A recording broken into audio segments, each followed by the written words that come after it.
The doctor was standing by the bed, holding his hands behind his back. Flowers decorated the windowsill, their white heads blooming at the end of long, thick stalks. They almost looked like fireworks exploding in the night sky. Every time the white curtains fluttered in the breeze, I could smell the sweet scent of the flowers. The doctor spoke again. I should have been prepared for what he was about to say, but my voice came out intermingled with tears. "I've had enough, let's end this." Just as I was nodding off, Narumi's loud voice woke me up. He must have just told one of those one-liners he'd learned back home in Kansai. I opened my eyes and saw that everyone else was clapping and laughing. I might have missed one of Narumi's jokes, but I wasn't disappointed in the least. In fact, I was just annoyed he'd woken me up. As he sat back down, I prodded him with my elbow. "Oh, Sorano," he said, "you're awake." Narumi patted me on the back with a cheery expression on his face. "I had a weird dream," I told him. "What kind of dream?" "The depressing kind." "What do you mean?" We were at a freshman party, held jointly by a number of different clubs to welcome new members. I was sitting next to Narumi, who'd forced me to come along right at the back of the room. We could see the entire venue from here. I lacked any kind of enthusiasm for the party, and I was low on sleep. I was being a total party pooper. "Lighten up, Woncha. Since you made the effort to show up, you might as well enjoy it. It wasn't my choice to come, you just brought me here." Narumi was my roommate back at our college dorm. He'd suggested we change up the room the night before, and I'd ended up doing just that until the early hours of the morning. Thanks to him, I'd been sleepy all day long.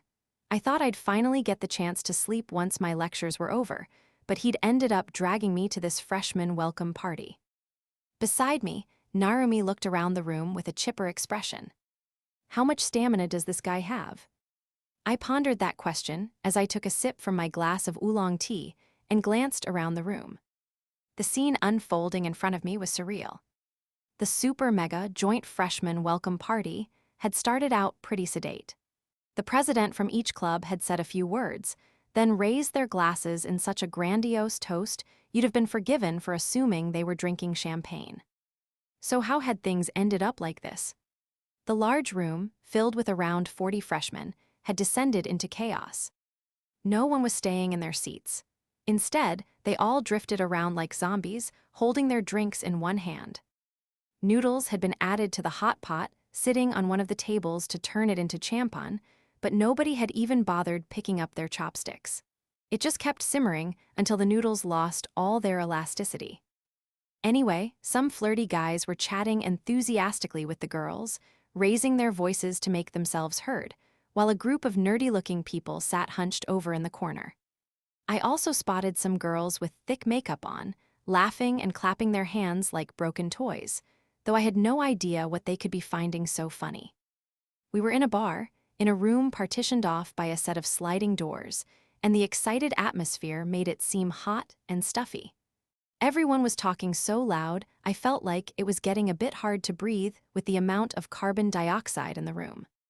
I pulled at the collar of my t-shirt, trying to create some sort of breeze.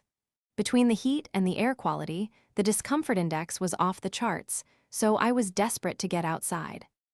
But just as that thought crossed my mind, someone who sounded a lot older than us started singing "Happy Birthday" in a loud, raspy voice.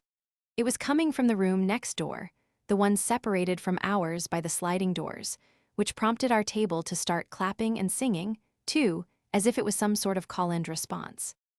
They were celebrating the birthday of a total stranger we couldn't even see. Maybe the people over there had requested this in advance, or maybe it was some kind of flash mob. A few guys around me were trying to stand out by overdoing the vibrato, singing "Happy Birthday to you" a beat off. Not to be outdone, others shouted "Happy Birthday" so loudly I wouldn't have been surprised if they'd ruptured their vocal cords. If it was a flash mob, it was a very weird and poorly executed one, so I could only assume it was a spur-of-the-moment sort of thing. I felt like I was in a zoo, watching all the caged animals howling in unison. "Thank you," came a young woman's voice from the other side. A few of the guys began edgily suggesting that they take a peek at the mystery woman, earning them silent glares from the girls. "Ugh, you look grossed out." My discomfort must have shown on my face. Narumi was smirking, which made me feel even more awkward. Who wouldn't be grossed out by that? I said. Who cares, it's funny. I don't find any of this even remotely funny. Ada.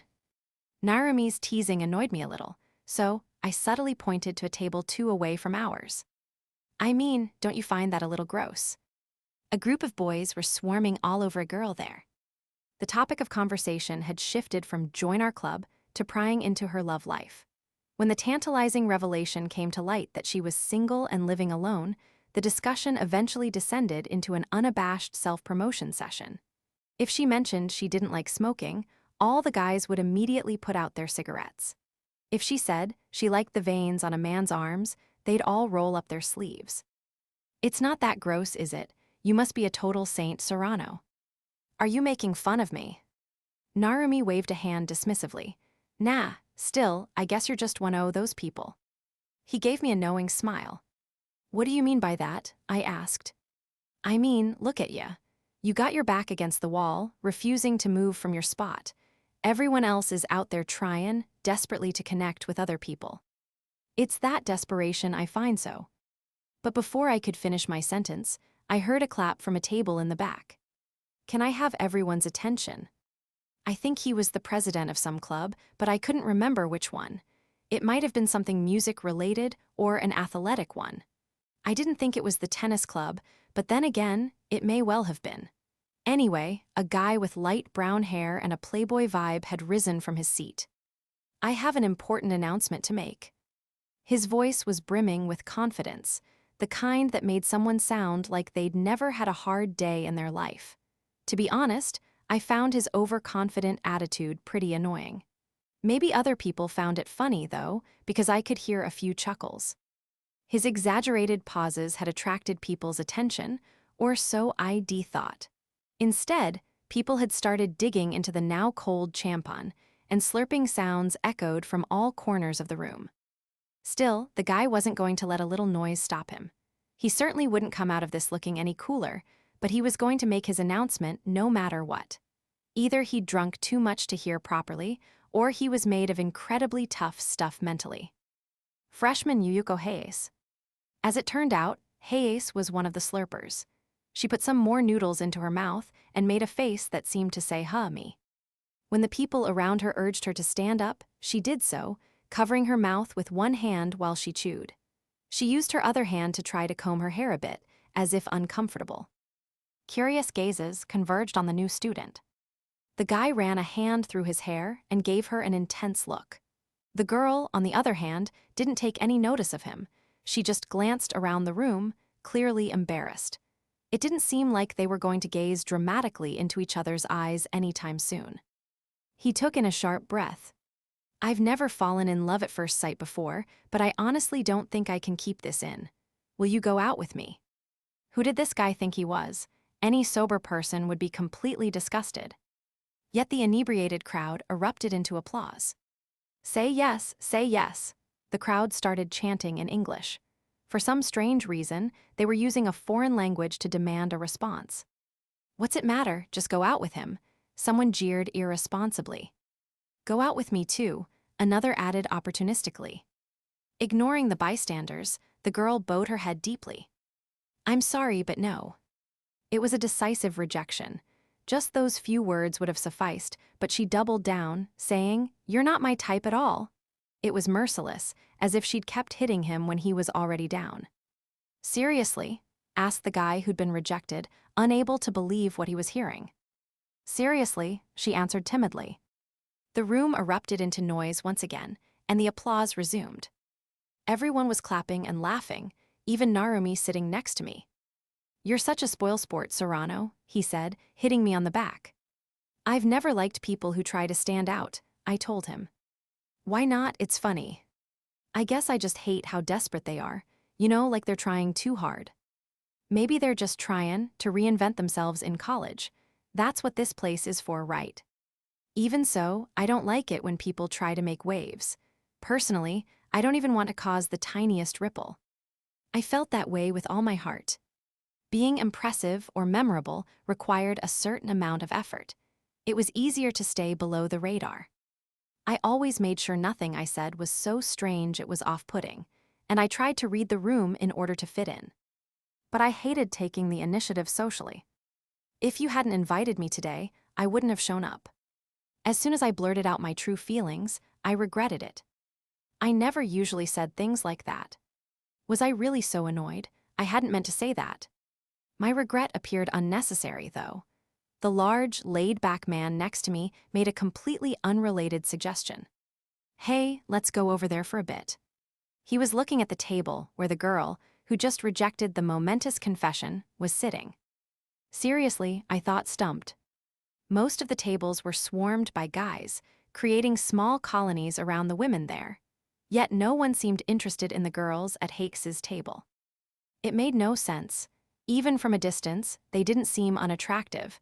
In fact, they looked like the best-looking group around. It was no surprise that Hayes had been asked out, and the girl sitting next to her was so beautiful she could be mistaken for a fashion model. Everyone there was seeking out the opposite sex, like zombies searching for flesh, but no one was paying any notice to these beautiful girls. What was going on? It was as if that one table was in a parallel universe. I could understand why guys would be reluctant to approach such high-class women. There was a chance they wouldn't even give you the time of day, and their personalities could be complete minefields. Either way, my instincts were telling me to stay away. Narumi, however, felt differently. "Come on, let's go," he said, casually grabbing my arm and standing up. "Wait," I protested, but it was futile. "You mind if we sit here?" Narumi asked. He sat down opposite the girls, forcing me to take the seat next to him. Hayes looked visibly wary. The would-be model, on the other hand, seemed more welcoming. "Hello," she said. "I'm Ushio Narumi, and this is Kakeru Sorano," I said with a quick bob of the head. Hayes sighed, as though she'd been backed into a corner. "I'm Yuuko Hayase, and this is Koharu Fuyutsuki." The girl in front of me, Koharu Fuyutsuki, gave us a gentle smile. For some reason, though, I found it off-putting. It was because she was so pretty. Before she'd opened her mouth, Fuyutsuki had looked like a true beauty, but when she smiled and her eyes narrowed, she seemed cuter. Her face was small, her eyes were big and bright, and her long hair shone under the lights. Her tone of voice was calm and sweet, completely changing the impression I'd had of her. Rather than a model, she almost looked like an idol. It was as if she was from a different dimension, like there was no way the two of us lived on the same planet. She was so beautiful it freaked me out. That was a first for me. However, there was one thing about Fuyutsuki that I found a little odd. She just kept staring straight ahead. Curious as to what she was looking at, I followed her gaze, but there was nothing but a blank wall behind me.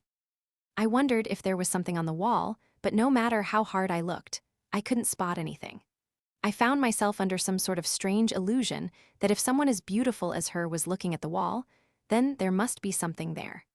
I even started to wonder whether we were in a world-famous building, but I discounted that idea, reminding myself that this was just one of a chain of bars with the same name.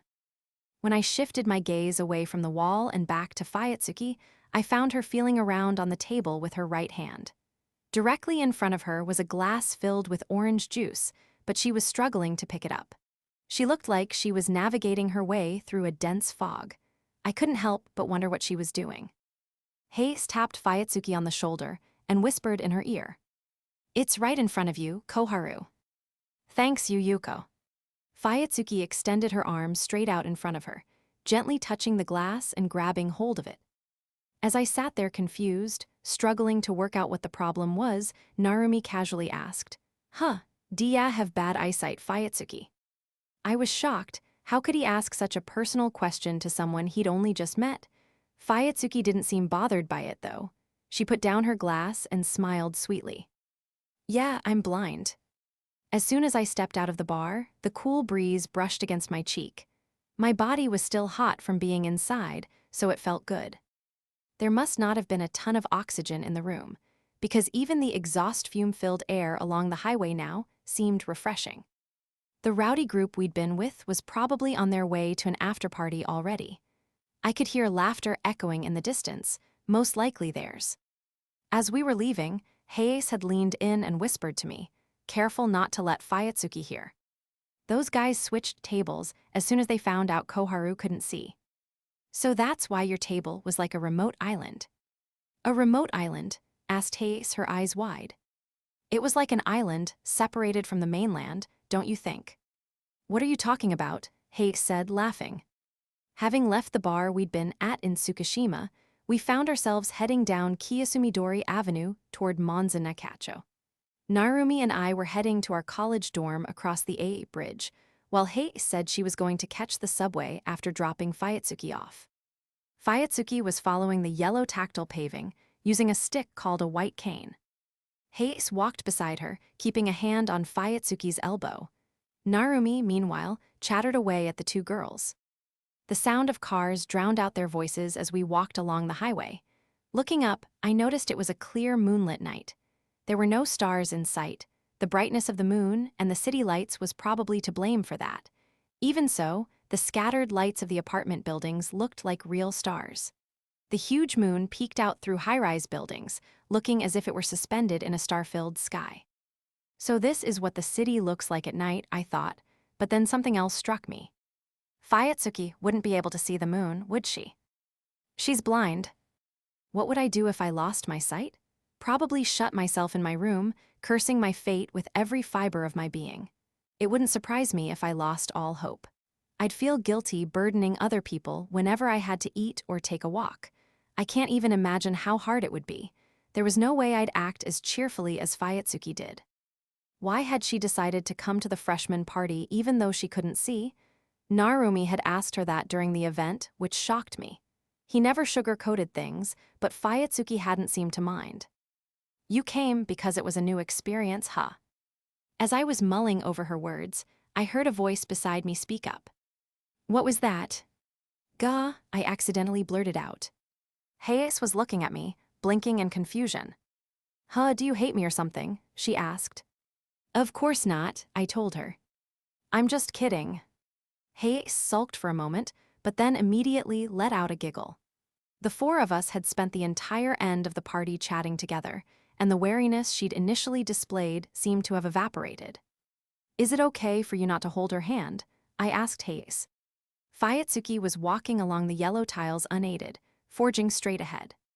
As long as there's nothing on the tactile paving blocking her way, she's fine walking alone.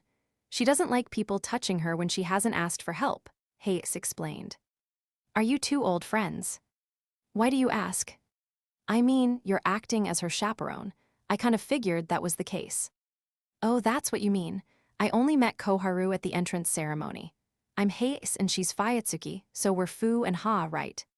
For a moment, I felt like Hayes was speaking in riddles. Students are put in alphabetical order for entrance ceremonies, though, so she must have meant they were seated together. I see. Hey, did you know our university has something called student guides? They're advertising for applicants on the bulletin boards. I hadn't heard about that. Yeah, I figured as much. Student guides are volunteers who assist disabled people during their college years. From what Hayes told me, the role involved accompanying the student to classes, helping them move around campus, and assisting them at mealtimes, depending on the needs of the individual. Hayes was such an admirable person. But even so, I felt like it was in my best interests to keep my distance. Apparently, Fuyutsuki had mentioned wanting to go to the party tonight, so Hayes had come along with her. She seemed like the type of person who did that sort of thing often, too. I knew people like her existed, but they were rare, and the total opposite of me. I have a bad habit of trying to help at the drop of a hat, but as a general rule, it's best not to interfere unless the person explicitly asks you to. Is that right? Yeah, otherwise, it's like you're saying they can't do it by themselves, Hayes said, looking down at the ground. That did make sense. It would probably suck to have someone meddle in everything you did, treating you like a child. She told me she wanted to try going to a party while she was at college, Hayes said softly. Pretty amazing, right? There was a hint of pity in her voice. Oh yeah, she suddenly exclaimed, lifting her head in an exaggerated manner. You're in the same department as me, right, Sorano? You study logistics too, I asked Hayes. Yep, so does Koharu. Whoa, Narumi's the only one who's studying something different then. Do you take computer science? She asked. The one first period on Mondays? Well, yeah. I don't. I'm regretting signing up for those lectures. I don't understand a thing, I admitted. Koharu said that too. We're in the same class.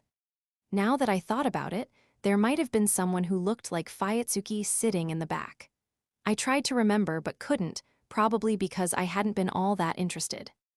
As I was pretending to rack my brain, Hayase came out with a sudden suggestion. Are you interested in becoming a student guide, Sorano? Dark clouds formed over our conversation. I didn't like the way this was going. Why? I asked, subtly trying to reject her idea. My schedule and Koharu's don't overlap.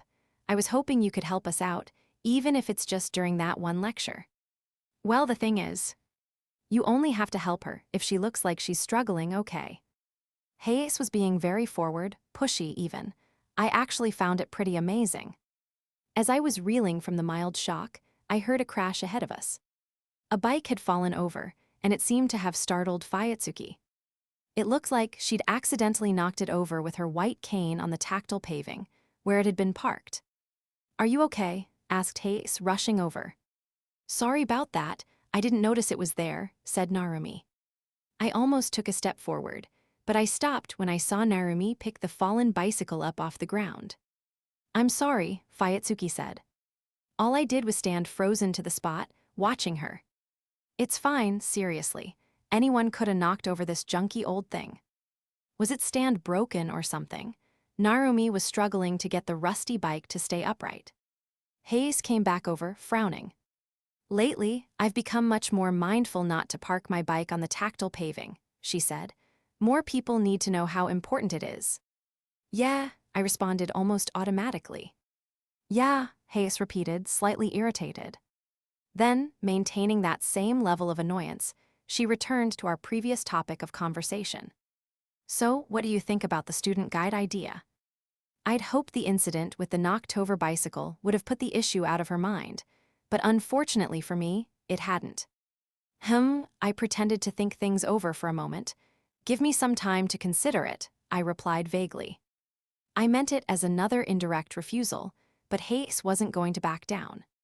Give me your contact info, she demanded, showing me a QR code to add her on the Line messaging app. I reluctantly swapped IDs with Hayase. As soon as that was done, she smiled and said, make sure you help Koharu out whenever she needs anything, and rushed back over to Fuyutsuki. This was bad. But I almost said I'm terrible at that kind of stuff, but I stopped myself at the last moment. When I was a young kid, I'd moved around a lot, from one home to another. Apparently, that was the only way my divorced single mother had been able to bring up a child. We started out at my grandparents' place, but when they got sick, we ended up at my Aunt S instead. Then, after my aunt and my mom had a fight, we'd had to go and live with a distant relative. At one point, a friend of Mom's took us in, even though we weren't related. Wherever I went, people hated me for being too arrogant. When I tried to act courteously, they'd hated me for being too polite. Standing out was a surefire way to be disliked at every new school I transferred to, but no one said anything when I tried my hardest to keep to myself. At the end of the day, everyone likes the innocuous types. I eventually learned that blending in and staying away from people was the best approach.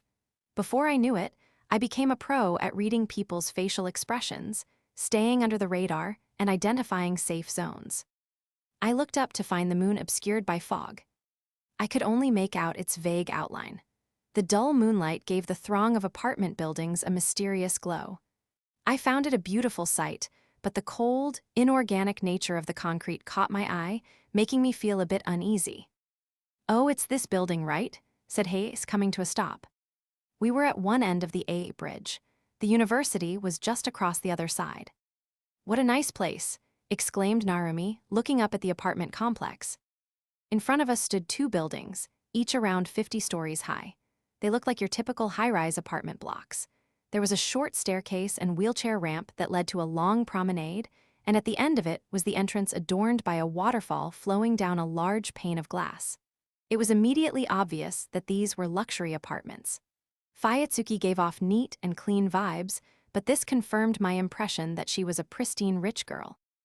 Hayase guided Fuyutsuki's hand toward the railing of the wheelchair ramp. She tapped the tactile paving with her white cane and bowed politely. "Thank you.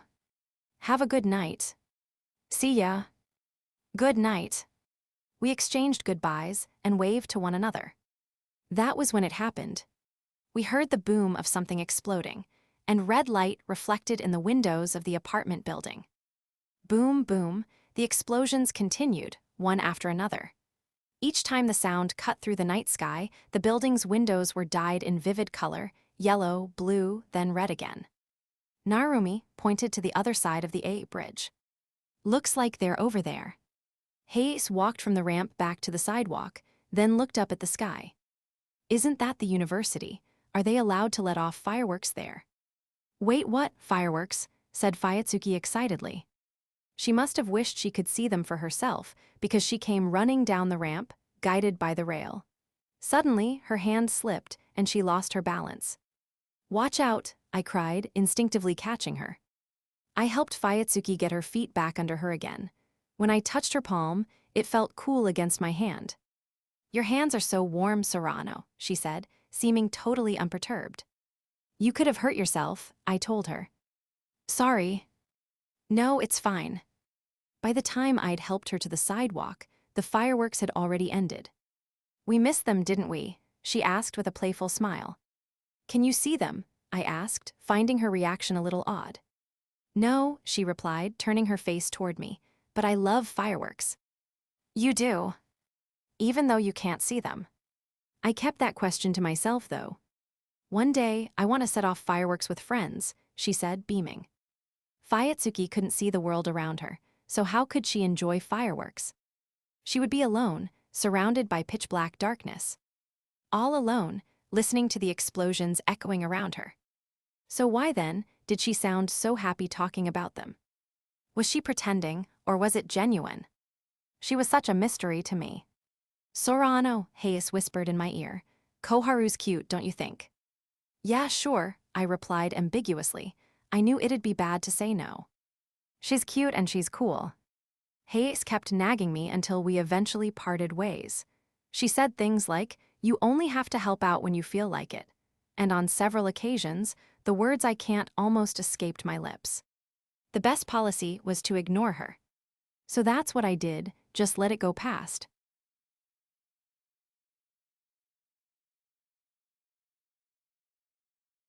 You don't see it that often nowadays, but our college dorm had shared rooms. It was probably a vestige of the establishment's long history. Understandably, I hadn't been thrilled about having to share a room. However, there was one advantage I couldn't ignore. It was cheap. My rent was 10,000 yen per month, shockingly cheap for Tokyo. There was no way I could have resisted such a bargain. The roommate each person ended up with was a total lottery, and once you were put together in your freshman year, you'd stay together until one of you moved out.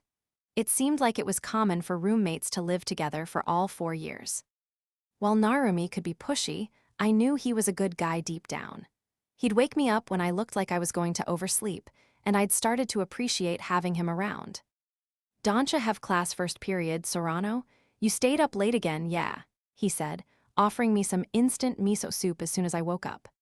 Still groggy, I took it off him. I took a sip and sighed with relief. "Hang on, are you my mom or something?" Recently, I'd felt like Narumi's sense of humor had started rubbing off on me. First period on a Monday was always a challenge, but sleeping through the entire weekend made Mondays especially hard to face. The freshman party on Friday had drained me mentally, so I'd spent the entirety of Saturday and Sunday in bed. Having to face an 8:50 a.m. lecture with a mind that unfocused was basically torture. As that thought went through my mind, I yawned and breathed in the cool late April air. I left the dorm and walked across the road at a short crosswalk. My university, situated directly in front of our building, was just a 1-minute walk away. There's a dense thicket of trees right where you enter the school through the back gate. It's cool beneath them, and the air is filled with the smell of soil and the chirping of birds. This invigorating atmosphere cheered me up, and I took bigger strides as I made my way to the large lecture hall. The spacious hall, which could hold 100 people, was abuzz with chatter. There were short staircases on either side of the entrance, and I walked up one and turned to face the front of the hall, where the blackboard was situated. All of the classroom's seating sloped down toward it. I didn't say hello to anyone, nor did anyone say hello to me. I made my way to my usual seat, trying to stay out of people's eyesight. We didn't have assigned seating, but after attending class for a month, everyone pretty much had a go-to spot. Today, though, someone had taken mine. I reluctantly looked for another place to sit, and I eventually found a free seat at the very back. Once I'd made my way there, I noticed Fuyutsuki sitting at the opposite end of a long desk. I was surprised, but of course, I didn't say hello. I took out my phone, only to discover I'd gotten a message online. It was from Hayase. I looked at it from the app's main page, so it wouldn't get marked as read. Yuuko, take care of Koharu for me. She was unbelievable. At this point, I could only applaud her brazenness. Hayase and Fuyutsuki had only met at the entrance ceremony, which meant they hadn't even known each other for a month. It shocked me that Hayase was willing to meddle in other people's lives this much for the sake of someone she'd only known for a few weeks. Did she just have a really strong sense of justice or something? When I looked over at Fuyutsuki, I noticed she was gently running her fingers over a book. The book was completely white, the front cover, the pages, everything. It didn't look like there was any black lettering printed on it at all. She kept a yellow plastic bookmark nestled in between the pages as she turned them, then took out the bookmark and started to stroke the blank pages again with her fingertips. When I looked closer, I saw that the pages had raised bumps on them. It must have been Braille. The morning sunlight streaming into the classroom gave Fuyutsuki a luminous glow. As I watched her, the hustle and bustle of the lecture hall began to die down. What was she reading? What kind of book was it? I was curious, but I couldn't work up the courage to ask. This left me with no option but to sneak a glance at the title, but even that was in Braille.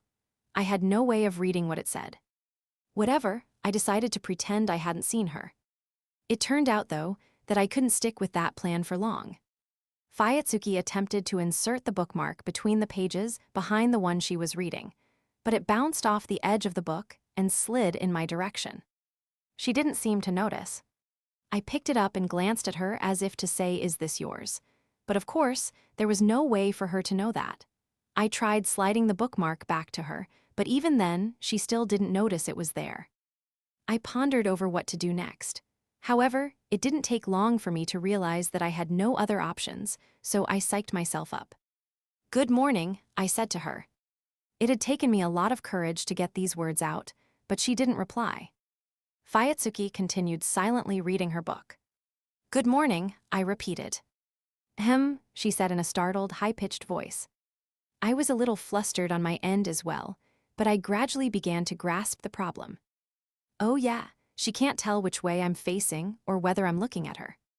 "Good morning, Fuyutsuki," I said. This time I addressed her clearly by name. She turned around, looking vaguely in my direction. "Sorano," she said. It looked more like she was turning her ear toward me rather than her face. "What's with the questioning tone?" I asked. "I'm sorry, I can't tell for sure unless you say your name." "Oh, right. Since she can't see, it must be hard to tell who a voice belongs to." "Just now, I figured it out by your tone," she explained. "My tone?" "Yeah, your voice is a little bit higher pitched." "It is." Most people are closer to a do, but you're more of a me. So you must have perfect pitch." "I've been playing piano since I was a kid." She mimicked playing a piano, and her cheerful reaction gave me a sense of relief. When I looked closely at her fingers, I could see they were long and thin. She really was beautiful. I don't know why that came as such a surprise to me, but for some reason, it did. I asked whether that bookmark belonged to her, and a bewildered look appeared on her face. "Right, she can't see it." I picked up the bookmark and had Fuyutsuki gently touch it with her fingertips. She seemed to figure out what had happened. "Did you pick it up for me? You're so nice, Sorano," she said, smiling. Her unexpected smile made my heart race. I didn't want to dwell on that feeling, though, so I turned away. Before long, the professor arrived and the lecture began. My degree was part of the humanities department, but for some reason, we had a course on computer architecture and processing. As someone who'd fled to humanities because I couldn't even fully grasp the decimal system, the binary system was far beyond my comprehension. Bits turning into bytes and storing addresses in memory space, it all sounded like nonsense to me. College lectures generally tend to leave students to their own devices. The idea is that if you want to understand something, you need to research it yourself. I could see why they'd want to encourage us to be independent, but this was beyond sadistic. The 90-minute class dragged on and on. I took a look at my phone. It had only been 40 minutes. If this was a high school class, we'd have just 10 minutes to go. Unable to concentrate any longer, I gazed out the window. The sight of the clear blue sky stretching on and on lifted my spirits somewhat. When I looked back down, I spotted Fuyutsuki staring straight ahead with a serious expression. She had a pair of earphones connected to a small device with a keyboard. One earphone was in her ear, while she seemed to be using the other to try to pick up the lecture. I looked up the device on my phone. Apparently, it was a Braille note-taker. As the name suggested, it was a device that took notes in Braille, just like you would by writing it down. Once the long 90 minutes finally ended, the professor left the room, and raucous chatter filled the space. My next lecture wasn't until third period, so with second period and the lunch break, I had almost 3 hours free. Every week, I used this time to go back to the dorm and sleep. Planning to do the same today, I got to my feet. I glanced at Fuyutsuki, who was tidying away the things on her table. She placed the items inside her bag one by one, meticulously checking that each one was actually in there. Every single movement she made took time. Stuffing things into her bag at random probably wasn't an option for her. It looked like a struggle. I couldn't help but think that. I hated myself for thinking it. And I hated myself for noticing these things and being upset by them. I should get home.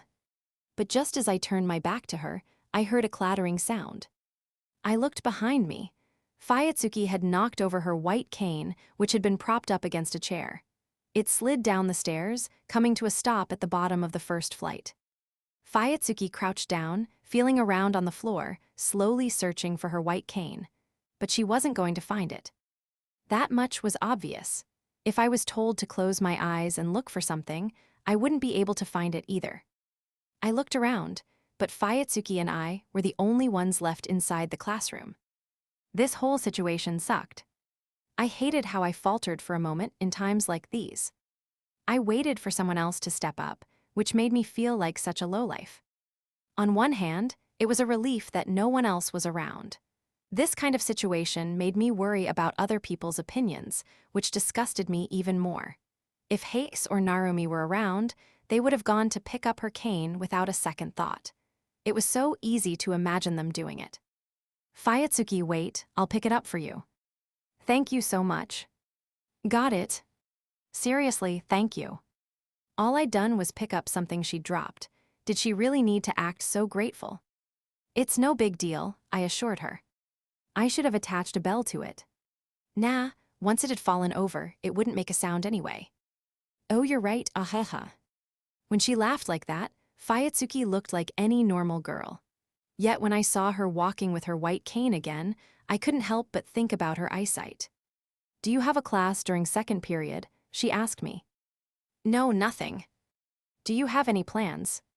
The elevator doors opened, and I waited for Fuyutsuki to step inside. Once we were both in, I pressed the button. My plan was to go home and sleep, but I couldn't bring myself to admit that. It felt like I'd missed my window of opportunity to leave. At this point, you couldn't just say, I'm going to head home. Wanna kill some time together? Fuyutsuki asked. Yuuko just got in touch to tell me she's busy. She called you? No, she messaged me online. Oh, you can use Line. I was surprised, but Fuyutsuki just giggled. She told me she'd give me her ID later on, and we headed to the student center together. The center had a terraced area with a row of vending machines and an iron fence, presumably there to offer some privacy or to provide shade. The fence diffused the sunlight, creating a softly lit, pleasant-looking spot. Do you want something to drink? I asked, standing in front of a vending machine. It was the type where you put in a paper cup and the machine filled it up with whatever you chose. I can buy it myself, Fuyutsuki replied. She figured out which coins to put into the machine using touch alone, then pressed the buttons for milk tea with extra sugar as though she'd done it a million times before. How'd you do that? Hee hee, you're curious. I mean, you can't see. This is my vending machine. You're not like in the vending machine business or something, are you? Had her family become vending machine tycoons and bought her that luxury apartment with the earnings? Fuyutsuki froze for a moment, then burst out laughing. No, of course not. But you said this vending machine was yours, I continued politely. So you do tell jokes after all. Wait, did you think I was some kind of grouch who never told jokes? Something must have set her off, because Fuyutsuki couldn't stop laughing. A grouch, ahaha, ha ha ha. Fuyutsuki gently wiped away her tears with a finger. There was a certain sophistication to every single movement she made. When I say my vending machine, I mean it's one I regularly use. For people like me, using vending machines we're not familiar with is like playing a game of Russian roulette. You want milk tea, but you end up with sweet red bean soup instead. Sounds kind of fun, I replied, but then immediately apologized. Sorry, I didn't mean it like that. No need to apologize, said Fuyutsuki. It can be fun sometimes, but if I use a different machine every time, I'll never be able to get the drink I want. So I pick a vending machine to use regularly. That's why I call this. Your vending machine, I interjected. Exactly, Fuyutsuki grinned. Yuuko told me what all the buttons were for the other day, so that's how I mastered it. You memorized all the buttons. Sorry, no, just the ones for sugar and milk tea. Why exaggerate then? It was just a figure of speech. She turned in my direction when I spoke to her, and our conversations were incredibly natural, so much so that I almost forgot she couldn't see. Even when we were face to face, though, our eyes never met, which served as a reminder that Fuyutsuki really was blind. Come to think of it, how do you use line? I asked. Fuyutsuki gently placed her cup of milk tea on the table and took out her phone to explain it to me. Apparently, most smartphones came with a screen reader feature. When that function was on, it'd read out any text you tapped on. You had to double tap when you wanted to select something. Fuyutsuki enthusiastically explained how it worked. It's hard to operate a phone like this.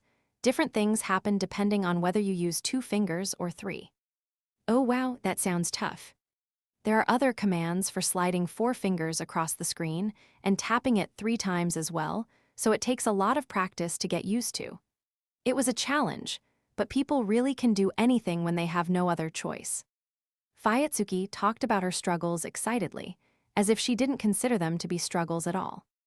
How do you write messages online and stuff? I use speech to text. It makes mistakes sometimes, though, so bear with me, she said with a cheerful smile.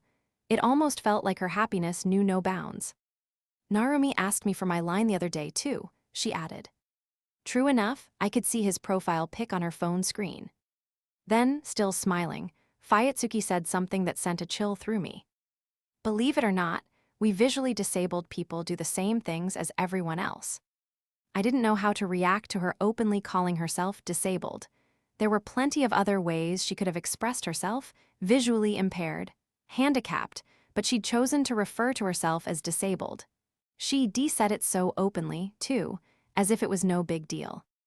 I couldn't imagine myself admitting I was from a single-parent family so cheerfully. After all, it was something that still cast a shadow over my heart. How much had Fuyutsuki gone through to reach this point? When I tried to imagine it, I started thinking that it might be rude to be asking her questions like, how do you do that? And can you do this? I wasn't sure anymore. What was it okay for me to ask about? What sort of things would hurt her feelings? How should I treat her, just like anyone else? What did that even mean in the first place? I could feel a transparent wall between us. An invisible barrier of my own making. I knew the answers to all my doubts. I needed to properly listen to her, properly talk to her. I understood that, or at least I thought I had. Give me yours too, Sorano, Fuyutsuki suddenly said. For a moment, I wasn't sure what she was asking me for. I could see a QR code up on her phone screen. She was asking me to exchange contact information with her. My brain slowly tried to catch up, but the only sound that came out of my mouth was, oh, Can you scan it, Sorano? She continued unhurriedly. I scanned the code. Fuyutsuki's profile pic appeared on my phone screen, along with the name Koharu. Her profile pic was a picture of a flower I'd never seen before. It happened after first period the following Monday. Fuyutsuki had dropped her white cane again. I hoped someone else would notice, but they didn't, and it felt kind of wrong to just leave it there. Are you okay? I asked, approaching her. Thank you for helping me out again, she said. Her smile looked pretty bashful, considering she was just thanking me. After I approached her, we'd ended up doing the same thing we had the week before, killing time on the student center's terrace. Fuyutsuki drank her sugary milk tea one tiny sip at a time. We began to make small talk, but we both seemed to realize there was no need to try to force the conversation, so it petered out naturally. I didn't mind the quiet. Judging by Fuyutsuki's expression, she didn't seem to find it uncomfortable, either, so we both just relaxed and spaced out for a while. There was a gentle breeze, and I could hear the nearby trees rustling. The pleasant sunlight made me yawn, but I stifled it, not wanting to make a noise. That was when a voice called out, "Hey." Hayase was waving and walking toward us. "Oh, it's you, Yuuko," Fuyutsuki remarked, turning to face the direction of the sound. You recognized her by her voice alone. I was impressed. I doubt I would have been able to figure out who it was with my eyes closed. Yuuko has a cute voice, so it's easy to recognize. I see. I'd heard that when someone lost their sight, their other senses became more acute. I wondered whether that was true. I wanted to ask Fuyutsuki, but I didn't want to interrogate her. It also felt like a bit of a rude question. As soon as Hayase came over, she slumped her shoulders dejectedly. My second period class was canceled because the professor couldn't make it. What were you two talking about? I was about to say nothing much, but Fuyutsuki answered before I had the chance. We were talking about how your voice is easy to recognize from a distance. Huh, really? Hayase sat down between us. She turned her back to me and faced Fuyutsuki. So does losing your sight really make your hearing better? That was the exact question I'd been so reluctant to ask, but Hayase made it sound like it was no big deal. I couldn't help but think how bold she was. Oh no, I don't think so, Fuyutsuki replied. I've heard some people can use echoes to figure out where things are, by distinguishing the different sounds. I definitely can't do that. Fuyutsuki smiled and waved a hand in front of her face. Well, I have played the piano for a long time, so I guess I can tell some sounds apart. Oh, that's right, you play piano, Koharu. In that case, there's something I want you to do for me. Hayase and Fuyutsuki continued to chat amiably while I looked up at the sky. As I watched the clouds slowly streaming past, I started fantasizing about how good it would feel to lie down on one of them. In other words, the gentle sunlight was making me overwhelmingly sleepy. I glanced at Hayase and Fuyutsuki out of the corner of my eye. They were enjoying their conversation, and a light bulb suddenly went off in my head. This might be my chance to head home. Well, I guess it's time for me to head back to my dorm, I said, attempting to casually slip away. I was desperate to go home and loaf around. However, my attempt to leave was completely thwarted. Oh, can you show us where the memorial hall is on your way there? Hayase asked me. I had no idea what she was talking about. Show you where what is? We were just talking about it, Hayase said, her eyebrows arching. We need to use the piano in the memorial hall for the school festival's jazz concert. It's located on the grounds of your dorm. Since I'm on the festival committee, I need to make sure it's working properly, and Koharu said she'd check it to make sure it's not making any weird sounds. I'd had no idea Hayase was on the committee for the school festival. So why do you want me to take you there? I asked candidly. Hayase looked startled. You're heading back to your dorm anyway, aren't you? She replied. Since when did I'm going back to my dorm, and I'll take you there mean the same thing? The dorm grounds have those no unauthorized entry signs up, so you're only really allowed to go in if you're a resident, right? Hayase explained. Come on, please. I figured I'd draw negative attention to myself if I said no, so I reluctantly complied. I guess it's on my way back anyway. I was going to take a nap once I got home. I'd still be able to get a good 2 hours of sleep in. With my mind already on going to bed, I walked out the back gate with the two girls, heading toward the dorm grounds. At that moment, however, Hayes received a call. Judging by her reaction, it was probably from an upperclassman. Following the brief telephone conversation, during which Hayes's responses had been limited to yes, and, of course, she told us that she had to go back to campus. Sorry, I have a festival committee meeting to go to. Right before leaving, Hayes took Fuyutsuki by the hand. Can you check that piano for me, Koharu? She asked, then gave me a cheerful wave. Look after her for me, Sorano. Deep down, I wanted to fight back, but I knew rebuffing Hayes's request at this point would make me look socially inept. I stifled a sigh, and Fuyutsuki and I started making our way to our destination. I gave Fuyutsuki directions as I guided her to the memorial hall where the piano was kept, saying things like, there's a step here, we're about to turn right, and there's a staircase in front of us. Fuyutsuki used her white cane to identify obstacles as she walked.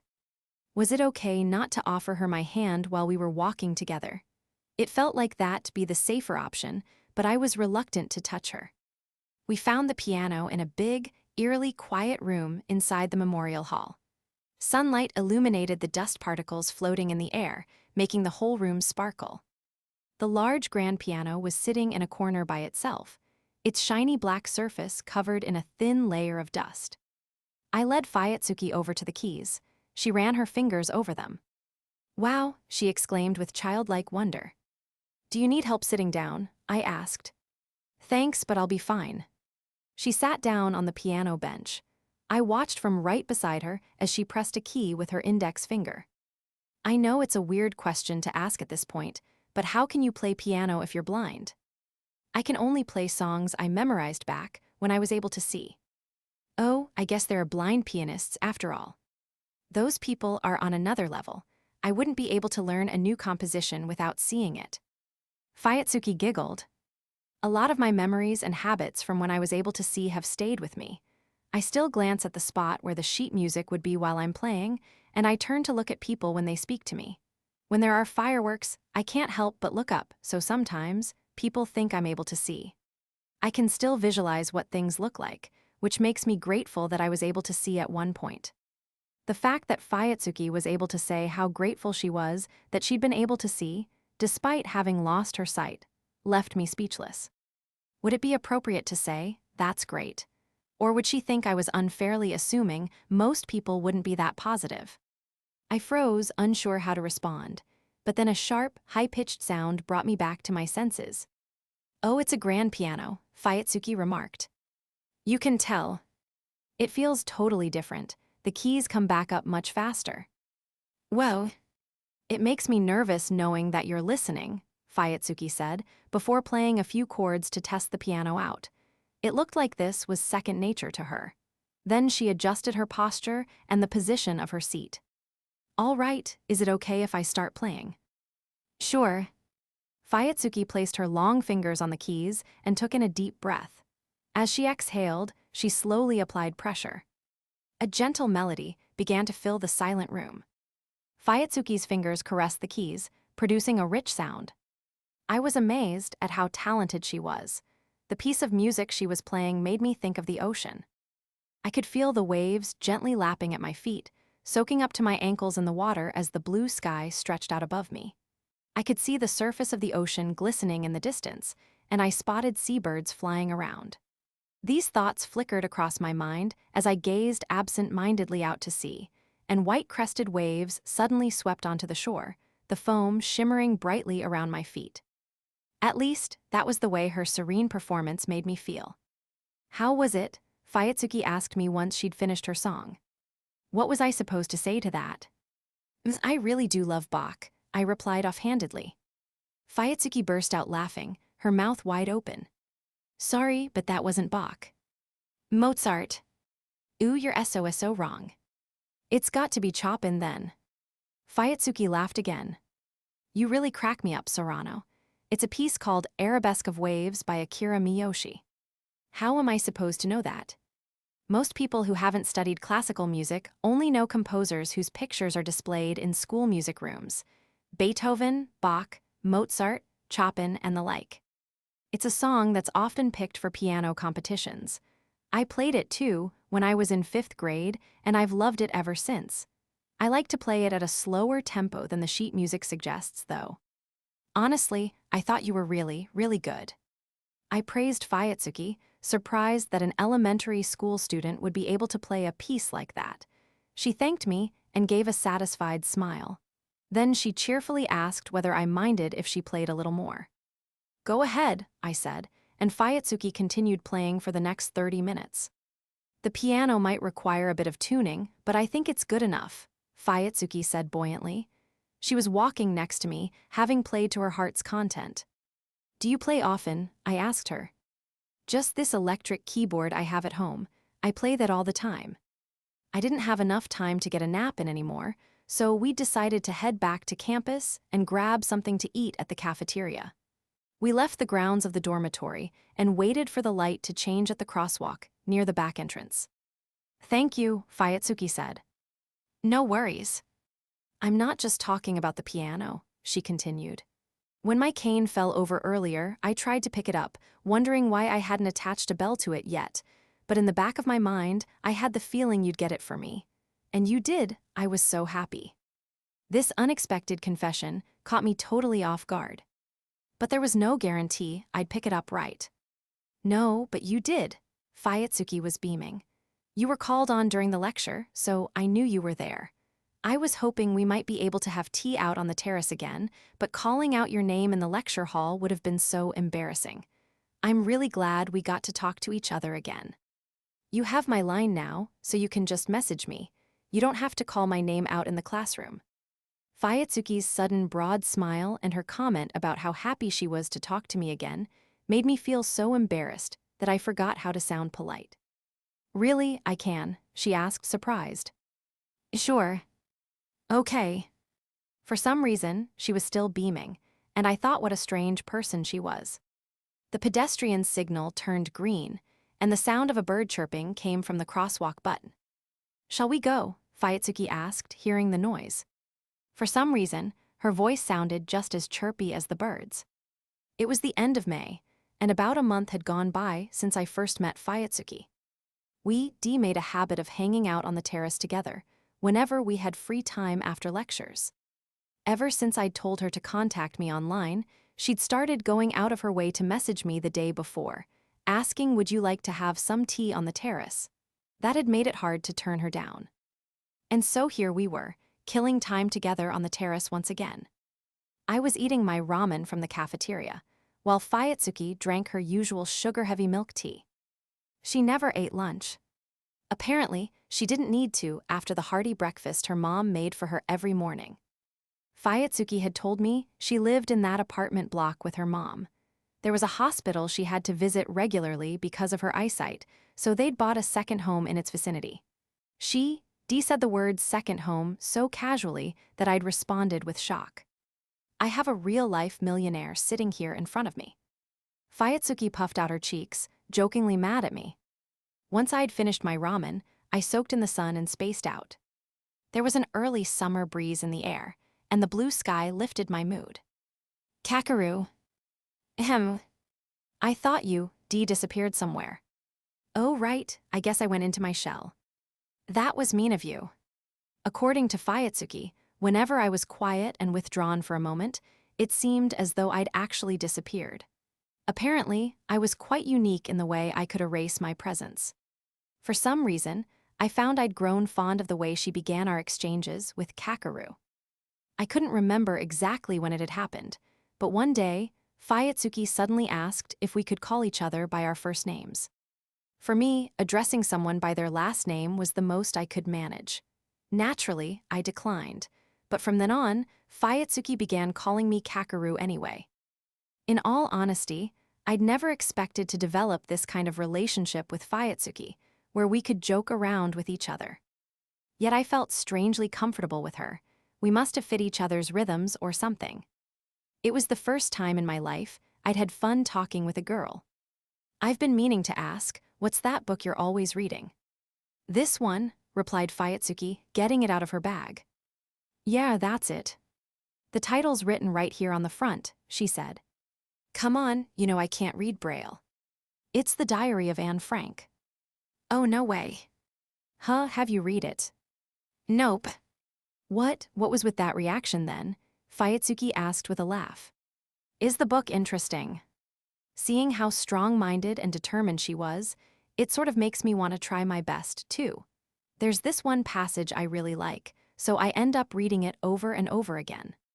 Since I'd never read the book, I didn't really get what Fuyutsuki was talking about, but seeing how lovingly she caressed the cover told me everything I needed to know.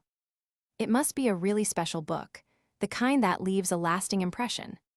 I stared fixedly at the white cover. Is it hard to read Braille? I'm used to it now, but it takes a bit of time to master. Recently, audiobooks have become more commonplace, so I listen to those as well. Still, there's nothing quite like running your fingers across the paper. Oh yeah. Do you want to give reading Braille a go? Fuyutsuki passed me the white book. I took it and stroked the bumps with my fingers. Whoa. That's not an answer. Well, just give me some time to think about it. I take it that's a no. Fuyutsuki, who'd seen right through me, laughed again. By the way, what's that? I asked. I picked up the yellow bookmark that was tucked inside the book. It was the same one she'd dropped in that lecture way back when. What's what? Fuyutsuki asked, reaching out a hand. I got her to feel it. Oh, she said, that's a bookmark I made. There was Braille lettering on it. What does it say? It's something I'd really like you to read, Kakeru. I'll try to figure out what it says when I'm more in the mood. Oh, then you'll never get around to it, she said before murmuring, you're so funny. A beat later, she asked a question. Do you like setting off fireworks? Why fireworks? I like them. I remember you saying that before. Did I?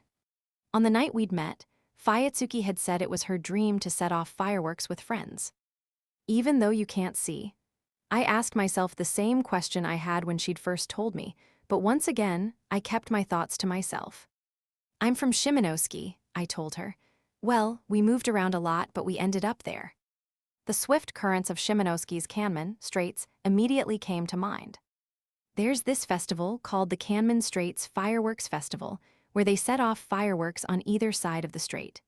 Some are set off in Shimonoseki, while others are set off on Mojiport down in Fukuoka. I suddenly remembered going to the fireworks festival with my mom as a little kid. So I told Fuyutsuki how I'd felt about it. It was super busy there. It was such a straightforward remark that she burst out laughing, slapping the table. I thought you were leading up to something good. What sort of comment is that? Seriously, though, the crowds were insane.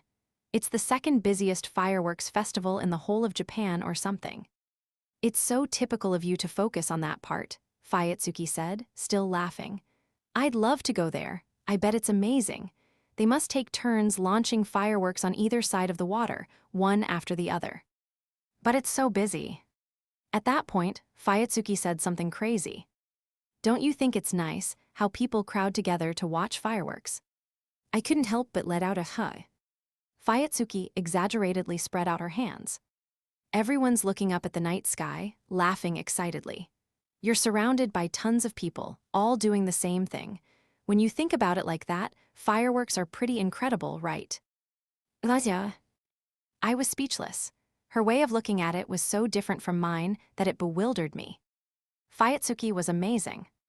What did the world look like to her? I was sure this blind girl in front of me saw something completely different from what I did. Struck by a sort of inferiority complex, I looked down in shame. Since Fuyutsuki couldn't see what I was doing, I could sit with my head down for as long as I wanted to. Still, I didn't want to worry her by bringing the conversation to a sudden end. How'd you make this anyway? I stroked the bookmark I was looking down at. It's pretty easy if you have the right kind of printer. It goes without saying that I wasn't able to read it. I traced the bumps with my fingers, but there was still no way I could decipher them. In fact, it was hard to tell which parts were raised and which ones weren't when I was using the ball of my finger. It's pretty cool that she can read this, I thought, but touching the Braille lettering reminded me that she was truly blind. I couldn't help but feel like we lived in different worlds. So you can make Braille bookmarks. I didn't know that. I made it after becoming a college student. Have you ever made one of your own? I guess it's sort of like a bucket list. I tried to think of things I wanted to do before I died, but all I could come up with was winning the lottery and spending the rest of my days reading inside my room. That wasn't really a bucket list item, though more of a general desire. You never know when you're going to die, Fuyutsuki said with a grin. Completely unable to comprehend why she was smiling, I tensed up. That joke was too dark for my tastes. She must have sensed that, because she tried to smooth things over in a panic. I'm sorry, that was a joke. I was joking. Cut it out. As soon as I'd wiped the sweat off my palms and put the bookmark back on the table, something terrible happened. A strong, humid summer wind came gusting toward us. Some of the chairs on the terrace fell over. The pages of the book on the table riffled in the breeze, and the bookmark blew away. I reached out a hand, but the bookmark slipped right through my grasp. What, huh? The bookmark fluttered away on the wind. I ran after it, trying to catch it, but the bookmark flew off the terrace and onto the roof of the Student Association building, disappearing out of sight. Huh? That was all I could say. What happened? Fuyutsuki was shaken up. My panic had rubbed off on her. I explained the entire ordeal from start to finish. I'm sorry, it was important to you, wasn't it? I kept apologizing over and over. Oh well. Fuyutsuki went quiet, her shoulders visibly slumped. It's fine, I remember what was written on it anyway. She was putting on a brave face, but I still felt kind of guilty. Maybe that was why I did it. Did you know about this? She began, and I couldn't find it in me to turn down the request that followed. There's a club called the Fireworks Research Society. Our university has a course for training maritime navigators, so there's a harbor on campus called the Pond that has some small boats anchored to it. According to Fuyutsuki, there was a prefab building next to the first boathouse in front of the pond that had a fireworks flyer stuck to it. Apparently, this was the clubroom for the Fireworks Research Society. Hayase had been the one to tell her about it. Would you mind taking me there? I hate asking Yuuko for help all the time. She had a shift at her part-time job this morning, didn't she? Yeah, she'll be busy working in the cafe right about now. A part-time job, huh? I wondered whether I should get one myself. Since my dorm was super cheap, I could get by on my scholarship money alone. It never hurt to have a little extra cash, but I didn't feel like working at all. Yuuko's even lovelier when she smells like coffee. That does sound kind of cool. I want to get a part-time job too, Fuyutsuki said. I was surprised, as I figured anyone would be hearing that. It didn't sound like this was some sort of idle dream she had, but something she really wanted to do. Her positivity was genuinely impressive. We left the terrace and started making our way toward the harbor. It didn't take us long to reach the pond. Despite the no fishing sign at the entrance, there were already 3 people there with their lines in the water. The sea was shimmering, and white clouds slowly drifted overhead. This must be the place, I said. What's it like? Fuyutsuki asked. I described the prefab building in front of us. It's a sight to behold. That doesn't tell me anything, Fuyutsuki retorted with a laugh. The building looked more like a neglected storage shed. Green ivy crawled over it. There was one large window, but the curtains were drawn, preventing us from peeking inside. The words Fireworks Research Society were messily painted on the door, which also had a faded poster advertising the Sumidagawa Fireworks Festival stuck to it. Metal tubes of various sizes, ranging from about 20 centimeters long to just below knee height, were strewn around the building's exterior. When I told Fuyutsuki what I could see, her first response was, "Is this one of your jokes, Kakeru?" I'm not joking, I'm telling you exactly what it looks like. There's a good chance this place is some kind of evil lair. What do you want to do? Should I knock on the door? Yes, please. I swallowed nervously and knocked on the door to the lair. There was no response, so I tried again. Seems like no one's in, I told Fuyutsuki. Oh. We both turned back around, only to be greeted by a skinny man with a scruffy beard. He was standing in front of us, carrying a fishing rod. Need something? He asked. I gasped in surprise. I involuntarily grabbed onto Fuyutsuki's sleeve, and she grabbed hold of mine, too. She somberly pursed her lips, tensing up. "There's no need to scream," the man said in a low voice, furrowing his brow. Fuyutsuki kept clinging tightly to my sleeve, not saying a word. It was no use, she was frozen in place. Are you a member of the Fireworks Research Society?" I asked. "I'm Yuichi Katamugi, the club president, though it's just me in the club," he replied lethargically. He opened the door to the prefab building and shoved his fishing rod inside. "How can I help you?" "We just came to take a look." "What about that girl? Is she blind?" he asked bluntly, having spotted Fuyutsuki's white cane. I am," said Fuyutsuki, finally managing to speak. "You're blind and you're into fireworks? Well, I guess you don't need to see them to enjoy them. The sound is part of the fun, too." The club president closed his eyes and nodded in approval. Then, out of nowhere, Fuyutsuki asked something unexpected. "Can you set off fireworks here?" Katamugi looked noticeably skeptical. "Why do you ask?" "We noticed some fireworks being launched from campus the other day, so it'd make sense." I thought about the fireworks I'd seen on the day of the freshman party, the same day I'd met Fuyutsuki. It did seem like they'd been launched from around the pond. "I'd like to set off fireworks too." "What's wrong with watching them from afar with everyone else?"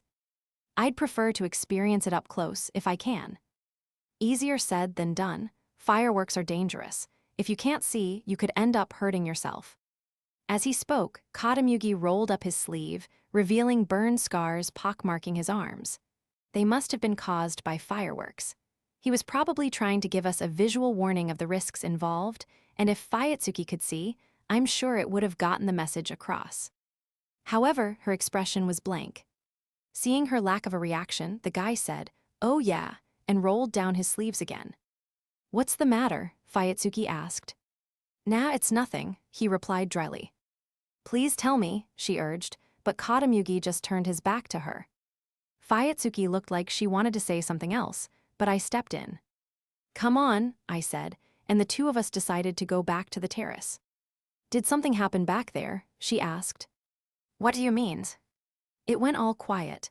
I figured that guy was making a gesture or something." I told Fuyutsuki about the burn scars I'd seen. "Oh," she muttered after hearing the story. "It makes me really sad when people just give up on explaining stuff." Judging by her tone, this was something she'd experienced countless times before. I remembered hearing that humans absorbed about 70% of their information through sight, but Fuyutsuki was blind. There were also times when people communicated using nothing but visual cues like eye contact or gestures, and if someone couldn't do that, they'd often just give up trying. I could understand why that might be disheartening. "I, for one, don't want to give up," Fuyutsuki murmured. A few moments later, though, she suddenly raised her voice, as if she'd come up with a great idea. "I know." As we were walking down the street surrounded by fresh greenery, Fuyutsuki turned to me with a huge smile.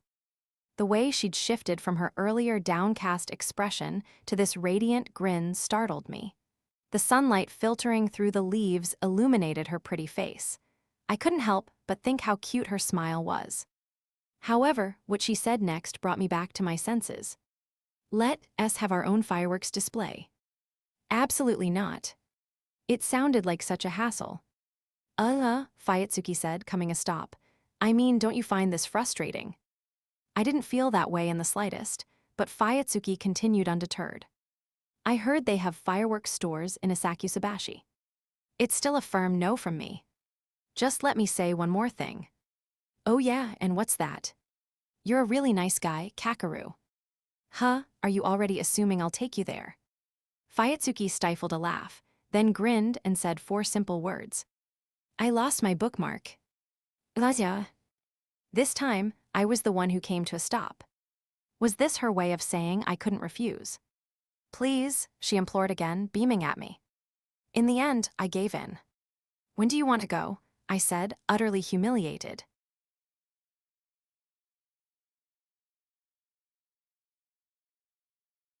At just 10,000 yen a month, my ultra-cheap dorm room had no air conditioning. The power limit for each floor was so low that even the smallest load could make the breaker trip, so buying a unit wasn't in the cards either. The floors were lined with rooms, each around 16 square meters in size. If people were using rice cookers in more than 2 of those rooms at the same time, the breaker would trip. As a result, "What time are you cooking rice?" had become a frequent topic of conversation among the dorm residents. Naturally, we didn't have our own showers or toilets in our rooms. There was a shared toilet and a large communal bath and shower room. The bath could only be used at specific times in the evening, but the showers were always available. Each room was furnished with single beds, study desks, and a refrigerator. I was indifferent about interior design, so Narumi had taken charge of decorating our place. He'd even chosen the color of my bedsheets. Our room had a subdued color scheme, with a dark brown rug, charcoal bedsheets, and gray curtains. As dilapidated as the building's exterior was, the inside of our room had turned into a very stylish space, complete with potted plants and downlights. It was 7 in the morning. I got out of bed just as Narumi was pressing the switch on the rice cooker, and I headed to the shower room, towel in hand. We kept the window wide open, but it had been a humid night with no breeze whatsoever. Someone must have tripped the breaker, because even the fan had stopped. "What's going on?" asked Narumi. His perceptive question startled me. "Nothing," I said. "Sorry, you're a guy after all, Sorano. Are you making fun of me? All you're doing is talking a shower before going to meet a girl, yet you look all wet behind the ears. I'm really jealous," Narumi said. "You are making fun of me." "I ain't, promise," responded Narumi, waving it off with a hand. "So whatcha like about her?" "I don't like her in that way." "Damn, you're so cute it's killing me. You are so making fun of me." Narumi denied it once again, roaring with laughter.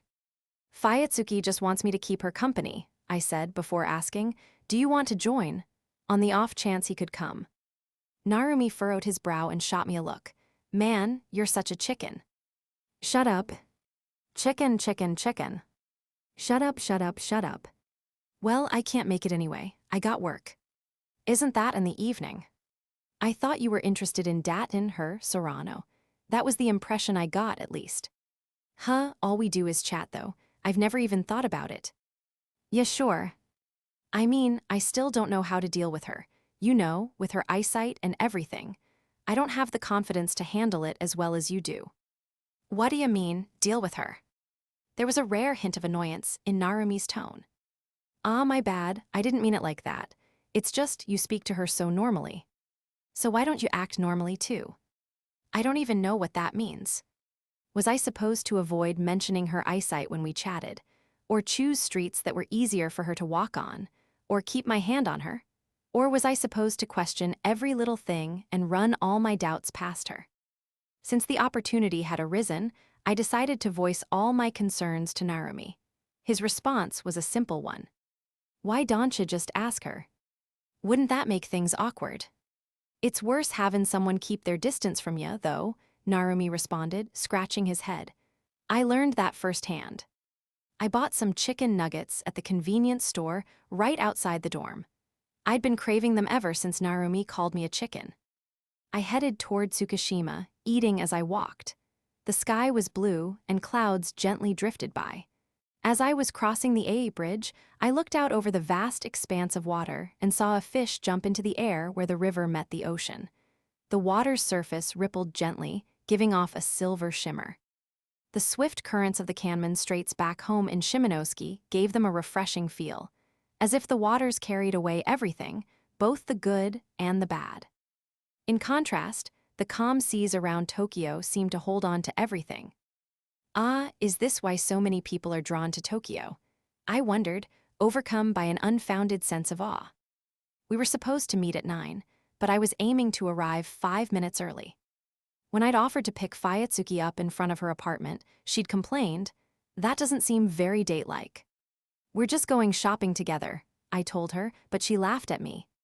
That's what a date is.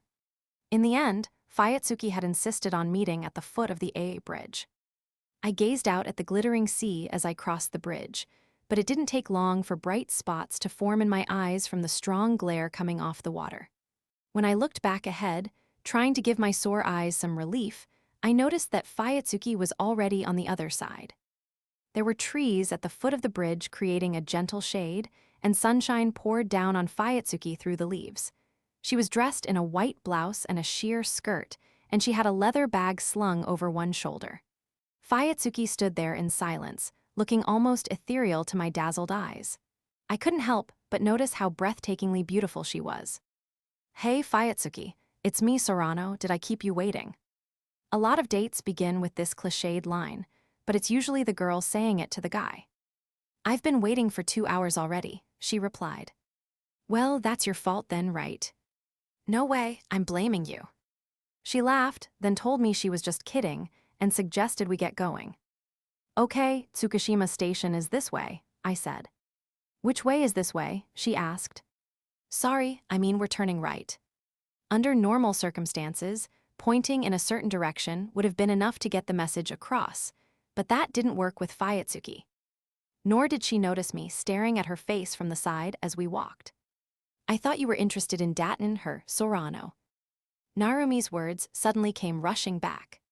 When I thought about dating someone who couldn't see, my gut instinct was that it'd be a challenge. That was why I'd never viewed Fuyutsuki as a potential love interest. I knew how rude that was. Still, I doubted she cared whether I liked her or not anyway. Just telling myself that excuse made my heart ache. "Do you know where we're going?" she asked. "Oh yeah. I'm so excited for this." Then she suddenly developed a slight bounce to her step. That's right, she was skipping. "Huh?" I blurted out, making her turn in the direction of my voice. "What is it?" "You can skip. You can skip with your eyes closed, can't you?" Seeing Fuyutsuki looking so happy caught me off guard, and I couldn't help but laugh. "Why are you laughing?" she said with a frown. "Sorry." The two of us boarded the train. Let us have our own fireworks display. It was an unusual request, especially considering the fact that she'd guilted me into it. We were on the Toei Edo line, heading for the specialty fireworks stores in Asakusabashi. We were planning to ride the Toei Edo line to Daimon, then take the Toei Asakusa line to Asakusabashi. Although it wasn't the shortest route, I'd chosen the one with the easiest change to make things simpler for Fuyutsuki. During the ride, I discovered that carrying a white cane didn't guarantee that someone would offer you their seat. Just as I was thinking about how cruel the world could be, an elderly woman stood up and offered Fuyutsuki her spot. "Thank you, but don't worry, I'm used to standing," she replied with a smile. I guided Fuyutsuki to an empty spot just beside the doors, then turned to face her. "Thanks for the help," she said. "Nah, it's really no big deal." Fuyutsuki turned her face to me, but kept silent. "What's up?" I asked. "I was just thinking about what a gentleman you are, Kakeru." "What do you mean?" "You went to the effort of guiding me to a spot that wouldn't get crowded with people." I did. She was right, but I still felt like I had to reject it. As soon as I raised my voice, Fuyutsuki started to giggle, making me miss my chance to refute her. I felt kind of shy, standing there face to face with Fuyutsuki.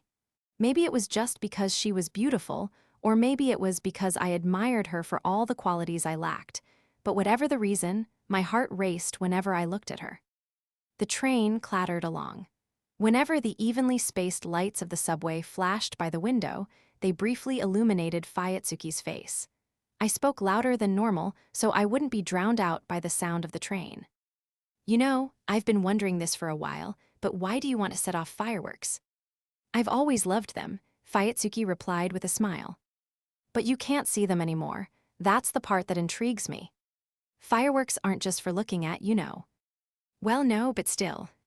There's also the sound of the bang, the smell of the explosives, and the oohs and ahs everyone makes. Next time you see a fireworks display, try enjoying it with your eyes closed. You'll realize it's a whole-body experience." That appreciation for fireworks sounds way too advanced for me, so I think I'll pass. I'm happy just crouching on the ground staring at sparklers. "Oh, sparklers are great too. Should we buy some if they have them?" "You really do like fireworks, don't you?" I said, impressed. Fuyutsuki narrowed her eyes. "My family and I used to go and see them all the time," she said in a gentle tone of voice. "Fireworks displays?" "Yeah, back when I could still see. I used to go with my mom and dad." So that's why you want to set off fireworks, I said, thinking I'd solved the puzzle, but Fuyutsuki shot me down. Sorry, that's not what I meant. I only felt this strong desire to set off fireworks after I lost my sight. What do you mean? Well, how should I put this? Like it makes me think, I really want to do my best. I'm not following, I said, confused. The train stopped at Shiodome Station, and people piled in. As the carriage began to get crowded, I got pushed forward and suddenly found myself much closer to Fuyutsuki. Has it gotten busy? She asked. What makes you think that? I said, wondering how she could tell when she couldn't see. Your voice sounds closer.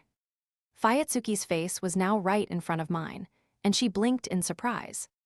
No, not really. Thank you for protecting me, she said with a smile, so close I could almost feel her breath.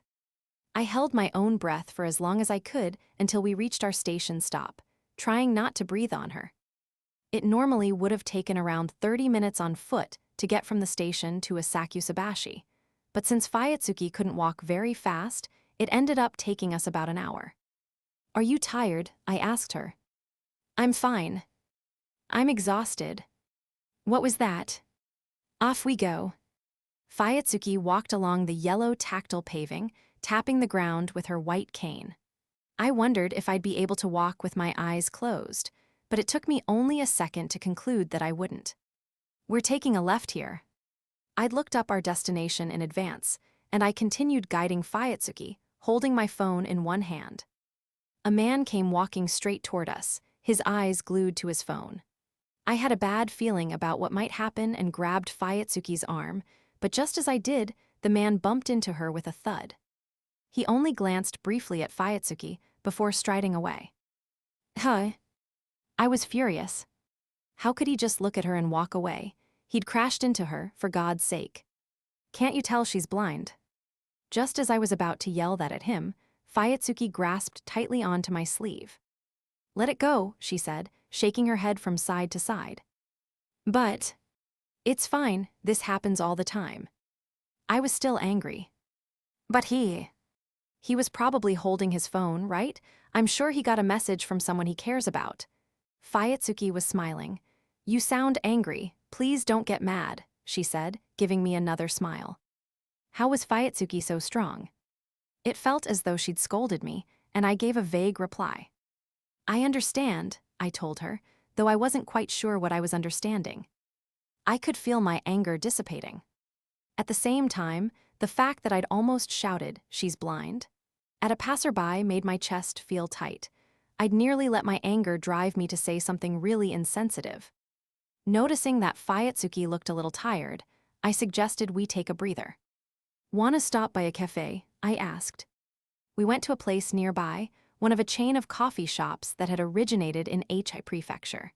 A grinning server greeted us and showed us to our seats.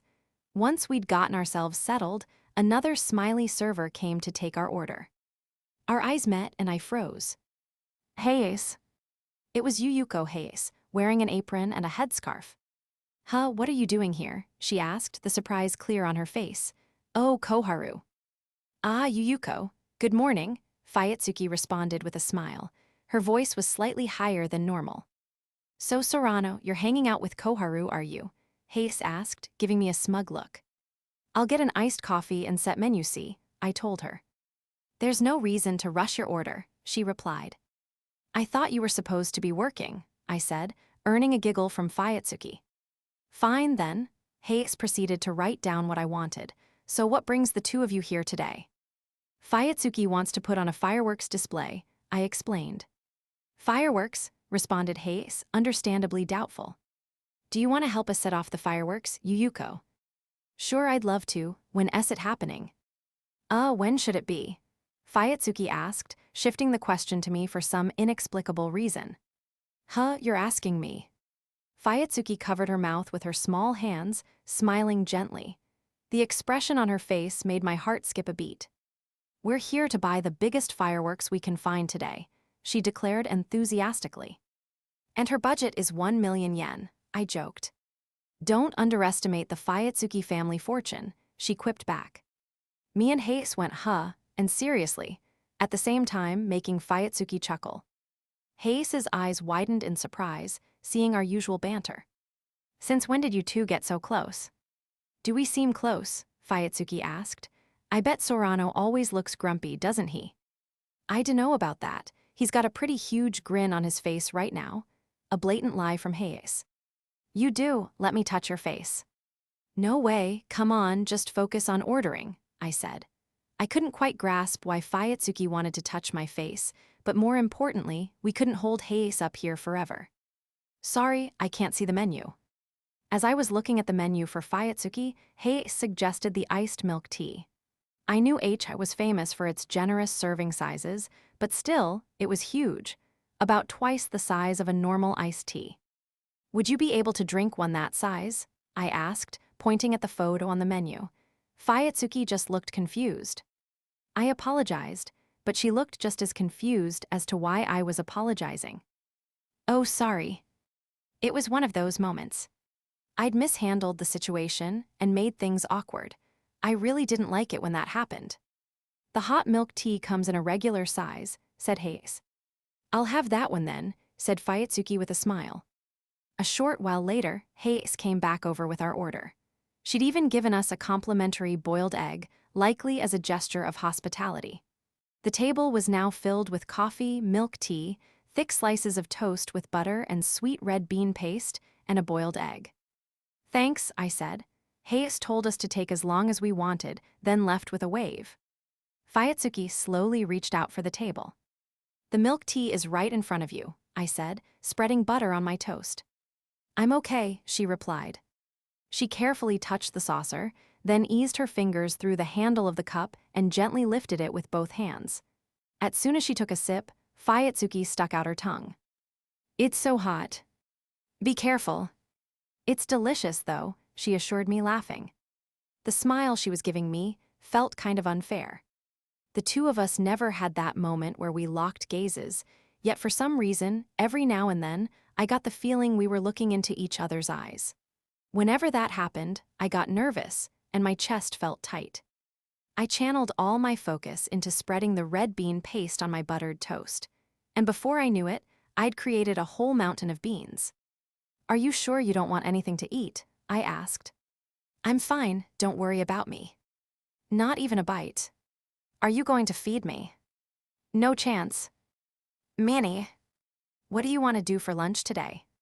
The truth is, I don't really like people watching me eat. I've heard a lot of girls feel that way. No, that's not what I. But Fuyutsuki trailed off before she finished her sentence. She giggled, and a smile stretched across her face. It makes me happy that you're treating me like a girl. I felt shy whenever Fuyutsuki smiled at me, so I took a big bite of my toast to distract myself. She kept that grin on her face the whole time I was eating. There it was again. That smile of hers was so unfair. Hey, I said, having mustered up the courage to speak. It felt like a good time to ask a question that had been on my mind for a while. If you don't want to talk about it, that's okay, but... After leaving the coffee shop, the two of us visited a few specialist fireworks stores.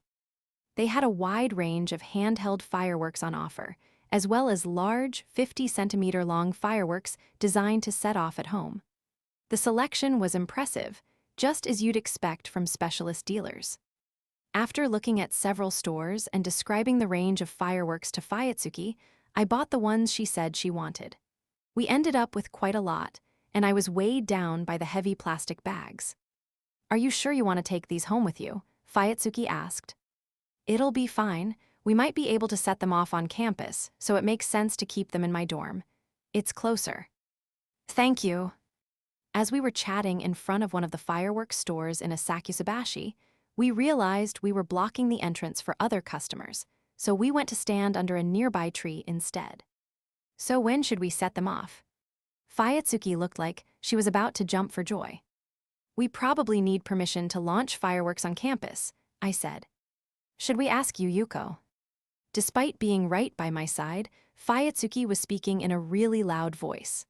I wanted to tell her to calm down, but when I saw her looking up at the sky, her eyes sparkling, I bit my tongue. So we've bought the fireworks, what should we do next? You want to keep our date going? I told you, this isn't a date. I'm just messing with you. Those fireworks must be pretty heavy, though, and I'm sure it's a lot to carry, so why don't we just head home? One of my hands was taken up carrying all the fireworks we'd bought. She must have figured it out from that. Yeah, if we wander around with this many fireworks, we might get stopped by the police for possession of dangerous goods. Would they consider me an accomplice? In this scenario, you'd be the main culprit. Oh, you always have a joke ready to go, Fuyutsuki said with a laugh. Her voice was high-pitched and clear. I was starting to enjoy making her laugh. Should we take the water bus home? She asked. The water bus. In my hometown, there was a ferry that took you to Moji Port on the opposite shore. I was surprised to hear that Tokyo also had a form of water transport. According to Fuyutsuki, there was a water bus that ran from Asakusa and went down the Sumida River to Odaiba in Tokyo Bay.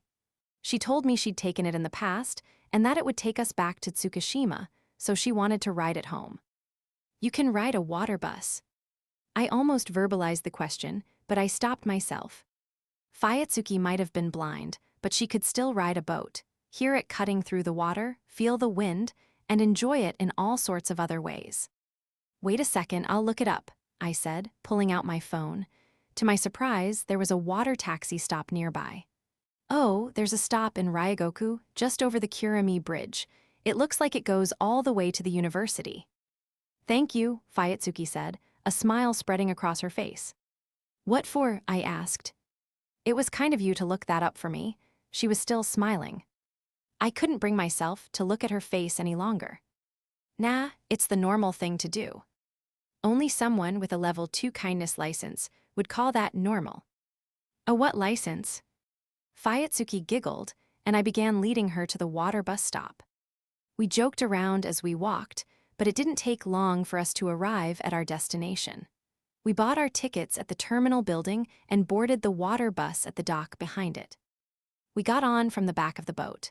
There was a ramp leading down into a cabin filled with seats and stairs going up to an open-air deck, from where you could get a full view of the Sumida River. Where do you want to go? I asked.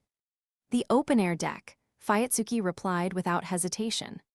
Since the boat's stairs were so narrow, I was forced to take the lead, holding Fuyutsuki by the hand. Your hand is so warm, she said. Never mind that, just make sure you don't hit your foot. It'll hurt. Fuyutsuki laughed, not caring in the slightest. The open-air deck had no seats and was surrounded by a square-shaped railing. It seemed like the rest of the passengers had gone inside, so luckily for us, we had it all to ourselves. Okay, there's a waist-height railing straight ahead of us. Hold on to it. I could hear the low sound of the engine puttering away, while the boat seemed to gently sway back and forth in the water. I guided Fuyutsuki to the front of the boat, where she grabbed hold of the railing. Thank you, I'm so excited. You do seem to be enjoying yourself. I am. I never thought I'd get the chance to do something like this. Well, if you're okay with having me around, I stopped before I could finish my sentence. If you're okay with having me around, I'll keep you company whenever you like. Having realized what I'd just been about to say, I cocked my head to one side. Was I happy to meet up with Fuyutsuki outside of college? Was I okay with getting more involved with her? I didn't know. I had no idea how I felt. Looking ahead, I could see the surface of the Sumida River stretching out before me. The water gave off a humid scent reminiscent of midsummer rain. Over the top of that, I caught a whiff of the oil that was fueling the boat. Though it wasn't the most pleasant of smells, the blue sky was reflected on the surface of the Sumida River, and I found it, quite simply, beautiful. Is it pretty? Asked Fuyutsuki. It wasn't until I heard her voice that I noticed I'd gone quiet. Her silence reminded me that she couldn't see the sky mirrored in the water's surface, which was such a shame.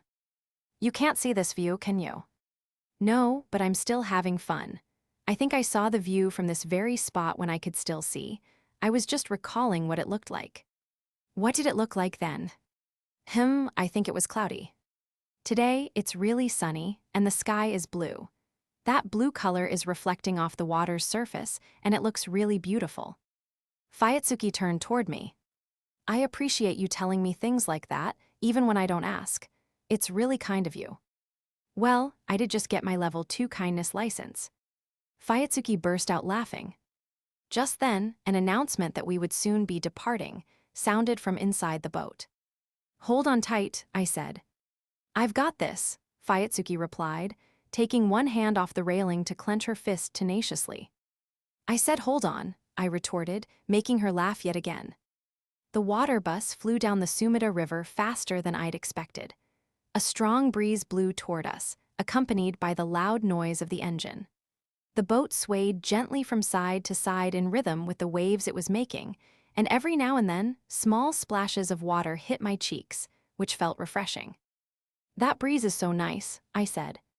"It really is. Thanks for helping me on board," Fuyutsuki replied. We continued making our way down the wide Sumida River. There were buildings on both sides of the waterway, with parks and patches of greenery occasionally appearing along the banks. The sun was high in the sky, and we passed under bridges and elevated highways.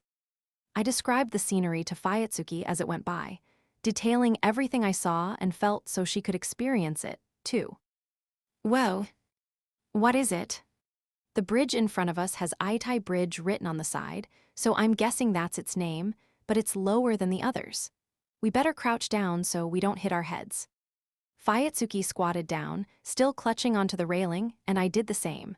The bridge soon passed over our heads. "Sorry, it wasn't as low as I thought. We never would have hit our heads on that." Still crouching down, I turned toward Fuyutsuki. Our faces were even closer than I'd assumed. "Why did you make us crouch then?" she asked with a smile. Seeing her enjoy herself so much made me want to help her feel that way again. Then I came to a realization. Oh, I know what's happening here. People who smile all the time and laugh out loud are total people magnets. It was amazing how much Fuyutsuki smiled, even though she couldn't see. At some point, she'd started to look radiant to me. Her smiling face was so close to mine. The loud noise of the boat splashing through the water made my pulse quicken, and the river shimmered in the sunlight behind Fuyutsuki. Overcome by embarrassment, I averted my gaze and rose to my feet. "I guess we're in Tokyo Bay," I said. A vast expanse of water spread out in front of us, and I began to catch a faint whiff of the ocean. "We must be almost there," remarked Fuyutsuki. "I can't see the university from this angle, though." The water bus turned left. We must have been nearing Echujima. At that moment, the boat hit a wave, causing it to rock slightly. Fuyutsuki nearly lost her balance, so I put a hand over her shoulders to keep her steady. She felt so soft, it was like I was hugging silk. "Eek." "Oh, sorry," I said. "I didn't mean to startle you." "It's fine," Fuyutsuki responded. "This is so much fun." Seeing her smile like that in my arms made my heart skip a beat. I'm back. I was back in my apartment in Tsukishima on the 46th floor. "Oh yeah, that was fun," I said to myself. I felt my way along the handrail and counted the doors from the entrance. The second door was my room. After leaving the cafe, Kakeru and I had ended up visiting several fireworks stores in Asakusabashi. Once we'd worn ourselves out from walking, he even joined me on the water bus. He'd made me laugh a lot, too. I searched the wall for the light switch, then turned on the lights. It was just a habit of mine.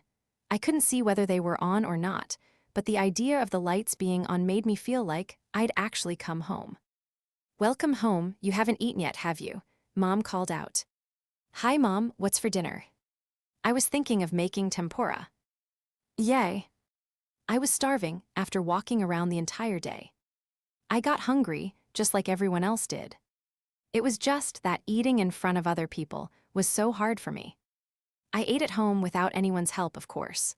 Once Mom told me where the food was, I could feel my way to it, pick it up, and eat it on my own. I was used to it by now, but the idea of getting food around my mouth still bothered me. If I had to eat in front of Kakeru, it'd bother me even more. "Did your date go well?" "How did you know it was a date?" "You took more care with your makeup than usual, and you tried on so many different outfits." I did my own makeup by relying on my memory and the feel of my own face to help me. For clothes, I felt the fabric with my fingers and asked Mom what color things were so I could pick out what I wanted to wear. Although I asked Mom to give me one final check before I went out, I was still capable of dressing myself. Today, however, I'd been more determined than usual. I wanted to look good for Kakeru, so I'd woken up earlier, or I'd happened to wake up earlier at least. I'd had a shower, then taken my time getting dressed. Not once had it felt like a chore. In fact, the mere thought of wanting to look good made it so much fun. If I'm having this much fun, simply getting dressed up, what's it going to be like when I actually see him? I hadn't been able to stop myself from feeling like that. "You're smiling," Mom said with a laugh. Thinking about my date with Kakeru had brought a smile to my face. "I am not," I replied, trying to play it off. I felt so embarrassed. There had been so many fireworks Kakeru had never seen before. He told me what they all looked like and read out the descriptions and warnings. By the time we were done, his voice was hoarse from talking so much. That was the sort of thing that made Kakeru so kind. Our date had been a short one, lasting less than half a day. Still, the fact that he'd made time for me and that we were able to spend it together made my heart leap with joy. Occasionally, Kakeru would speak to me in a particularly gentle tone of voice, as though he was being extra careful not to hurt my feelings. "If you don't want to talk about it, that's okay." I'd sensed his kindness whenever he said that. That must be so tough, being blind. "You're really okay going outside." There are people in the world who say things like that. It's sad but true. It serves as a reminder of just how rare being blind is. Most people simply aren't used to it. I just want to tell them I'm a normal person. Sure, when I'd first been told I was going to lose my sight, it had come as a shock. But over time, I'd gotten used to it and accepted that fact. I could still eat meals and take baths. I could still use my phone and listen to audiobooks. I could still do my makeup, dress up nicely, and wear skirts. I couldn't wear shoes with thin heels because they made it hard to walk on the tactile paving, but I could still wear boots and sandals. To the surprise of many, I live a pretty normal life. There are lots of things I can't do unaided, but I still manage to get by. I've learned to ask for help when I can't do something. It's even helped me make friends. But that's why I don't want people to be too worried. I might be blind, but there are still loads of things I want to do. Still, people just assume my life is a struggle, and they distance themselves from me because of it. That was the thing that upset me the most. But Kakeru was different. "How do things look to you when you're blind? Is everything dark?" He was trying to understand me. "Yeah. If you don't want to talk about it, that's fine," he added, so hesitantly it made me laugh. People tend to think things are pitch black, but in my case, it's the opposite. "How so?" "It's like a whitish, transparent haze, I guess." "Whoa." There it was again. Whoa, that must have been a habit of his. It was pretty cute. That catchphrase came out when Kakeru was thinking carefully about what to say. I liked that about him. "You don't have to answer this question either, but..." "No, go ahead, hit me with it." "When did you lose your sight?" "I was diagnosed with cancer when I was in 6th grade. They told me I had a small tumor in my brain, about the size of a pinky fingernail. The first surgery was over before I knew it. I almost felt like, oh, is it over already? But in my 3rd year of middle school, they found that the cancer had spread. This time, it was in the retinas of both my eyes. I was given a choice: either have both my eyes removed or keep them and undergo surgery and chemotherapy. I chose to keep my eyes. I had the surgery and I started chemo. I had to stay in the hospital for a while, so I couldn't go to my graduation ceremony. Chemotherapy was really tough. My hair fell out, I felt dazed, and my memory was all foggy. For some reason, I wanted Kakeru to know the whole story. So I told him everything. After that, I lost my eyesight. I learned Braille, went back to studying, and got my high school equivalency diploma 4 years later. Truth is, I'm a year older than you, Kakeru. You should show me more respect. I ended my story with a joke. I was the one who hadn't been able to bear the heavy topic any longer. It had taken a lot of courage to reveal the truth. I wondered if I should have left out the part about being a year older than him, and I soon began to regret mentioning it. Kakeru reacted with a blunt, "whoa," before continuing in a gentle tone of voice. "When's your birthday, Fuyutsuki?" "March 28th. Mine's April 2nd. Our birthdays are really close together." Due to the way school cut-off dates work, he was only a few days younger than me, despite being a grade below. "You're just 5 days older, so I think I show you plenty of respect," he added. I hadn't wanted him to console me with sympathetic comments like, "That must have been so hard," or "You've done so well." I didn't want him to take pity on me. All I wanted was for him to hear my story. He seemed like someone who'd truly understand. There it was, that was it. His kindness was irresistible. "Kakeru." "Yeah. You're really kind, aren't you?" I said. Kakeru's voice cracked as he tried to refute me. He sounded cute when he was flustered. I like that about him. He cares for me in his own quiet way, as if it was the most natural thing in the world. I like his warm hands. I like his high-pitched voice. I like how he made me laugh. I like his kindness. Sometimes, a tiny part of me wishes I could see his face. I was certain I'd still fall for him if I knew what he looked like. I like Kakeru. But then a thought suddenly crossed my mind. I was scared of confessing my feelings. Would it bother him that I had a disability? I couldn't help but wonder. Kakeru isn't that kind of person. As much as I believed that, I was still unbearably anxious and scared. But what if I could see? What if I weren't disabled? Even then, I was sure I'd be scared. Oh, right. Confessing your feelings is always scary. I couldn't help but smile with delight. Making this kind of discovery filled me with joy. I was happy. Even with my condition, I could still know what love is. I wondered how Kakeru felt about me. Would he tell me he liked me? Was I the one who was supposed to confess? What if he rejected me? We might have added each other online, but he'd never contacted me first. Hee, I couldn't help but laugh. It was all so much fun it hurt. My chest felt like it was going to explode. I felt so happy and so pained at the same time. Kakeru. Embracing the mess of emotions I was experiencing, I began to cry. Truth be told, there was one thing that made me want to leave my dirt-cheap 10,000 yen dormitory as soon as possible. I'd already gotten over several minor hang-ups, such as having to share a room, the breaker tripping so frequently, and the fact that the bath and toilet were separate. So what was my issue then? Cutter training. A tradition forced on all dorm residents, cutter training had been going for over 100 years, ever since Commodore Perry first landed in Japan. However, in that time, the tradition had definitely been elaborated on. Dorm residents would gather at Harumi Wharf before 5 a.m. and get in small boats called cutters. Then we were relentlessly made to row around the Tokyo Bay coastline until the sun came up, shouting heave-ho in unison. Some people got blisters on their hands, while others had the skin peel off their buttocks. It was an incredibly outdated pursuit.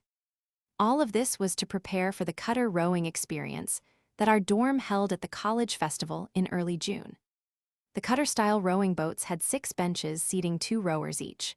However, during the festival, only 3 of those benches held rowers, with the others taken up by festival attendees. The route spanned the triangular stretch of water bordered by Echujima, Tsukishima, and Toyasu, and after going under the Harumi Bridge, we'd loop back around. It was one of the top attractions at the festival. With only half the usual number of rowers on board, we had a huge burden to bear, and all the extra passengers weighing the boat down made it feel like we were rowing through an ocean of lead. During the festival, which ran over one weekend, we were made to row 4 times daily from 11 a.m. to 4 p.m. with just an hour break-in between each trip. We had a lunch break sandwiched in the middle, but the ordeal was still beyond grueling. Inevitably, we were left with intense muscle pain in our arms, backs, and waists. Students came out of this series of hellish experiences looking slightly more muscular, but for someone like me, who had zero interest in bulking up, it made me seriously consider not just leaving the dorm, but going back to my family home and shutting myself away. But the college festival arrived, and I was still there. I'd made it to the final ride. Amazingly, I'd gotten that far. I was finally going to be freed from this hell. That thought brought me some measure of relief as we boarded the rowboat for the last time. Beside me was Narumi, who was getting more and more muscular every time we made the trip. 2 smiling women in life jackets sat on the bench in front of us. "You've got this, Kakeru," said Fuyutsuki. Wait, aren't we turning to the right? Asked Hayase. Why were they here? Put some oomph into it, Sorano, yelled Narumi. You're pushing too hard, Narumi, I snapped back. Eek, yelped Fuyutsuki. Fuyutsuki, are you okay? You're not scared, are you? I couldn't help but worry about her and whether she'd be okay not being able to see. But it seemed like I had no reason for concern. I'm having so much fun, she reassured me. Go Kakeru, go Kakeru, go. I couldn't help but find myself taken aback at how excited she was. Why are you enjoying this so much? I asked her. The breeze and the smell of the sea is so refreshing. What's not to enjoy? Water splashed up from the sea below, and I felt the cold sensation on my cheek and smelled the strong scent of the ocean. Tiny droplets of water glistened as the light hit them. There was Fuyutsuki, smiling. I didn't know why, but I was drawn to her smile. True that, Narumi piped up. The sea really awakens a man's adventurous spirit. If this doesn't get you fired up, nothing will. Shouting, heave-ho, Narumi lifted his oar out of the water, then dipped it back in and pushed the handle forward powerfully. I matched his actions, yelling and using all my strength to pull my handle toward me. When our oars touched the surface, they moved vigorously through the water, and the momentum propelled our cutter forward with a jolt. Fuyutsuki laughed, swaying backward and forward along with the boat. This is amazing. Narumi, who was now 100% fired up, let out a loud heave-ho. Seriously, I thought, fed up, but I joined in with his chanting anyway. Once this is over, I'm gonna drop out of college and grow vegetables back home, I said, acting like some sort of movie character just before they die. However, the naive girl in front of me took my words at face value. You're dropping out. He isn't really, Koharu. Don't fall for his silly jokes, Haig said. She'd been tightly holding onto Fuyutsuki's hand for some time now, and she looked pale. Hey, Hayase. Heave-ho. Okay. What was that? She responded crabbily.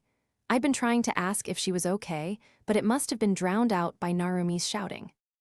Hayase, are you? Heave-ho. Narumi shouted over me yet again. What did you say? Heave-ho. He was so loud. I was asking if you were okay. Heave-ho. Not okay.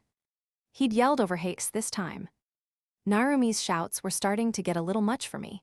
They kept interrupting my conversation. There was an upperclassman sitting at the stern of the boat, manning the tiller, and I called out to him, suggesting we ease up a bit. Someone's feeling seasick, I explained, so let's slow down. Stop rowing, everyone, he commanded, and we all raised our oars. Thank you, said Hayase. You're so kind, added Fuyutsuki. Sorry, my bad. I got kinda carried away there, Narumi said, apologizing. The boat moved along at a slower pace. From the bay, the high-rise buildings of Tsukushima looked even taller. The sunlight reflected off the water's surface, making it glisten like a wobbling mirror.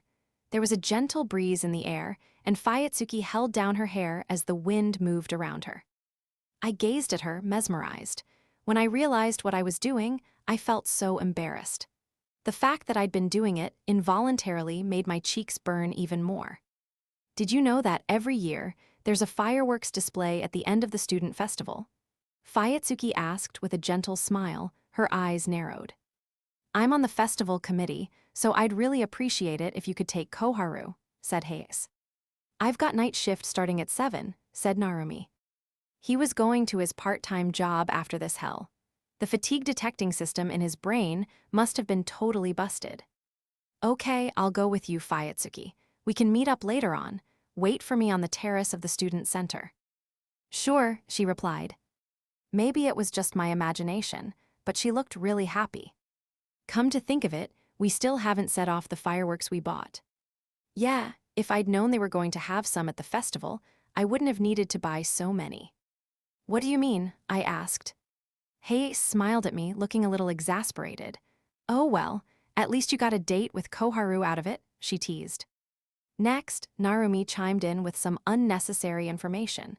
He even took a shower before he left. Seriously, you'd better watch out, Koharu, Hayase said, giving me a distrustful look. Watch out for what? Fuyutsuki asked, looking confused. Seriously, cut it out, I snapped, trying to smooth things over. At that moment, the boat suddenly shook. Hiya, Hay squealed. A wave of chuckles filled the boat, hearing her high-pitched yell. Hey, don't laugh, Hake said, looking embarrassed. But this just made it even funnier, causing us all to laugh even harder. Cast in the light of the setting sun, we turned the cutter back around toward the university. As we got closer, we began to hear a cover band performing. It was impossible to make out the lyrics, but we could hear the guitar and the drums, along with the cheers of the excited spectators. Was it normal to get muscle pain the same day you overexerted yourself? My arms were trembling, and my lower back felt like it was about to break. I didn't even have the strength to open a bottle cap, and my legs were barely supporting me. My entire body was exhausted. I felt like the ground was shaking, likely because I'd spent so much time on the boat. I was even having trouble walking as I headed to our usual spot on the terrace, dragging my heavy legs along with me. For some reason, the thought of the two of us meeting up made me nervous. I'm on the festival committee. I've got night shift starting at 7. My head had begun to spin when I heard Hakes's and Narumi's excuses. I'd been unbelievably happy. Was this feeling what I thought it was? Yeah, it must be. When had it started? Was it when I saw how excited Fuyutsuki was earlier? Or had it started long before that? The idea of me and Fuyutsuki spending time together alone made me so excited. There weren't many people outside the student center where the terrace was. The festival was taking place on the large grass lawn near the main entrance, where at that moment the yukata contest, the last event, was being held. I could hear Hayase's voice, amplified through a microphone. She must have been the host or something. Hayase was involved with the student festival committee in addition to her other responsibilities. She was so different from me that I found myself beginning to admire her. Fuyutsuki was in our normal spot, drinking her usual milk tea. She was just sitting there waiting for me as the world around us began to take on an orange hue.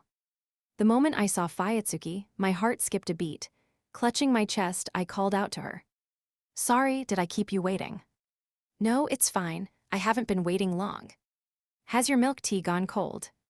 It's in a paper cup, so it cools down pretty quickly anyway. The wind was relatively chilly, considering it was early summer.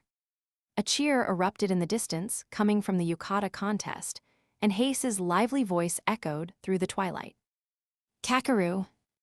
I thought you disappeared. Oh yeah, I went quiet, did I? You're such a meanie. The two of us exchanged our usual light-hearted banter, then smiled at each other. We had a nice atmosphere going. Then Fuyutsuki muttered something. I wish I could have worn a yukata. I bet your super-rich family owns some pretty expensive ones. My mom used to wear this yukata with a spider lily pattern on the obi. I always wanted to wear it. You should have entered the yukata contest. You think so? I'm sure you'd have come first. If I had, would you have voted for me? Well, I said jokingly. Give me a serious answer. Fuyutsuki's voice suddenly took on a stern tone, making me a little nervous. Of course, I would have voted for you, Fuyutsuki. Even though I'm blind, would you still pick me as your favorite? Her voice was trembling.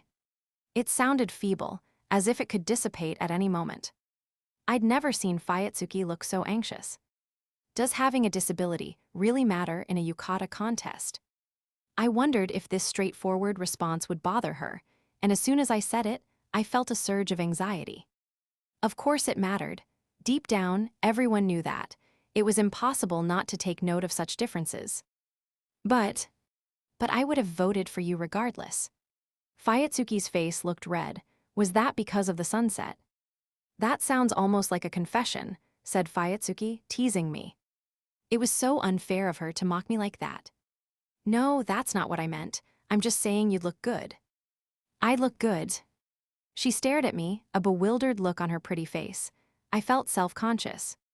No, seriously, it's not what it sounds like. I just assumed a rich girl like you would be used to wearing yukata. What's that supposed to mean? Fuyutsuki replied, laughing. The glow of the setting sun made her look radiant. Before I knew it, the words had slipped out of my mouth. So this must be love. Hi. Fuyutsuki's expression made it look like she was frozen in time. Panicking, I tried to smooth things over. I mean, you must really love fireworks. You're always talking about them. Fuyutsuki laughed a little and turned her eyes toward the sky. I think it would be wonderful if we could put on our own fireworks display. It'd be such a special day, a memory that would last a lifetime. It looked like she was imagining fireworks exploding in the sky she couldn't see. You know those fireworks we impulse bought the other day? Fuyutsuki continued. They must have been pretty heavy. They're just sitting quietly in the corner of my room now, looking at me resentfully. I wish they'd told us there would be fireworks at the student festival. When would they have done that? Maybe at the entrance ceremony. Congratulations to all our new students. I know this is a little ahead of time, but we're going to be setting off fireworks at the student festival. Something like that? I asked, laughing. Be serious, Fuyutsuki retorted, but she was laughing too. I looked up at the sky. Dark clouds had gathered, and a cold wind was blowing in. And now, the moment you've all been waiting for. The glorious winner of the yukata contest is. Hayase's voice echoed from afar, followed by a loud cheer. Fuyutsuki and I listened to her together. There was a comfortable atmosphere between us as we had an unmemorable conversation, musing about how hoarse Hayase's voice would be the next day and commenting on the crowd's enthusiasm. We enjoyed a moment of calm, listening to the voices in the distance. Then all of a sudden, something changed. Raindrops began to fall, one by one. The smell of rain instantly filled the air, and in no time at all, the sound of rain grew intense. The fireworks display was canceled, so we decided to share an umbrella and walk back to Fuyutsuki's apartment. It happened as we were saying goodbye to each other in front of her apartment building. That day, hidden beneath the umbrella, Fuyutsuki and I shared our first kiss.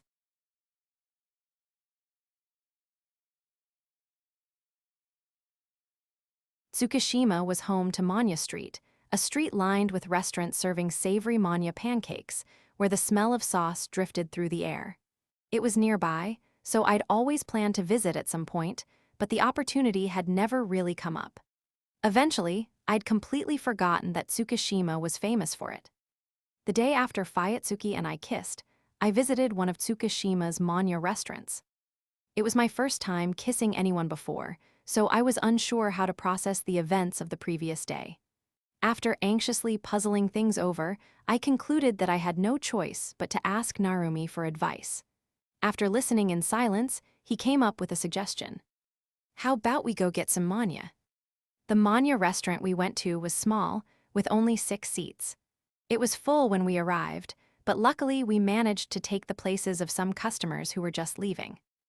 All the other people there were proper adults, which made me restless. I was glad I'd enrolled in college, but I was the kind of indoorsy student who spent most of their time loafing about inside their dorm. Eating out with a friend felt like a mini adventure for me. Wait, people from Kansai don't eat Monja, do they? You guys eat okonomiyaki instead, right? I was sitting on a backless stool looking at the menu board. There was no okonomiyaki on there, just a range of different types of Monja pancakes. Narumi, sitting across from me, was finally chopping up fried cabbage with his metal spatula. He seemed like a total pro at it. When a tough-looking guy like him handled a spatula in front of a griddle, it inevitably made him look like a nighttime street food vendor. My mom's from Gunma, so I mixed, half from Kanto, half from Kansai. We used to have Monja all the time at home. What do you mean mixed? I asked. Hang on, Gunma's actually in the Kanto region. You just turned half of Japan against you saying that. Narumi glared at me. Whatever, let's just make the Monja already, I said in a desperate attempt to pacify him. Narumi started pouring the Worcestershire sauce, flavored Monja mixture, onto a donut-shaped base of cabbage. The sizzling sound of oil and water leaped off the griddle, and the scent of Worcestershire sauce wafted up from it. It looked delicious. Just then, the sliding door of the restaurant rattled open. A lone woman stepped inside. It was Hayase. I wondered if she was with a friend too. Just then, Narumi raised a hand and called out to her. Over here. Sorry, did I keep you guys waiting? She asked. Hayase took the seat by the wall next to Narumi. then asked the server for an oolong tea as if she'd done it a million times. "What's going on?" "I demand an explanation, Mr. Narumi." I shot him a look. "Gimme a moment, this is the important part," he said, breaking the cabbage base and spreading the manya all over the griddle. It started to sputter, releasing clouds of steam.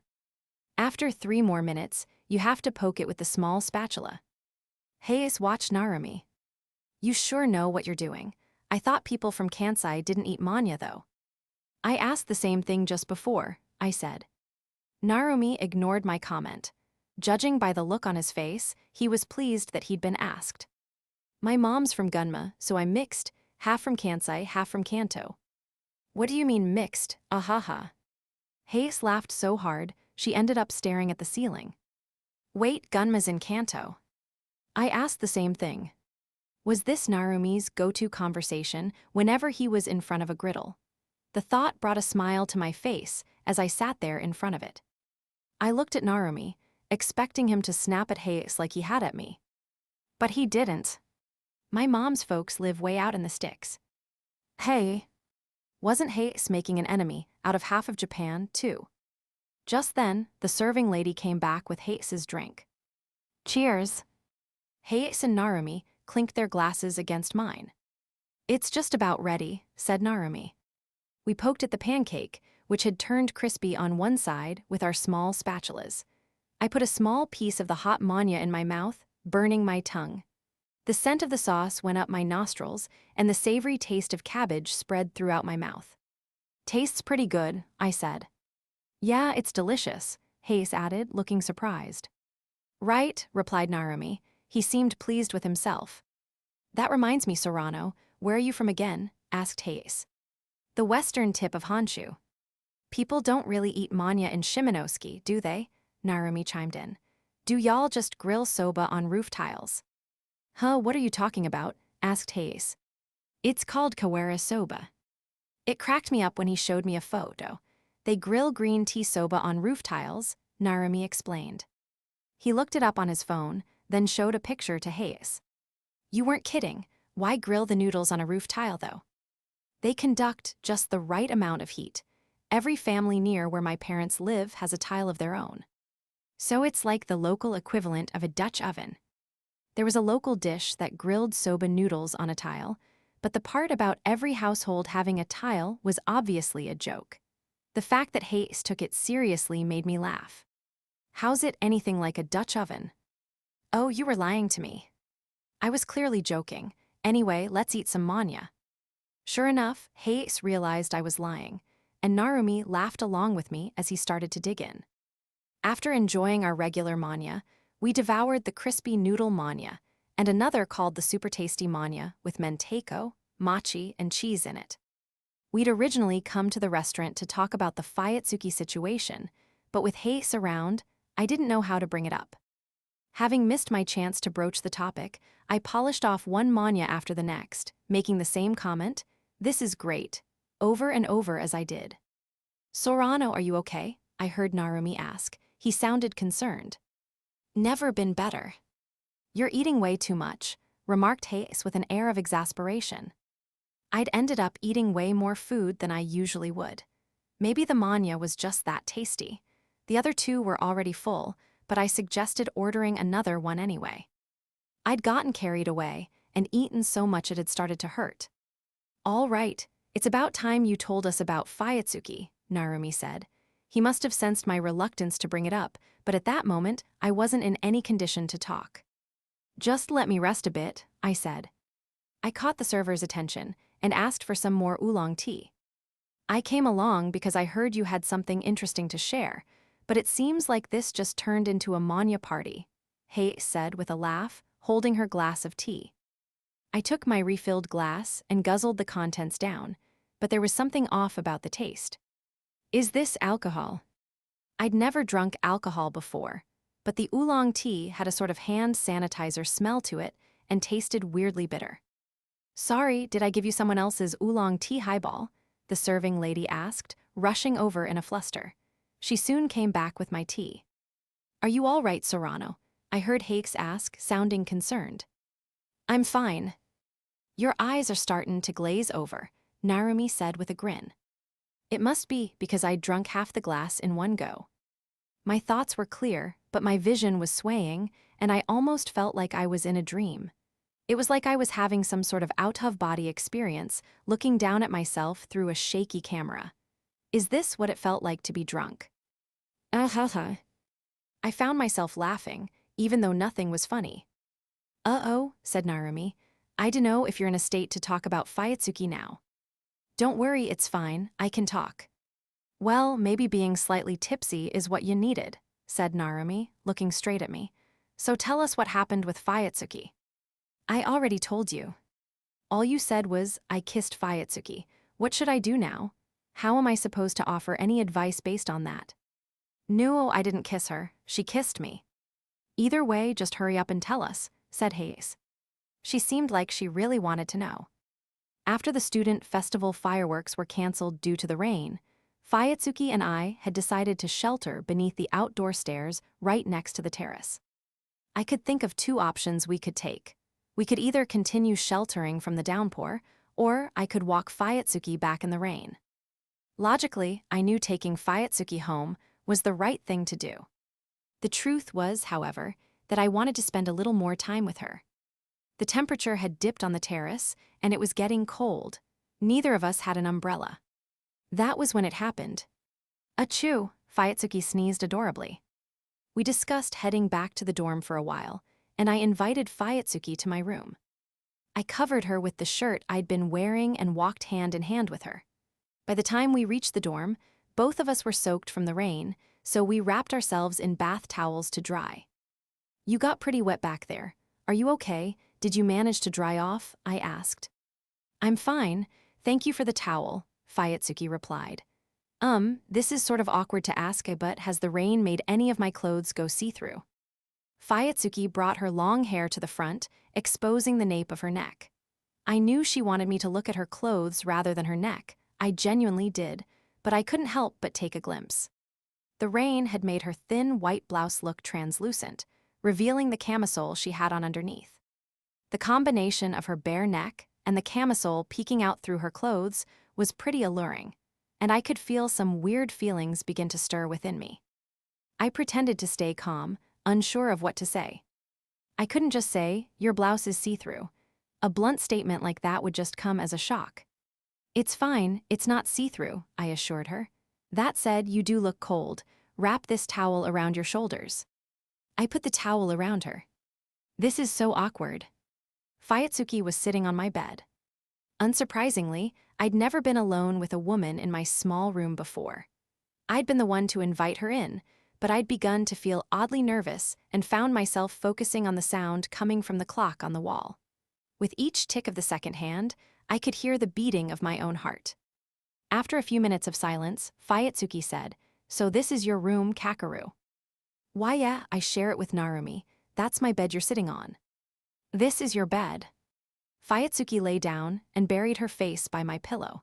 I could see her long, pale legs sticking out from underneath her skirt. You should probably watch out. I can almost see your underwear. Fuyutsuki jolted upright, pressing her hands against the bottom of her skirt. Silence, I felt so awkward. My heart was beating so loud. Did you see them? I warned you before I caught a glimpse. You're such a perv. I told you, I didn't see anything. I'll take your word for it, Fuyutsuki said, laughing again. She really never did stop laughing. That was such a shame, she added. Seriously, I saw nothing. Oh, I was talking about the fireworks. I jumped to the wrong conclusion, and my cheeks started to flush. I was so embarrassed I wanted to die. They'll do it again next year. It's a staple of the student festival, apparently. I want to join that club. Setting off fireworks at the student festival, that's like the epitome of youth. I bet they'd turn me down, though. Why don't we both join? Really?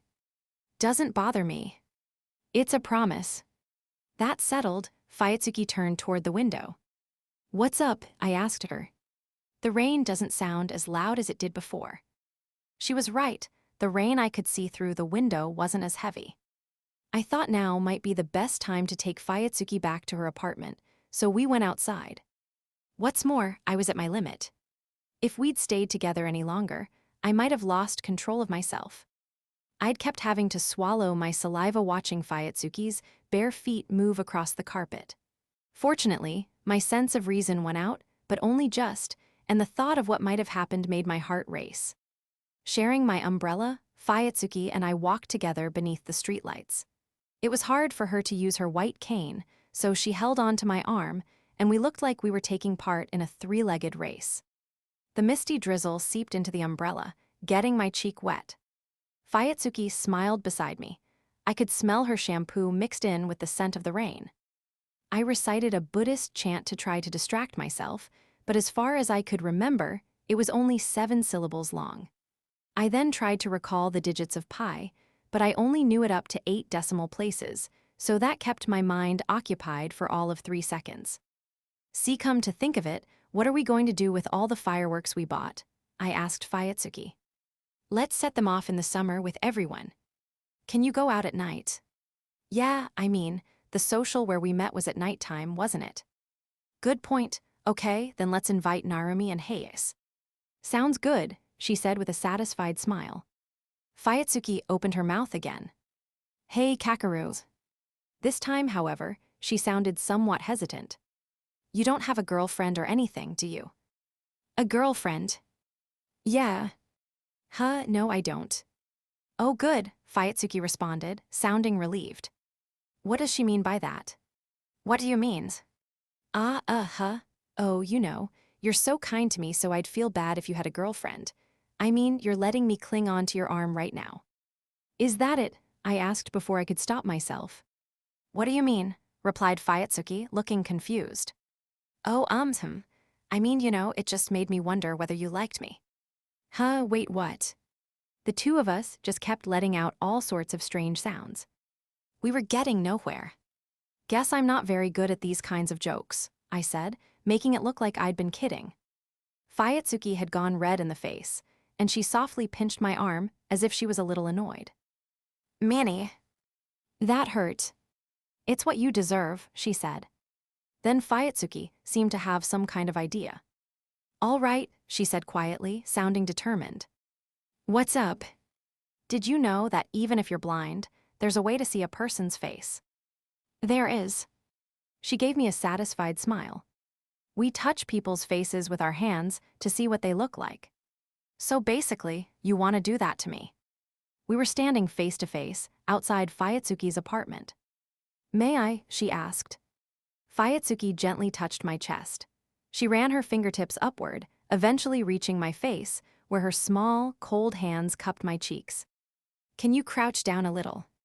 Like this, I said, squatting down. Then something warm touched my lips. Fuyutsuki was right in front of me, her eyes closed, and her soft lips were against mine. We were kissing.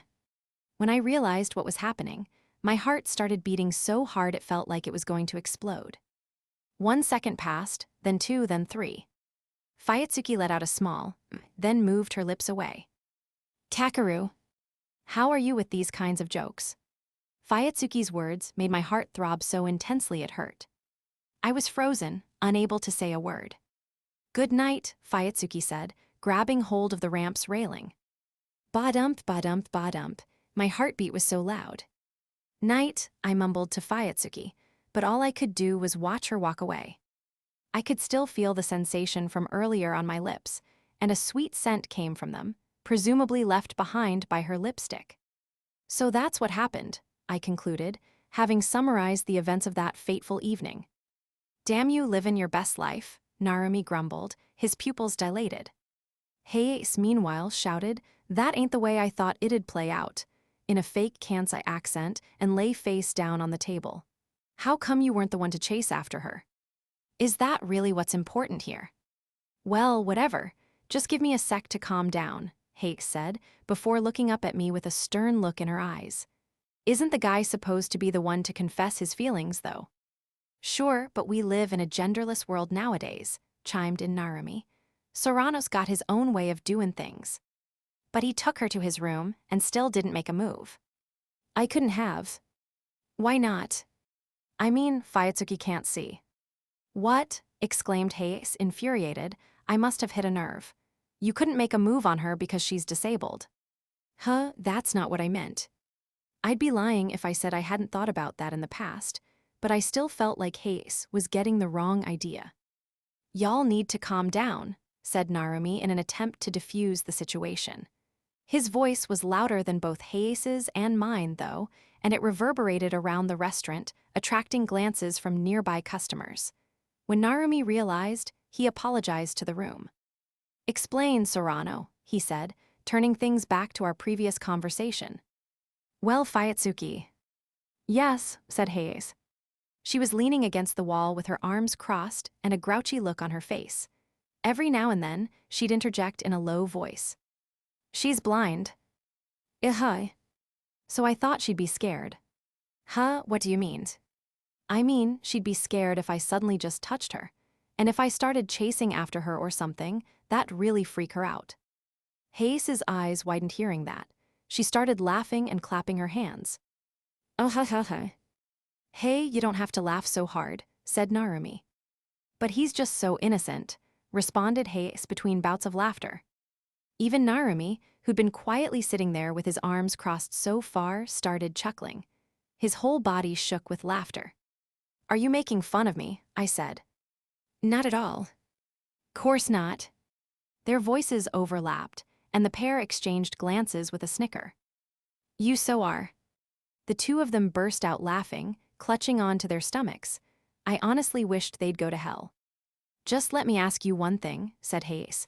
What do you like about Koharu? Like I'd tell you. Oh, it must be her face or her figure then. Gross. Koharu doesn't deserve a guy like that. It's not that. I down the rest of my oolong tea. She always has a smile on her face.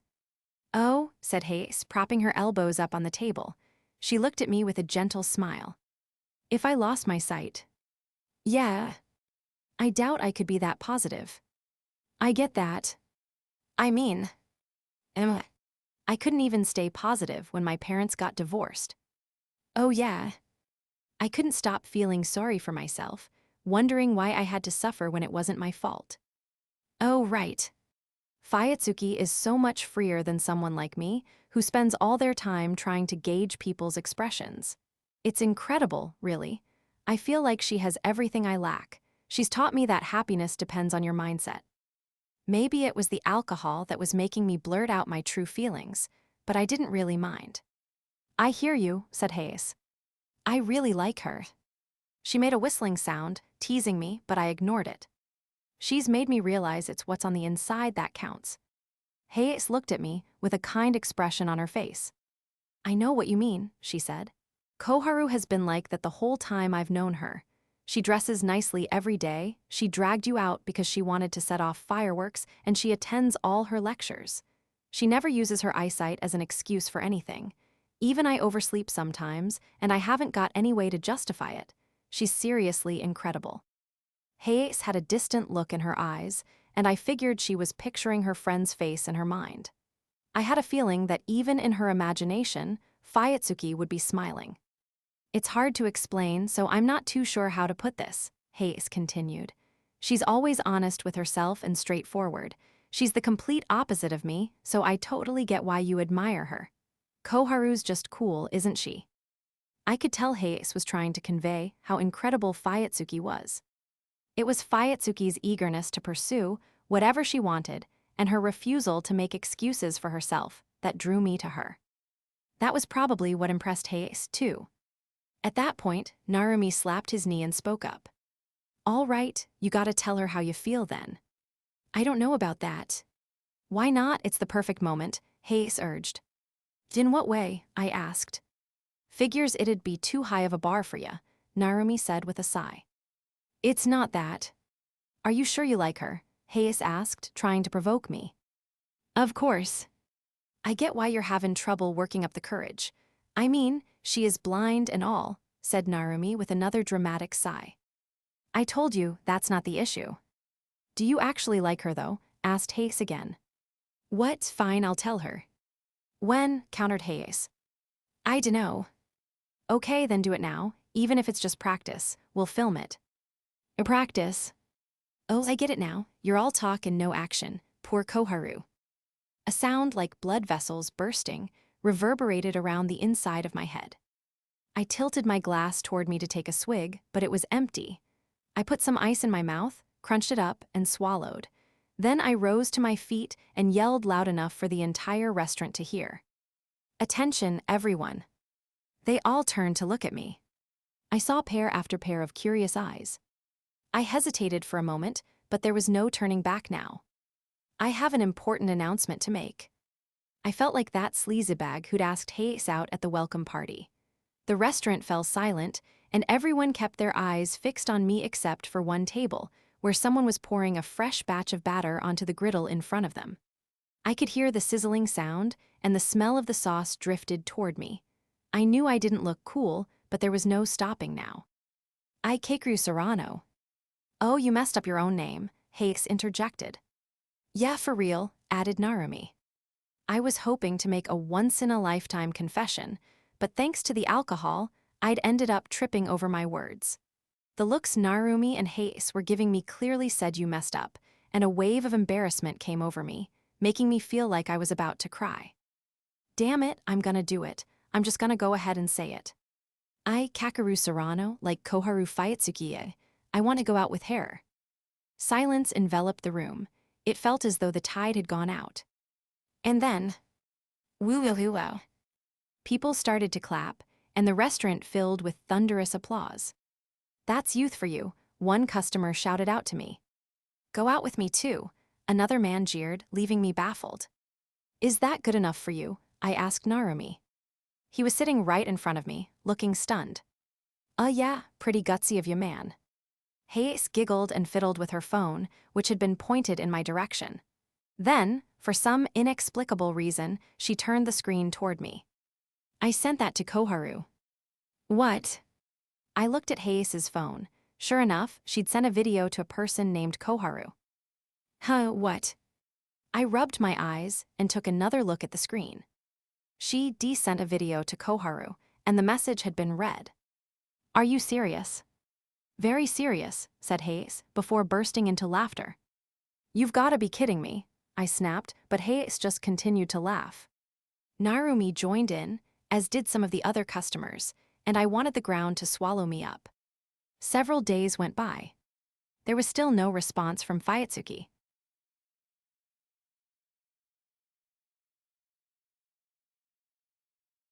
"This small white spot is a malignant tumor," explained the doctor. It didn't feel like he was talking about me. The only symptoms I'd been experiencing were fatigue and headaches, nothing that severe. The tumor was about the size of my pinky nail, so the surgery didn't take long. It was a simple procedure that didn't even require a scalpel. It was over in no time. It seemed like a piece of cake, and I assumed the whole ordeal was behind me.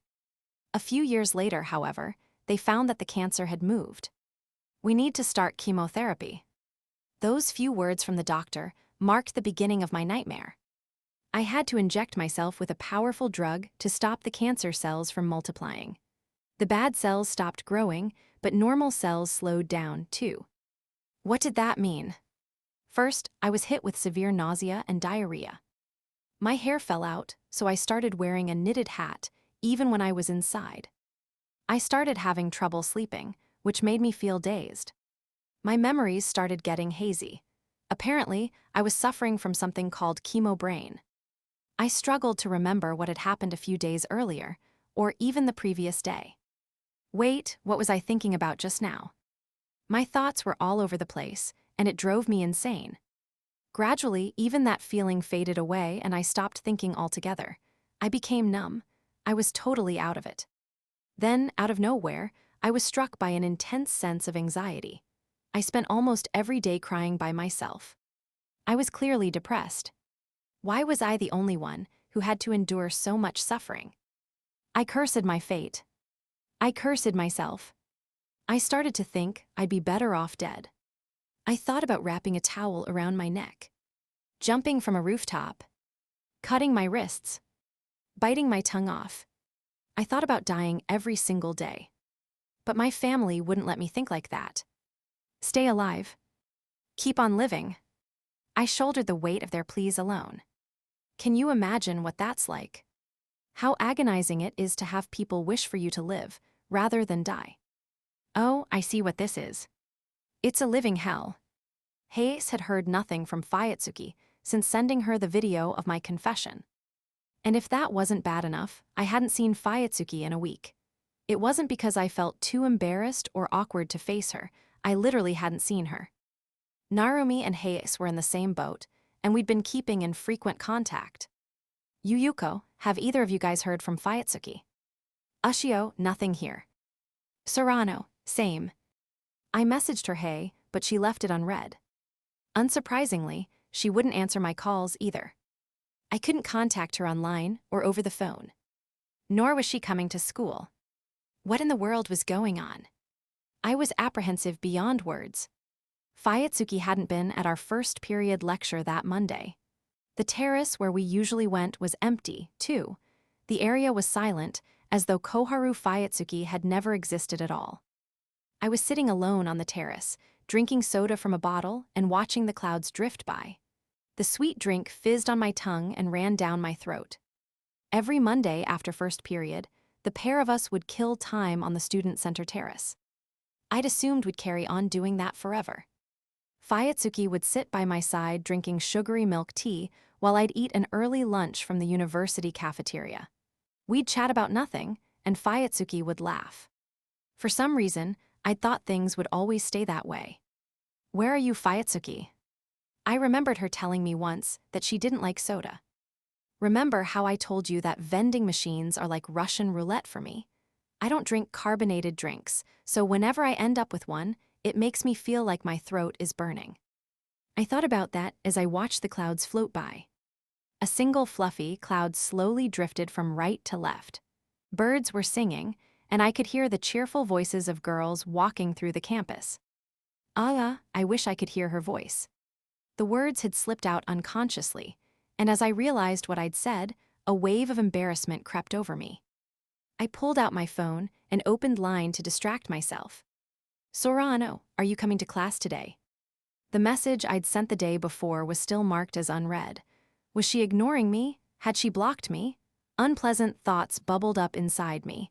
It was as if there was something stuck in my throat making it hard to breathe. My heart ached, and my chest felt tight. What is this, heartbreak? I couldn't shake the idea that it was something else. I had a bad feeling that something more serious had happened to Fuyutsuki, and a vague sense of apprehension seized hold of me. That was why I wanted to see her, to make sure she hadn't disappeared. People you cared about could vanish in the blink of an eye, as if they'd never been there at all. That was what had happened with my father. Before I knew it, he was gone, never to be seen again.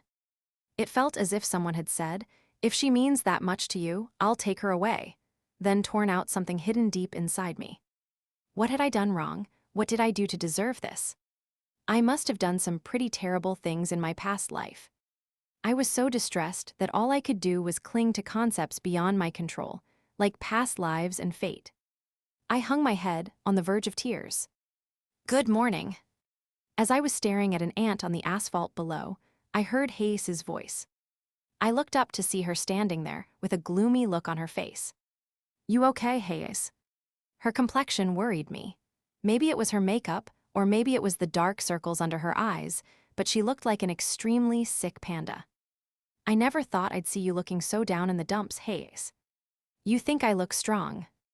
All leader types look strong to me. Believe it or not, I'm a real softie. Sure enough, Hayase was slumped over at such an angle that it looked like her spine had turned to jelly. I take it Koharu's not here. There was always a chance that Fuyutsuki would suddenly appear out of the blue, saying, "Did I worry you?" Heh, with a smile. Perhaps Hayase had been clinging on to that sliver of hope, too. I understood how she felt. Maybe it's because I sent her that weird video, she said. What do you mean weird? I was making fun of your confession. Oh, so you did mean it like that. Hayase probably wasn't used to people disappearing. Unlike her, I was accustomed to grown-ups coming in and out of my life, so I wasn't as affected by it as she was. No, that was a lie. Correction, Fuyutsuki's disappearance was very tough on me. I wonder what happened to her, I said. Who knows, Hayase replied simply. Zai. The conversation came to a grinding halt. Anyway, about the midterm exams, I began, forcing myself to say something. Can we get past papers from our seniors? Yeah, they're usually the people to ask.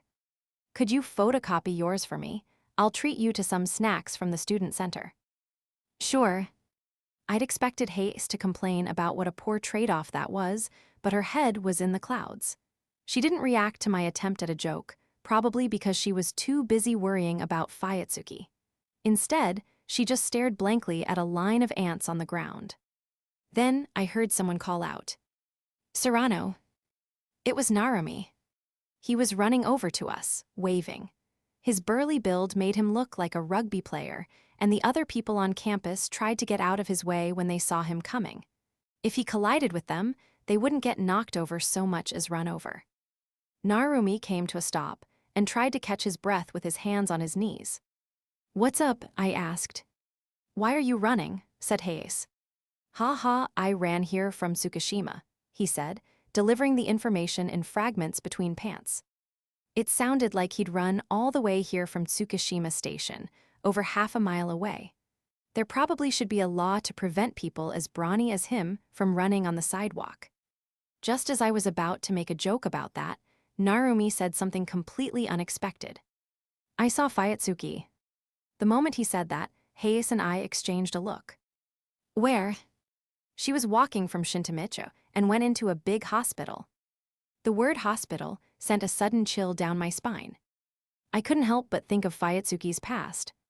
Her cancer, the cancer spreading, being hospitalized. Had she gotten sick again, my brain started to heat up. I needed to see her, nothing else mattered. Thanks, I'm gonna go see her. I'll come with you, said Hayes, holding on tightly to my shirt sleeve. What about you, Narumi?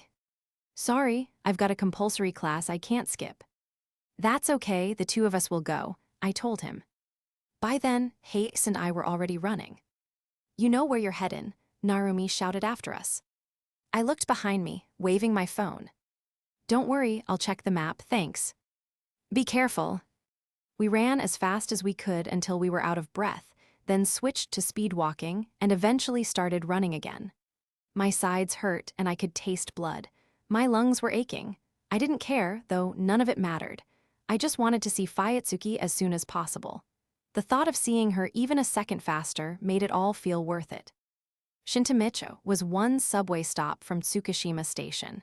We debated whether or not to take the subway, but decided to run instead. It felt like that would be quicker than going down and waiting for a train. Hayes was wearing heels, so she had to tap out almost as soon as we started running. Go on ahead, she told me, so I ran off by myself. I could see the large hospital from Tsukuda Bridge. At that point, I was totally worn out. I'd probably run 2 kilometers by that point. The hospital looked like a magnificent fort with a combination of both low-rise and high-rise sections. Whoa, it even has a rooftop garden. It was exactly what you'd imagine a major city hospital to be like. When I went in through the first-floor entrance, I was greeted by the aroma of coffee rather than the usual hospital smell. The luxurious atmosphere left me in a state of disbelief. There was a coffee shop belonging to a certain green chain of stores, restaurants, and for some reason, even an art gallery. It felt like a high-end hotel. I felt completely out of place. I started to wonder if the reception staff would be dressed like hotel concierges, but the reception ended up being pretty ordinary. Oh, excuse me, can I ask you something? I said, panting heavily. Oh, of course. Is this your first appointment here? Asked the receptionist, slightly flustered by my breathlessness. Is there a patient named Fuyutsuki in this hospital? Koharu Fuyutsuki. The receptionist started eyeing me suspiciously. I'm sorry, but that's personal information. Please, I haven't been able to contact her lately. I was desperate. I knew I was being stupid, but I couldn't stop myself. I needed her to know. I needed this lady to tell her I wanted to see her, to tell Koharu Fuyutsuki. I'm afraid that doesn't change things. Somebody who looked like the receptionist's boss came over, a smile pasted on her face. It was obvious that this was the smile she saved for suspicious individuals. Is something the matter? She asked. Sorry, it's fine, I replied, but it really was. For the time being, I turned around and walked away from the reception. I knew how ridiculous my behavior was, but that didn't make me any less desperate. At that moment, the floor underneath me began to sway. My vision started to turn white. There must not have been enough oxygen getting to my brain. Unable to stay standing, I slumped into a chair in the lobby. When was the last time I'd run that hard? An electronic chime sounded and a voice said, "Number 107, please." It had occurred to me that if I sat in the lobby long enough, Fuyutsuki's name might be called out, but it sounded like they referred to patients by numbers instead. It didn't seem like I was going to hear her name, no matter how long I sat around with my head down. "Where are you?" I muttered to myself. I got out my phone and opened Line. The message I'd sent her the day before was still unopened. Fuyutsuki, Fuyutsuki, Fuyutsuki. All I could hear inside my head was her name. Sorano. Hayase had finally arrived at the hospital lobby. "Did you take the train?" I asked. "No, I caught a taxi." Her expression was rigid. I could tell she'd hurried here. "So, where's Koharu?" "Reception won't tell me anything." "You idiot, of course they will, but okay, I see." There was a determined look on Hayase's face. "We have no choice but to search for her ourselves. I'll take the old building next door. Let me know if you find her." With that, Hayase made her way to the old building, and I set off to look for Fuyutsuki. The hospital was 12 stories high, and I slowly worked my way from floor to floor. I didn't want to attract suspicion, so I made a conscious effort not to stare and tried to make it look as though I was on my way to a particular room. The luxurious facade from earlier melted away the higher up I went, as the distinct stench of disinfectant became stronger. I assumed the ophthalmology department would be the most likely place to find her. I looked for someone who was using a white cane, but she wasn't there. Fuyutsuki, Fuyutsuki, Fuyutsuki. The entire time, all I could think of was her name. I'd still heard nothing from Hayase. "Where are you?" With each second that ticked by, I grew more worried. When I reached the pediatric floor, I almost turned back, thinking it was unlikely I'd find her there. That was when I heard it. I could hear the sound of a piano. A gentle melody filled the hospital hallway, and my heart raced hearing the familiar tune. An image of Fuyutsuki's profile as she played the piano drifted across the back of my mind. This must have been the so-called kids' room. The walls were covered in pastel blue wallpaper, and there was a soft-looking yellow and green jigsaw mat on the floor. The shelves on the walls were packed full of toys and picture books. There were about 10 kids there, and 3 women who must have been mothers gazed lovingly at their children. There, in the kids' room, I saw an upright piano with a white cane leaning against the keys.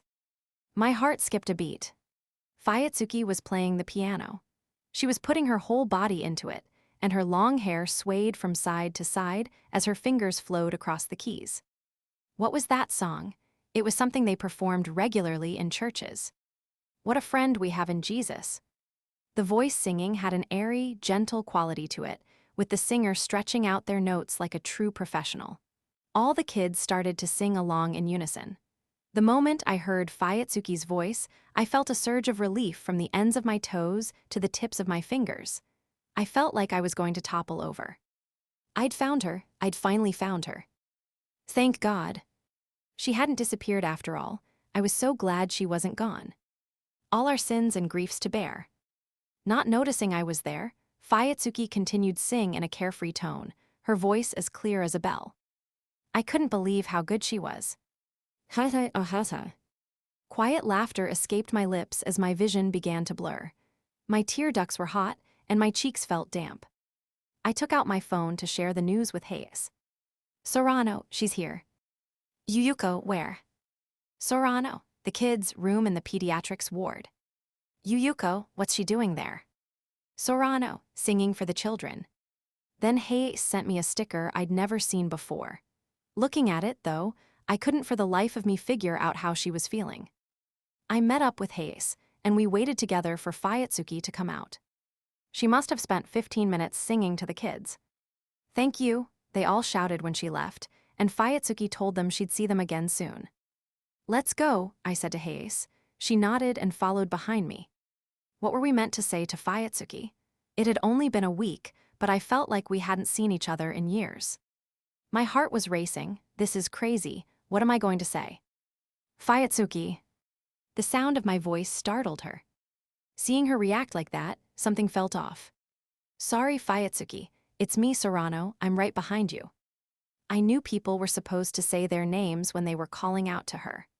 I'd done that when we'd been first getting to know each other, but she'd gradually grown accustomed to me, and eventually Fuyutsuki had learned to recognize me from my voice alone.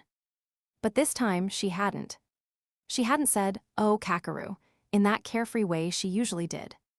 When she turned around, she looked frightened. I was nervous. All the blood in my body felt as if it had frozen, and my throat was dry. I made a joke to try to disguise my anxiety. "Excuse me, miss, but we've been searching everywhere for you. May we have a moment of your time?" Usually, Fuyutsuki would have laughed and gone along with it, saying something like, "Who's asking?" or "You've got the wrong person," or some other sort of nonsensical reply to my dumb joke. This time, however, all she said was, "Okay." What was going on? There was something weird about her reply and her tone of voice. The rooftop garden was on the floor above the kids' room, so Fuyutsuki, Hayase, and I decided to go there. Hayase tried to lend Fuyutsuki her arm, but she declined and walked there by herself, holding on to the railing. We were on top of the building, yet there were trees and a neatly trimmed lawn. A smattering of the azaleas had red flowers blooming from them, and there was a green archway in front of us leading to a bench on the other side. We got Fuyutsuki to sit down on the bench. She was wearing fluffy, pastel-colored pajamas. We were finally face to face again, but I still didn't know where to begin. In the end, I decided to hide my deep affection for her and start simple. "It's been a while." Hayase was sitting next to Fuyutsuki, and she took her by the hand. "We've been so worried about you. Why haven't we been able to get in touch with you?" Fuyutsuki seemed to tense up, assumably because Hayase had grabbed her hand out of nowhere. There was something strange going on. Then Fuyutsuki opened her mouth and spoke. Her next words filled me with despair. "Have we met somewhere before?" It was as if she'd never even met us. Hayase looked stunned, and her eyes widened in astonishment. A quiet "no way" escaped her lips, and she glanced toward me. Obviously, I couldn't believe what I was hearing, either. Without meaning to, my tone became more forceful. "Are you being serious right now?" Eek, Fuyutsuki let out a short, fearful cry. Someone whose facial expressions she couldn't see had spoken to her in a threatening tone of voice. Of course she'd be scared. "Sorry," I said. I apologized a second time, so softly only I could hear it, as if admonishing myself. At long last, we'd been reunited. So what the heck was going on? My heart was racing. I felt lightheaded. I closed my eyes and looked up at the sky. The sun was blazing down on us, making me feel dizzy. In that moment, stomach acid came rushing back up my throat. "This isn't a joke, is it?" I asked again. I'd hoped that would settle it. If it was a joke, this was where it would end. I was praying for it to end. "What isn't a joke?" She wasn't joking. More to the point, "Who are you? I'm going to call for help." She really was.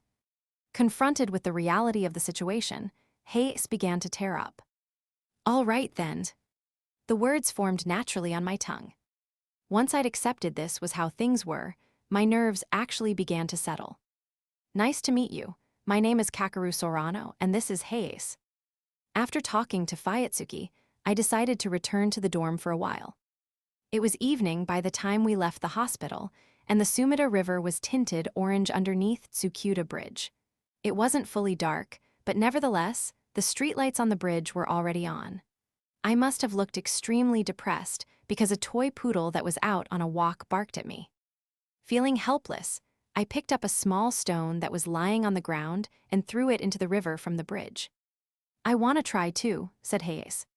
With tears in her eyes, she also picked up a stone and threw it into the water. I grabbed another one so we could throw them in together, and our two pebbles met the surface with a plop. Ripples creased the surface of the water, but they were just too small. My heart was in turmoil, while the surface of the water before me was so incredibly calm. No matter how many stones I threw in, it would always stay that way. I couldn't stand how tranquil it looked after what had happened to Fuyutsuki. I remembered something I'd said a long time ago. I don't even want to cause the tiniest ripple. The change in me was a testament to how attached I'd gotten, and suddenly I let out a yell. Allerg. Hayes joined in as she continued to throw stones. This time, the chihuahua started barking at us. Are you two all right? Asked the middle-aged man walking the dog. He didn't say this out of concern, but to make sure we wouldn't harm anyone. He was holding his phone in one hand and looked primed to call for help at any time. So we ran away.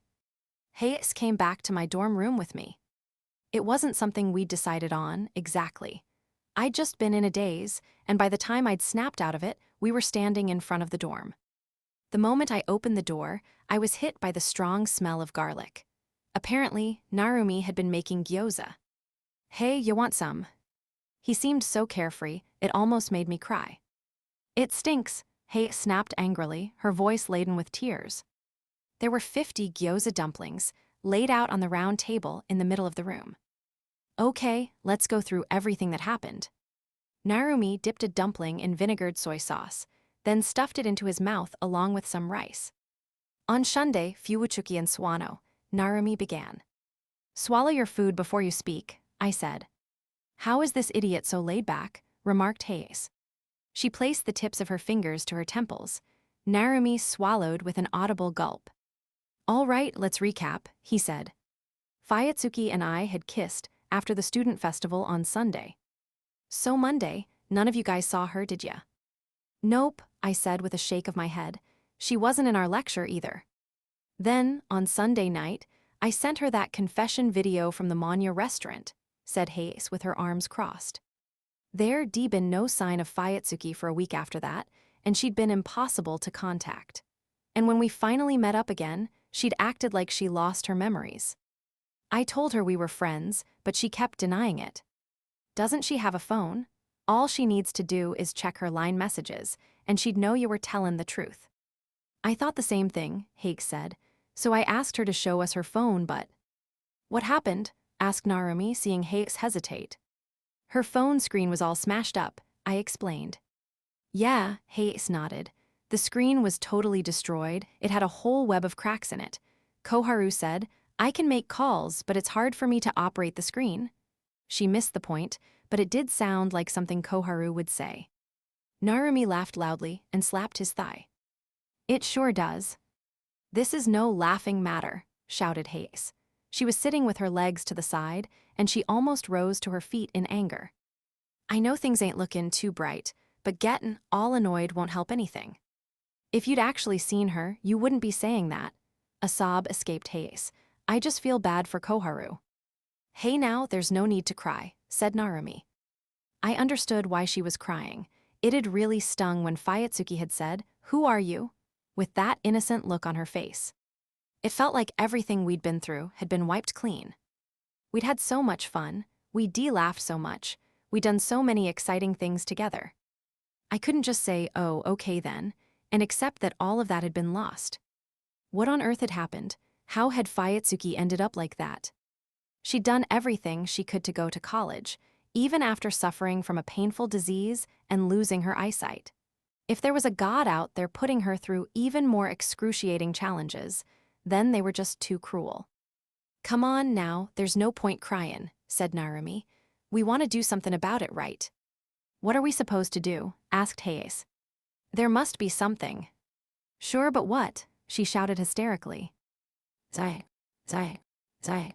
All three of us fell silent, and the rough laughter of some guys in the hallway reverberated through the wall. Narumi slowly rose to his feet. Well, let's just do whatever we can. He started rummaging through the pre-prepared food on top of the refrigerator. You guys want some miso soup? Are you our mom or what? I retorted in my usual manner. There's tons of rice there, so help yourself to seconds, he added. You really do sound like our mom. At long last, a laugh escaped Hayes' lips. Don't make me laugh, Sorano. Well, crying's not going to do you any good. Why are you being so laid back about this now, Sorano? You really think I don't care about this? Seriously, you've got to be kidding me, I yelled, suddenly losing my cool. Narumi spread his hands, trying to dispel the tension. Come on, Why don't we just eat up those gyoza before they get cold? Yeah. No, I don't want any, Hayase said sulkily. It seemed like I'd gone too far. There's no point in us fightin', said Narumi. Come on, have some gyoza. Sure, Mom, Hayase retorted feebly as she reluctantly put one in her mouth. These are great. Right. Narumi grinned smugly, and after giving him a resentful glare, Hayase kept going, demolishing one dumpling after another. For someone who'd been so reluctant to eat, she seemed to have quite the appetite. Hey, don't eat them all. Don't boss me around. I get hungry when I'm in a bad mood. Do you have anything else besides gyoza? Now that I think about it, didn't you get some sausages from back home? I asked Narumi. I glanced toward the refrigerator, but Narumi melodramatically blocked my view and cried out, "New!" His unique Kansai sense of humor was on full display. But those are my favorite. They're called swirly sausages 'cause they're coiled up like a spiral. Hey, they sound delicious. Come on, get them out, don't be stingy. Hayase grabbed Narumi by the shoulders, trying to pull him away from the fridge, but Narumi resisted, shaking his head from side to side. Naza, no way. I watched them, clutching my stomach with laughter. Before coming to college, I'd never imagined myself having so much fun with friends. Cooking gyoza, worrying, crying, arguing, and trying to work things out on our own. Maybe our way of thinking was naive. Maybe we were only capable of coming up with clumsy solutions. But even so, this desperation of ours didn't seem all that bad.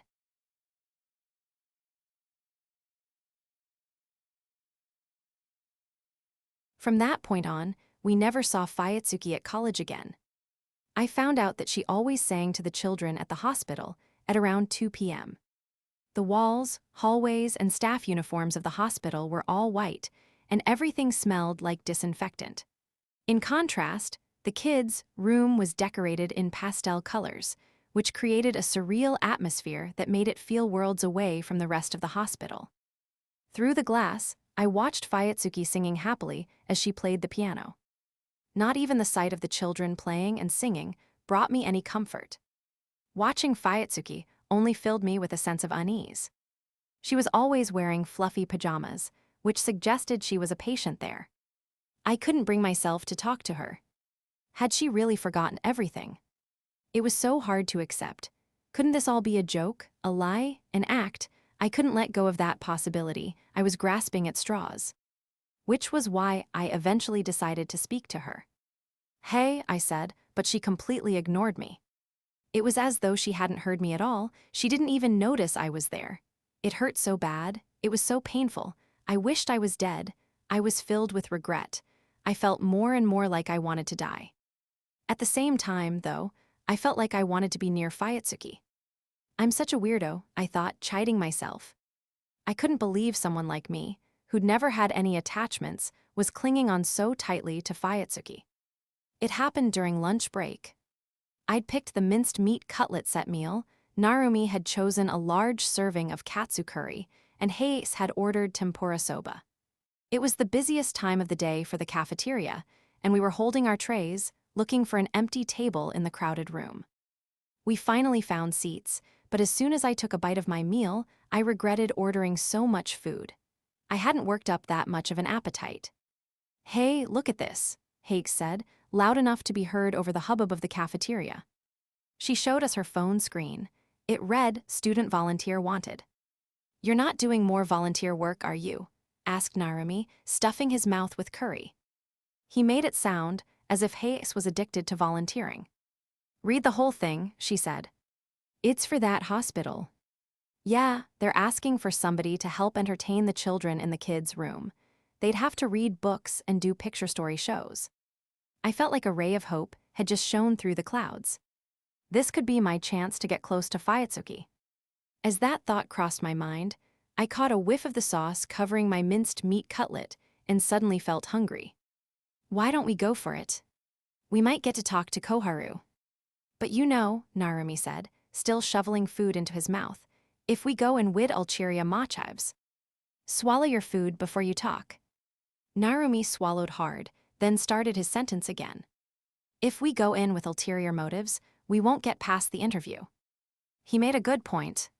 If I'm going to do this, I intend to give it my all, regardless of Koharu, Hayase declared earnestly.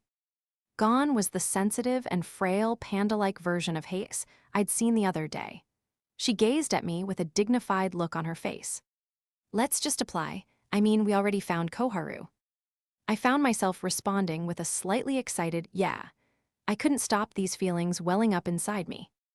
No matter how much we discussed it, we had no other options. The answer was obvious. If I could be near Fuyutsuki, that was all that mattered. That thought rose up from deep inside my chest, sending my brain into a stupor.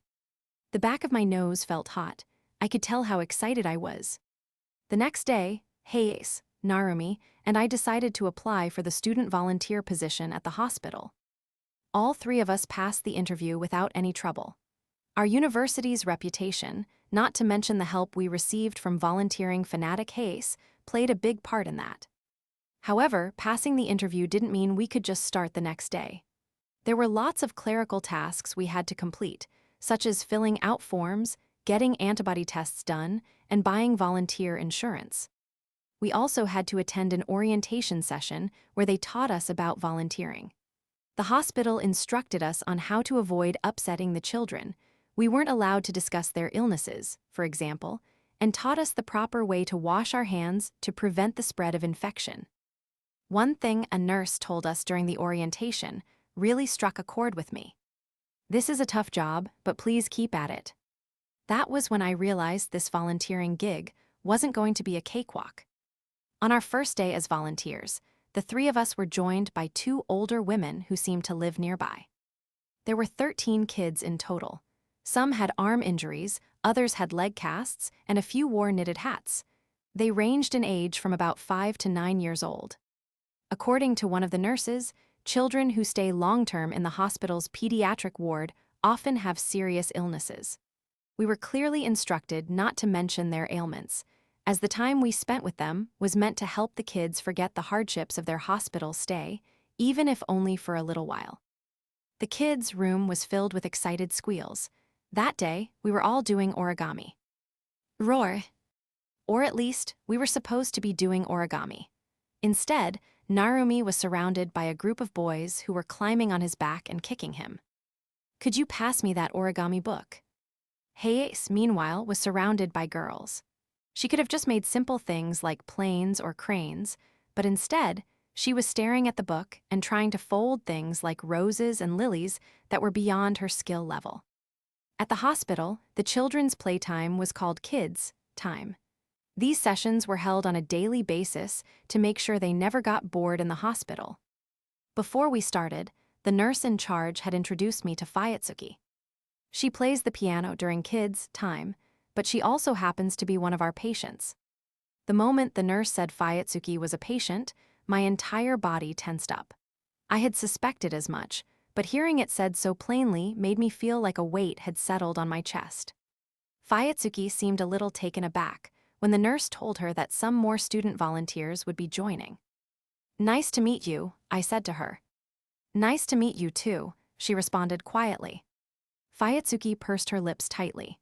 It was as if the lively, cheerful Fuyutsuki I'd met at college had never existed at all. Ooh, I wonder if I can make one too. Surrounded by a group of children, Fuyutsuki made origami guided by touch. The kids stuck by her side, seemingly drawn to her gentle voice. She was folding paper airplanes. They were simple enough to make, even for someone who couldn't see. As soon as she finished one airplane, she'd hand it to a child, but they'd just throw it through the air and demand another, making it hard for her to keep up. It looked like she was about to run out of paper, so I silently placed more next to her. I figured she probably wouldn't notice with her lack of sight. I was wrong. "Thank you," she said. Maybe she'd been counting the sheets with her fingertips. If she could count coins just by touching them, she could probably count sheets of origami paper the same way. Her response was so unexpected that it filled me with joy. I was so elated, I couldn't stop myself from talking to her. "Want me to help with the paper airplanes? I bet you're struggling to keep up." But just then, "Kancho," came a voice from behind me as I felt an electric shock shoot all the way from my bottom up into my brain. "Oh." I couldn't help but scream. I turned around to see a little boy with a shaved head, grinning mischievously. He poked me in the butt. You can't do that, it really hurts, it's not allowed. You were staring at that girl, weren't you? Yo gross, said the boy. I was not, I protested. Liar, I know, you were looking at her boobs, weren't you? I glanced at Fuyutsuki. Her face was bright red, and she was covering her chest. I was, of course I was, I'd never do that. Liar, liar, pants on fire. You can't make fun of grown-ups like that, I scolded him, but the boy just seemed to find that funny too. Boobies, boobies, boobies, he yelled, running around the room. Hey, stop running, it's dangerous, I scolded him. But all the other children had started to giggle, which only encouraged him to continue his chant. Narumi blocked the boy's path and wrapped his arms around him. Gotcha. Let go of me, old man, I'm boiling. He struggled to break free from Narumi's arms. Meanwhile, Narumi seemed to be in shock, unable to believe the kid thought he looked old. He muttered "old man" under his breath, followed by something short and unintelligible before tensing up. If you start running again, muscly old man's gonna catch ya, he warned the boy. Fine, the kid said meekly. Why am I calling myself muscly old man? Asked Narumi. I reckon you'd be popular posting videos online with that name, I joked. Today, we're gonna do 200 push-ups. It's time to push yourself with muscly old man. Something like that. Nah, that sounds lame. Wyatt, seems like my joke fell flat. Like a lead ballooned. Come to think of it, what does muscly old man even mean?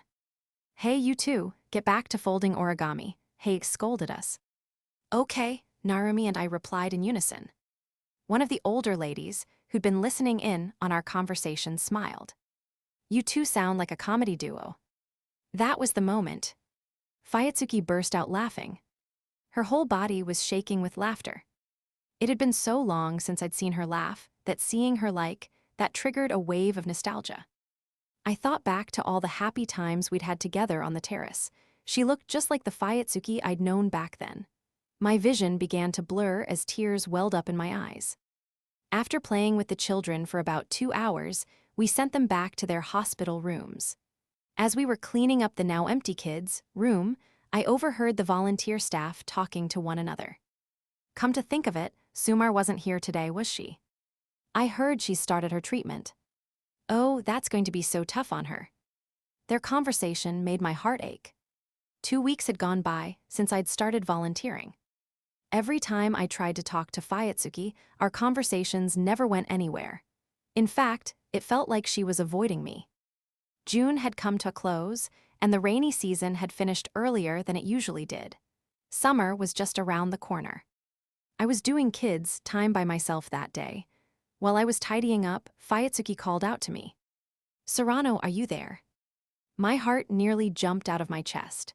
It was so unexpected that my pulse started to race, but at the same time, the fact that she'd called me by my last name instead of Kakeru filled me with despair. I tried to respond as calmly as possible. I'm here. Is everything okay with college, Sorano? She asked me. Okay in what way? I mean, are you doing okay attendance-wise? Oh right, don't worry about that. Hakes is covering for me. I am pretty worried about you, you know, said Fuyutsuki, her expression stern. It was a look I'd never really seen her make before. What about you, Fuyutsuki? Are you doing okay? What do you mean? I mean, are you coping okay with college? College? She looked puzzled, then she lowered her voice. I don't go to college. The blood drained from my face. That wasn't the response I'd been hoping for. My whole world turned dark. Had Fuyutsuki lost all her memories from that time in her life? Hadn't she gotten her high school equivalency diploma and worked hard to earn a place at college? How had everything become so detached from reality? Don't change the subject. We're talking about your college studies right now, Sorano. I was exhausted. My heart couldn't take any more. Volunteering is a wonderful thing, but I don't think you should neglect your main responsibilities. I didn't want to think about it. Zai. We were quiet for a moment. Then her voice broke through the silence. Sorana. Yeah. I thought you had gone somewhere. I guess I went into my shell. I gave her my usual response. I used to love it when Fuyutsuki would call me a meanie, pouting and feigning annoyance. Those everyday interactions we'd had were so precious to me. This time, however, things were different. Stop joking around. There was a sharpness to her voice. Are you even listening? She asked grumpily, pouring salt on the wound. I didn't want to think, I wouldn't think about it, not anymore. I'm doing perfectly fine at college, I insisted, my voice growing louder. I could tell the other volunteers were beginning to stare. But, even so, it was too much for me. She'd forgot everyone. She'd even forgotten what she'd worked so hard to obtain. What was I supposed to say to her? Hey, what's wrong? Asked Fuyutsuki, sounding uneasy. She slowly reached out, feeling the space around her, and touched my shoulder. In the middle of my vision turning white, she'd touched me. And yet I just brushed off Fuyutsuki's fretful hand.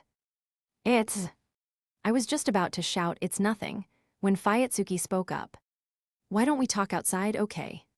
She looked troubled, but she forced a smile anyway. As I glanced around, I noticed that everyone was staring at me. I'd clearly seemed unstable. Sorry, I said, but I wasn't sure what I was apologizing for. Still, I was sorry. We left the kids' room and headed up to the rooftop garden. Fuyutsuki led me there, holding on to my arm and the railing. It had been so long since she'd touched me, and her hands felt so much colder than they had before. As soon as we stepped out into the garden, I could almost feel myself choking from the mugginess of early summer. Fuyutsuki walked along the promenade, running her hand along its railing. At the end of the path was a bench, and we sat down on it. After taking a deep breath, Fuyutsuki began. Let's go over everything. Go over what? I used to attend the same college as you and the others, right? Yeah, you did. So we know each other from there, but it seems like I've suddenly lost my memories. Right. Fuyutsuki looked straight at me, or rather, toward the sound of my voice. To tell you the truth, I'm pretty shaken up. I don't know what to do, I told her. What do you want me to do? Fuyutsuki countered. Do you want me to remember you? Well, simply put, that would be a nuisance for me. A nuisance? Her unexpected response had me confused. What had she meant by that? Would remembering her past inconvenience her? Did the things that were so dear to me mean nothing to her? My heart hurt. It was beating so hard it felt as though it might burst. The pounding echoed in my ears, and my head was starting to ache. The cicadas in the garden started chirping even louder, making me feel overwhelmed. What does she mean? What's she talking about? My thoughts were racing. Fuyutsuki smiled brightly and spoke in a tranquil tone of voice. I only have about 6 months left to live. She kept going. The cancer has spread to my liver, so I'm going to die soon. I'm going to die. Fuyutsuki had said those words so casually. Since I know I'm going to die soon, remembering things like that would just cause me more pain, don't you think? Besides, Sorano, you're better off not caring about me, seeing as I don't have long to live. It would be a waste of your time. It was so sad, yet she'd said that last line so straightforwardly. The corners of my eyes grew hot, and my vision went blurry. Warm tears started to flow down my cheeks. Oh, my tears wouldn't stop. I see. I kept trying to wipe them away, but it was futile. Sorry, I told her. I'm sorry for getting myself involved in this weird way. Are you okay? I didn't want Fuyutsuki to realize I was crying. I tried my hardest to stifle my sobs. Are you really going to die? Yeah, somehow I just know I am. She was accepting that fact so easily. This is the 3rd time, after all, she added with a smile. Had she made peace with what was going to happen, or just resigned herself to her fate? I started chemo last week, and honestly, I'm not doing well. In about 2 weeks, I won't even be able to leave the hospital room anymore. So please, just forget about me. Please. She had this great big smile on her face as she spoke. Okay. All right, I see. I guess this is just the way it is. My heart had broken. I heard it snap deep inside me, or at least it felt like I did. I could tell my voice was shaking. I'm sorry for being so stubborn, I said. I didn't really understand what I'd done wrong, but I apologized regardless. Tears kept streaming down my face. It felt like I was trying to force out all the feelings I'd had for Fuyutsuki. They just kept pouring out. I didn't have a handkerchief, so I had to wipe my tears away with my palms. My face was a total mess, and I didn't have a clue what I was supposed to do. Fuyutsuki left me there and started making her way back to her room, running her hand along the railing. My face was stained with tears, so I relaxed on the bench in the rooftop garden and tried to calm down. "Are you a friend of Fuyutsuki's from school?" asked a middle-aged doctor in a white coat. Although he seemed quite young, the doctor had noticeable dark circles underneath his eyes, and he looked worn out. He must have noticed the distrustful look in my eyes, because he held up his hands to reassure me. "I'm Fuyutsuki's attending physician," he explained. Once he told me who he was, I gave him a small nod. To my surprise, the doctor lit a cigarette. I was taken aback. Was he actually going to smoke in a communal area like this? "Just so you know, this is the smoking area," he told me. "You shouldn't really be here." Smoking area or not, haven't you ever heard of secondhand smoke? It's bad for people's health. My mind may have been consumed by thoughts of Fuyutsuki, but I still regretted snapping at the doctor like that. "I'd appreciate it if you held your breath for a little while. Then," he said with a smirk. "I'm sorry for being rude, but if you're Fuyutsuki's attending physician, you must be a cancer doctor. I thought tobacco increased your risk of getting lung cancer. I get a checkup every month, so don't worry about me. As long as it gets detected early, I'll be able to cure it myself." The doctor casually swayed his cigarette around. I got the impression he was an easy person to talk to. "Can I ask you something?" Is it about Fuyutsuki's memories? He'd known exactly what I was going to ask about. "Yes, is it possible for someone to lose them?" He let out a puff of purple smoke toward the sky. "If a tumor develops in the area of the brain that deals with memory, it's not entirely impossible. That said, in Fuyutsuki's case, her cancer has spread to her liver, so normally, memory loss wouldn't occur." "Then why?" "It's rare, but your memories can become muddled when you start chemotherapy. You struggle to remember the events of the previous day, and you feel dazed. It's called chemo brain. Things like that can happen when a person takes strong medication. So will she. However, the symptoms Fuyutsuki is experiencing don't align with chemo brain." "What do you mean?" "I don't think it's an illness or medication that's causing her to forget things. It's something psychological. You could even say it's almost like she's blocked her own memories." "What?" "If you stimulate her memory, something might happen. Do you want to give it a try?" "I can't do that. She just turned me down." The doctor sighed, letting out smoke at the same time. "Well, you might still change your mind. For now, shrinking her cancer is the priority." "Could you tell me something?" "What is it?" "Will Fuyutsuki's cancer be cured?" The doctor put out his cigarette and looked at me. "Well, her chances stand at about 5%. A 5% chance of dying. A 5% chance of surviving until the end of the year. Her 5-year survival rate is pretty dismal."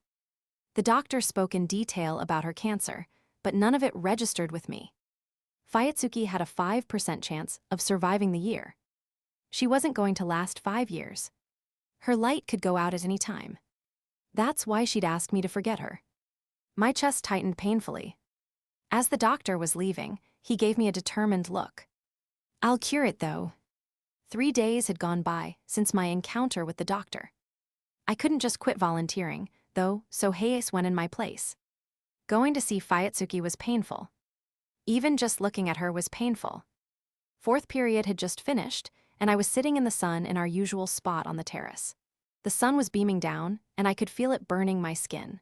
As I sank deeper into my daze, my skin continued to burn. I could see thunderclouds in the distance, and I imagined heavy rain falling beneath them.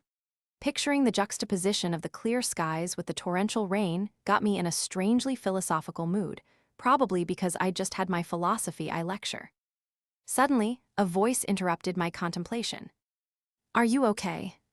A thin, bearded guy had approached me. It was the president of the fireworks club we'd met way back when. "I'm hanging in there," I replied. "That's pretty vague. It's me, Katamugi." Katamugi was dressed in a t-shirt, shorts, and beach sandals, and he was carrying a bucket and a fishing rod. It seemed like he was on his way to go fishing. Sometimes I wondered whether our college gave its students too much freedom. "Where's the blind girl?" he asked. This mention of Fuyutsuki almost made me tear up. "Please just drop it. She's in the hospital. Her health's taken a turn for the worse." "Aw, no way. If she's your girlfriend, you should stick by her side." "She's not my girlfriend." "So you weren't dating?" "She rejected me." "Stop, I'll end up crying if you don't." When the going gets tough, fireworks can help. Katamugi's blasé tone annoyed me. I was the one who was down in the dumps, and yet there he was, rambling on about fireworks. I could feel anger bubbling up inside me. "The fireworks competition starts the week after next," he said. "Actually, we've got a bit of a problem on our hands." Katamugi looked troubled. Without meaning to, I let out a curt response. "Something happened. You know how the fireworks got cancelled at the student festival? It's caused a bit of a problem." Despite him saying that, Katamugi didn't seem particularly agitated. I didn't respond, but he continued prattling on regardless. "It's the cancellation costs for the fireworks. This pyrotechnician I know wants to buy all the fireworks we made, but the festival committee says they can reuse them for another event, so they only want to pay for the setup costs. Both sides are in a deadlock, and I'm stuck in the middle.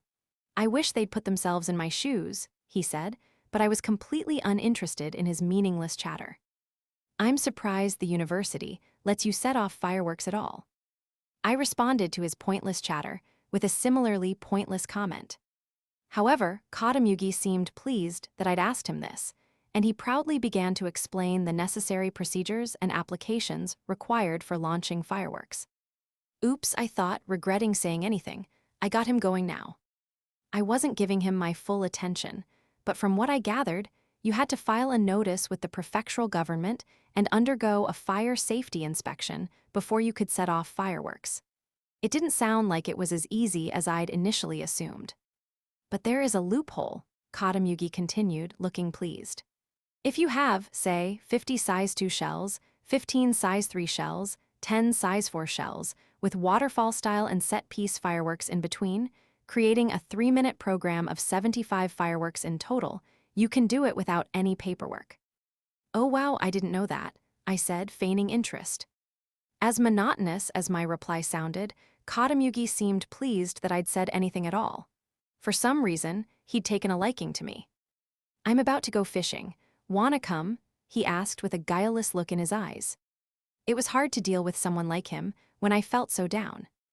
"You can catch small horse mackerel at this time of year, and the ladies at the cafeteria will fry them up for you." He wouldn't stop talking. I was obviously uninterested, giving responses like "oh" and "right," yet he kept on chatting to me. "Please give me a break." But just as those words were about to leave my mouth, Katamugi started to look for something. "Oh, I almost forgot."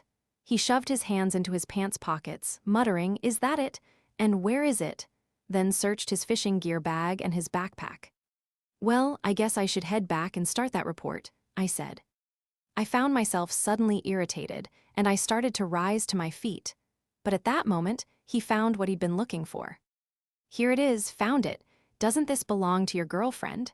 he asked, pulling something out of the bag slung over his shoulder. I recognized it immediately. My eyes went so wide that even I noticed it happening. My heart had been almost lifeless just moments ago, yet it had begun pounding so hard it hurt. It was a yellow bookmark with bumps on it, the one I thought we'd lost. "It's something I'd really like you to read, Kakeru." Fuyutsuki's face, as she said that, drifted through my mind. "Where did you get this?" My hands trembling, I reached out for the bookmark. It was on the ground outside the prefab building for our club. Since it's in Braille, I figured it might be hers. "I was going to give it to your girlfriend if I saw her, but since she's in the hospital, I'll give it to you instead." How could I express my gratitude for this miracle? Before I knew it, I was hugging Katamugi. "Thank you so much, I can't thank you enough." "Whoa, hey, you're squishing me." I took the bookmark from him and examined it closely. It really was Fuyutsuki's bookmark. The corners were bent, the edges were tattered, and it was dirty in places. But it had come back. Fuyutsuki's bookmark had made its way back to me. I was on the verge of tears. As I ran my fingers over it, deep affection started to well up inside me. Before I knew it, I was yelling. "I'm sorry, there's something I need to do." There was no basis for it, but for some reason, I had the feeling that deciphering the message on the bookmark would make things better. Katamugi seemed to have figured out what was going on, and he raised his fishing rod in the air. Good luck. From there, I ran to the college library. It was deserted, and as I ran past the reception desk, someone called out behind me, "No running, please." I calmed my heavy breathing and started searching for a Braille dictionary. I'd never had to look for one before, so I didn't know where to find it. I used one of the library computers to look up which shelf it was on. I guess it's sort of like a bucket list. What was written on it? You never know when you're going to die. She probably hadn't been joking when she said that. Perhaps Fuyutsuki had been contending with her own fears. There was a chance that her long-held wishes were inscribed on that very bookmark. I couldn't help but feel that was the case. As soon as I opened the thick Braille dictionary, the smell of old books wafted toward me. I leafed through it, using the book's instructions to help me decode the Braille. I deciphered the text one letter at a time. All in all, it took me about 3 hours to decode just 3 lines. Line 1. Go to a drinking party, join a club. I burst into tears. My body shook as I sobbed. She'd gotten her high school equivalency diploma, gotten into college, and attended the welcome party. This was a girl who'd been trying to achieve her dreams, using this bookmark as a guide. Line 2. Make friends, go shopping. She had made friends, we had gone shopping for fireworks. I'd been there by her side, thinking that brought me both happiness and pain. Line 3. Set off fireworks, fall in love. By the time I'd finished deciphering the text, I was sprawled across the table, bawling my eyes out. There was nobody else in the library. I didn't need to hold back my tears. You didn't get to finish it. That was why we'd gone to buy fireworks. That was why she'd told me she wanted to join a club. You didn't get to do it all. Even I felt frustrated, I couldn't stop crying. Oh yeah, I murmured. My mouth was moving on its own accord. Yeah, that's right. I think it would be wonderful if we could put on our own fireworks display. It'd be such a special day, a memory that would last a lifetime. I thought about what Fuyutsuki had said. I could make her wish come true for her. I could launch those fireworks she'd been so desperate to see. I didn't know how much longer she had left to live. You never know when you're going to die. She was right about that. That was why we couldn't give up. We don't have to just give up, I muttered. It sounded almost as if I was trying to convince myself it was true. By the time I left the library, the sky had already turned red. The thunderclouds in the distance had vanished. There wasn't a single cloud in the sunset above, and no sign of rain either. I took out my phone and made a call.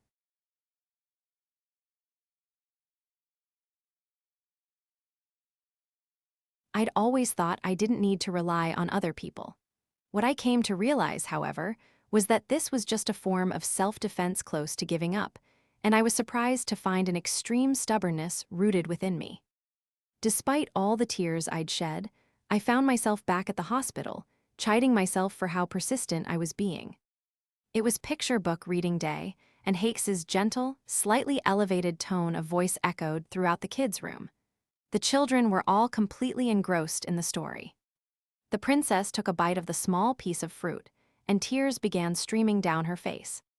She'd eaten the fruit of truth made by the witch, and the princess wept and confessed the lie she'd told out of concern for the prince. I could see tears in some of the kids' eyes. And the princess and the prince lived happily ever after. Thanks to the lengths gone to by the prince after learning the truth, the story ended on a happy note, leaving the children in high spirits. Although the kids seemed to be having fun, Fuyutsuki, sitting on a chair in the back, appeared to be in distress. She seemed to be having a hard time breathing. After story time was over, it was her turn to play the piano, but she made a lot of mistakes and had to stop a number of times. The next day, when I turned up at my volunteer job, there was no sign of Fuyutsuki. Apparently, she'd taken a turn for the worse. She wasn't there the day after either. I knew which hospital room she was staying in. One day, I'd been concerned about how wobbly she looked on her feet, so I followed her to her room without saying a word. I'd acted like a complete stalker. At the time, I'd even scared myself by what I was doing, but right now I was glad I'd gone to the effort. After parting ways with Hayase and Narumi after kids' time, I headed straight to Fuyutsuki's hospital room. Since it was a large, high-end hospital, every room in the ward was private. The rooms were in neat rows, and each one had a nameplate with a single patient's name written on it.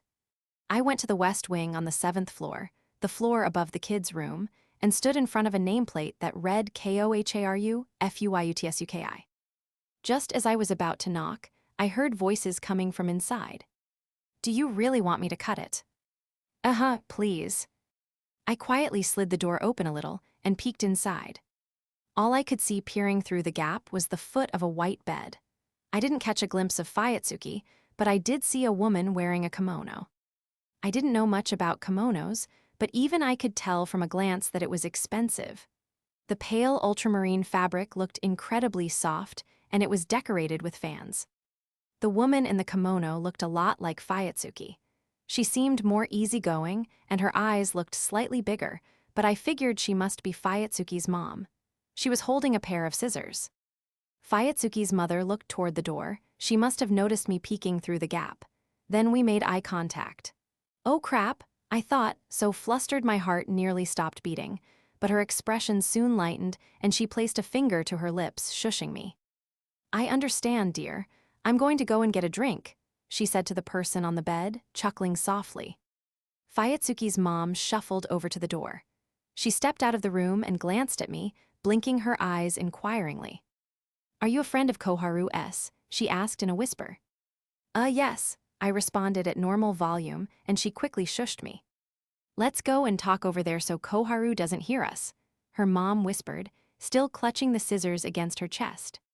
She could have put them down, but instead, she carried them with her index finger and thumb through the holes. It looked a bit sinister, but she also came off as being a bit scatterbrained, as expected of Fuyutsuki's mom. We sat down on the sofa in front of the vending machine, and she smiled at me, making eye contact. Fuyutsuki had never been able to meet my gaze, so it felt a bit strange, probably because they looked so alike. "You're a friend of Koharu's?" she asked again. Yes, my name is Kakeru Sorano. We go to college together." "College?" the woman interjected. "So she did go to college after all." "Yeah, we studied the same subject." "That's such a relief," she said, collapsing back on the sofa. "Ever since Koharu was hospitalized, she's been insisting that she never went to college. I was starting to think I'd lost my mind."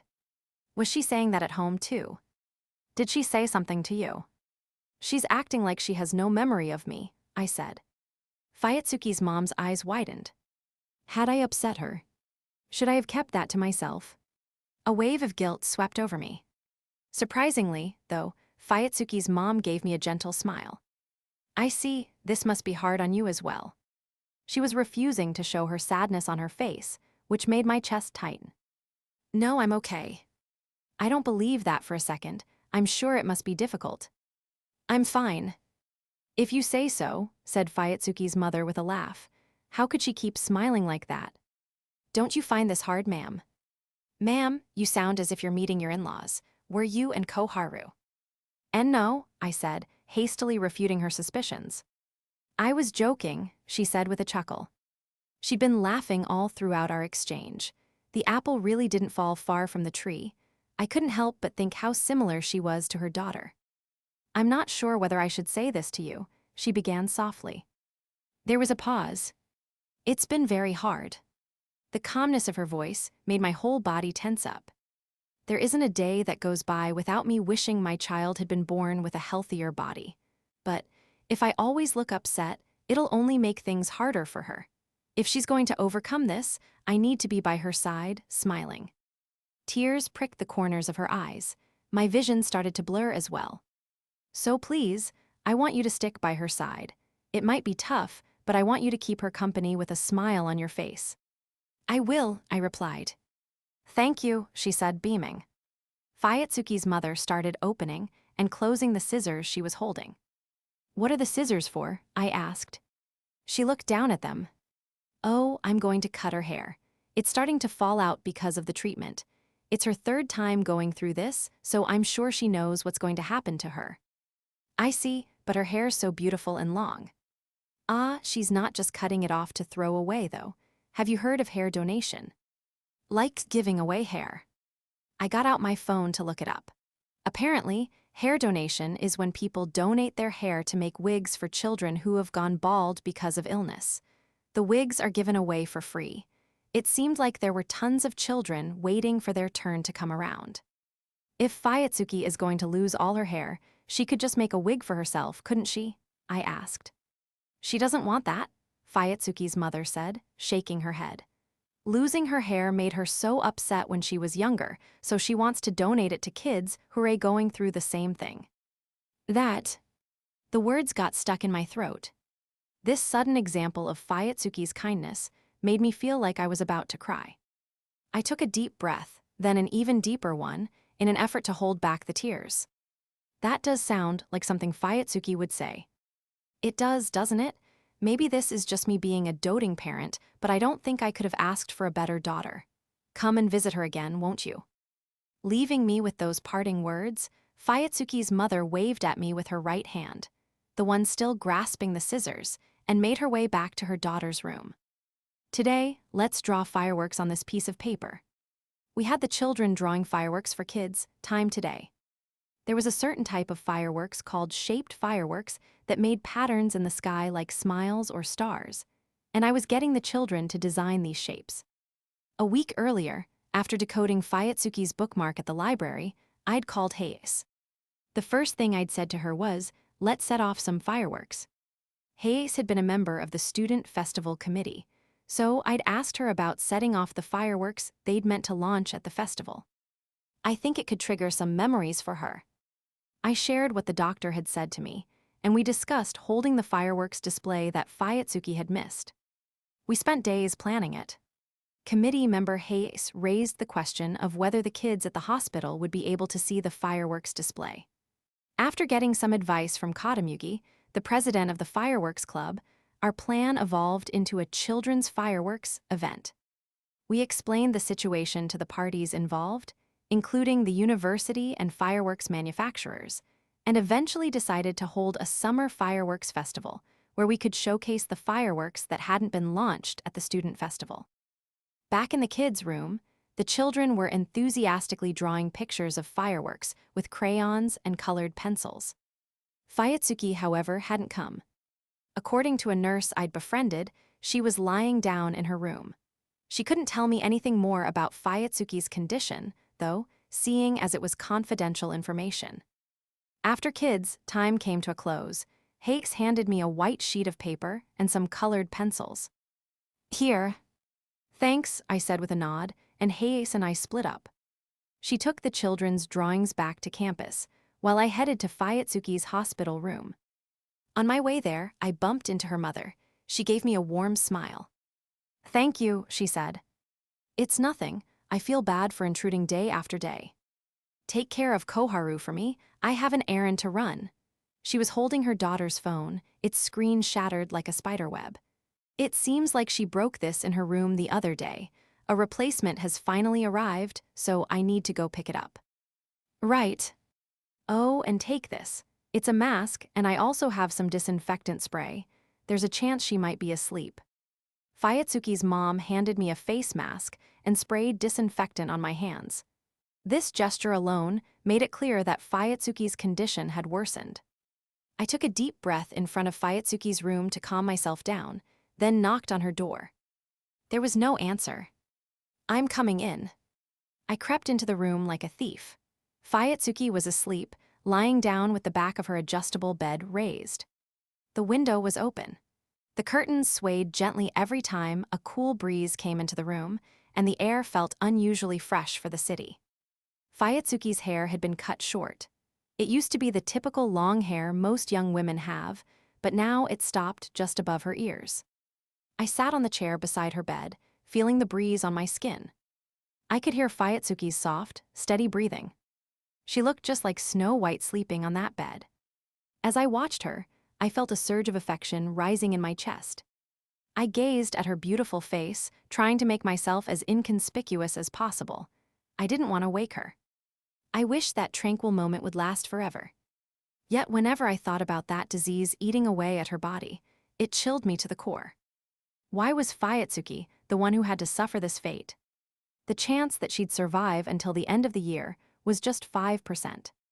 The moment that figure went through my mind, I suddenly found myself scared looking at her tranquil sleeping face.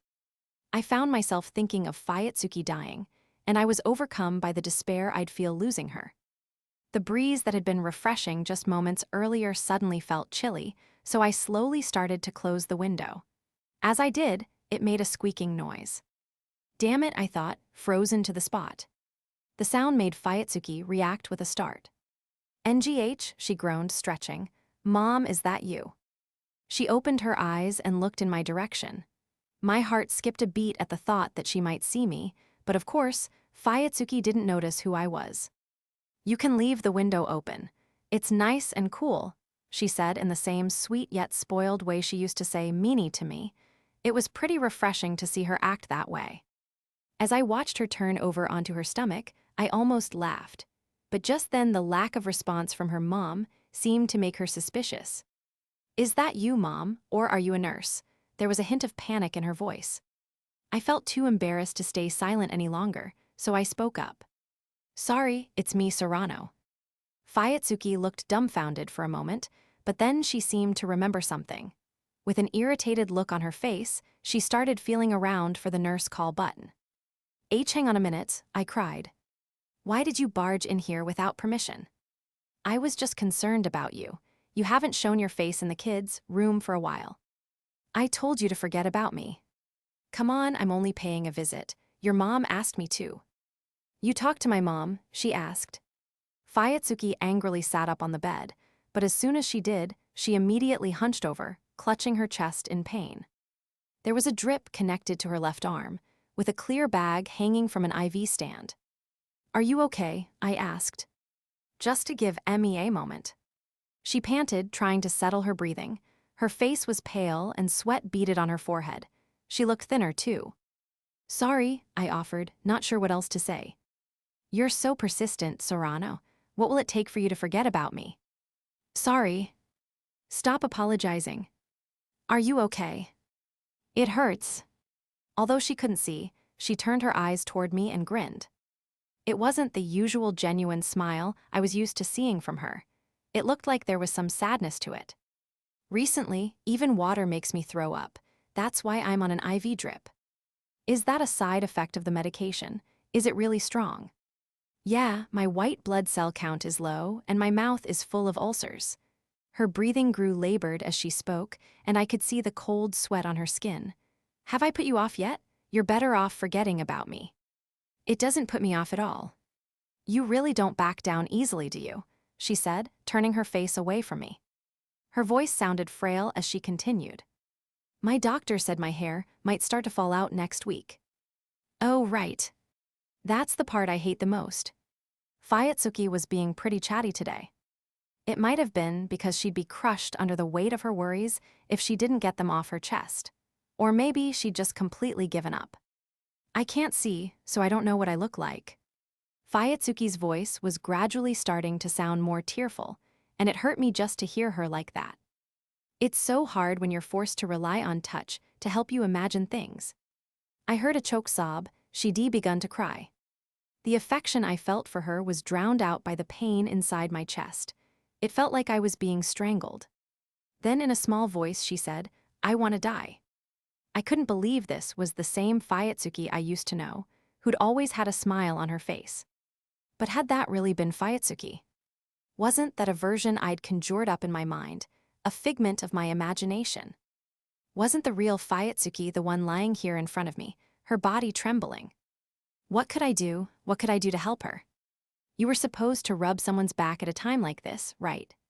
For a moment, I felt reluctant to touch her. But the worst thing you could do when someone you cared about was crying was to do nothing. I touched Fuyutsuki's back, making her jump. I wondered if she didn't like it, but to my surprise, she didn't say anything. I focused on speaking in the calmest voice I could manage. We're planning a children's fireworks event at the university. A children's fireworks event. As part of our volunteer work at the hospital, we're turning the kids' drawings into fireworks. We're going to set them off on campus. I spoke slowly, waiting for Fuyutsuki to grasp what I was suggesting. So there's something I wanted to ask you. Would you like to draw something too? Me? Yeah, we're sending all the drawings to the fireworks company today, but it'll take a while to make them and get everything ready, so the fireworks display will be at the end of September. That's why we've gotta try our hardest. We have a little over 3 months. Let's aim for your health to improve before then. Why? Asked Fuyutsuki, raising her voice. Why would you say something like that? I already said that things are tough for me. Why would you suggest I needed to try harder? How could you be so cruel? She covered her face with both hands and began to cry. Her tears fell, one by one, onto the white sheets. Can you feel this? I took her arm and placed something in her hand. It was the yellow bookmark I'd retrieved. As soon as she touched the bookmark, she looked surprised. Is this mine?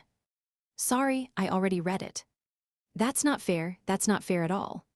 She wept, her face becoming drenched with tears once again. I grabbed her by the shoulders and mustered up all the positivity I had inside me. Isn't it better to have a goal to work toward? Fuyutsuki was someone so kind, she decided to donate her hair to others, even though she was hurting badly herself. I wanted to cheer her up. Having a goal is better than just crying, so let's try our hardest to make it come true. I can't make your illness any less difficult, but I can come and see you, listen to you, and cheer you on. So let's give it our best shot. I knew she couldn't see me, but I smiled at her anyway. Maybe my smile would come through in my voice or seep into the atmosphere. Even if she only sensed 1% of the encouragement I was trying to convey, that was enough. I forced a smile to try to tell her not to give up. Do you think things might turn out okay? I'm sure they will. Maybe I can try. Fuyutsuki kept bawling her eyes out, and I rubbed her on the back, telling her over and over that everything would be okay. Can I draw a firework too? She asked hoarsely. Of course. Then promise me this.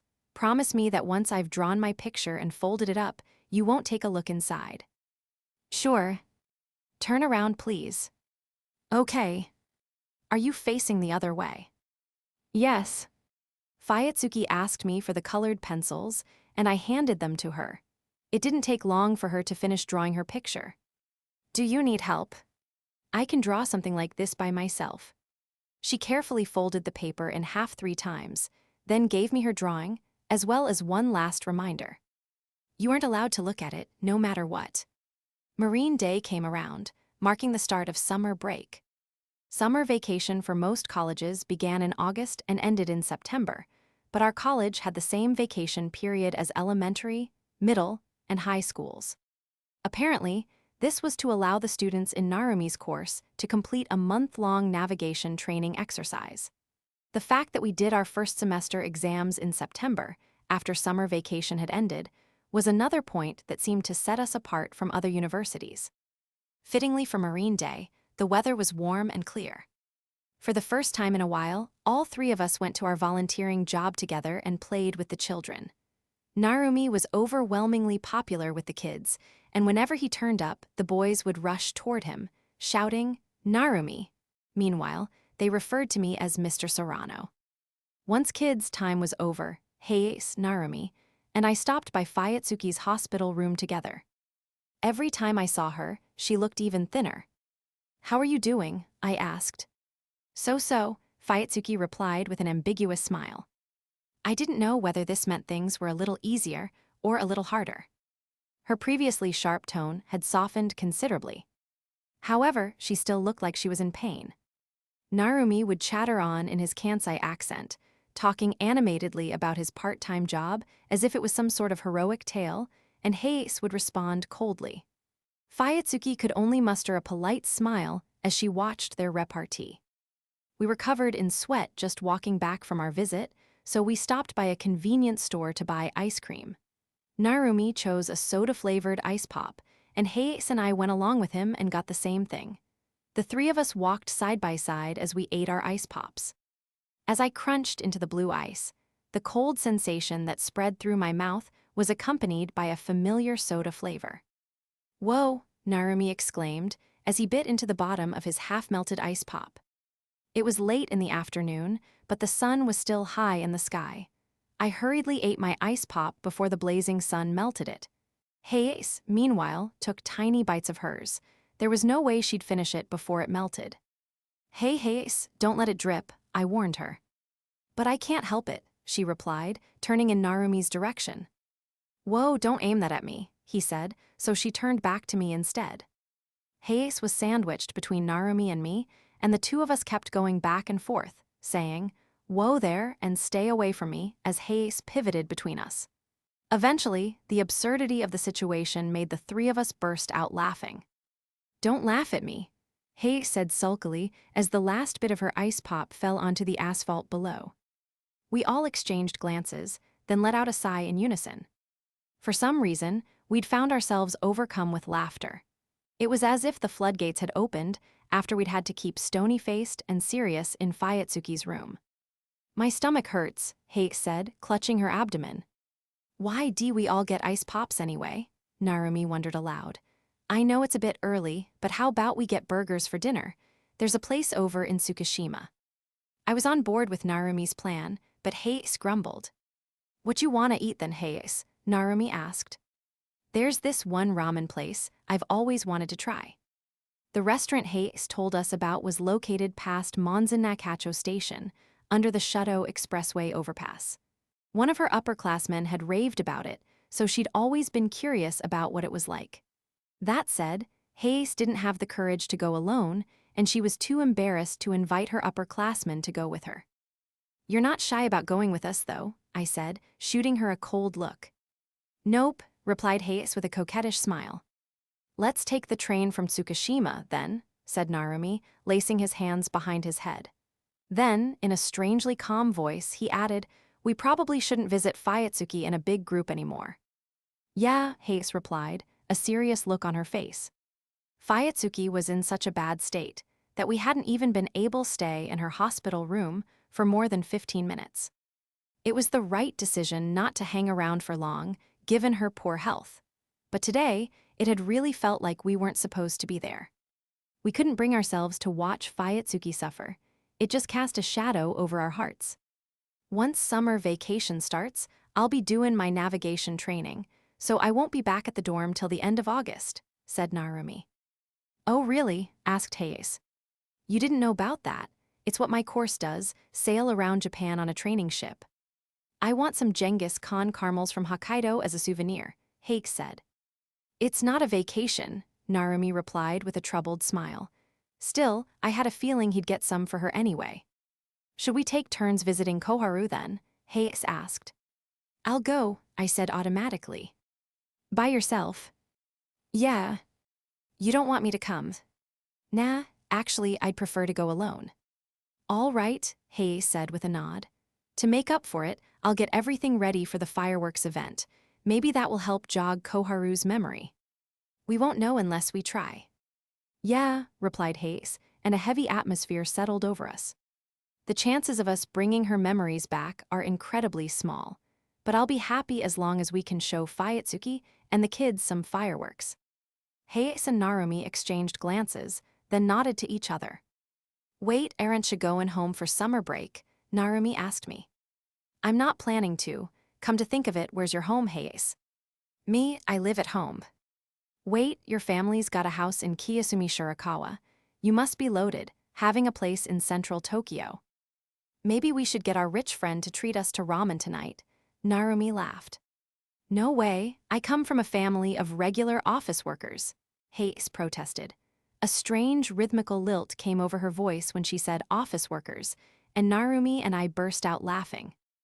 Hayase puffed out her cheeks indignantly as we boarded the subway, and the three of us headed off to eat some ramen.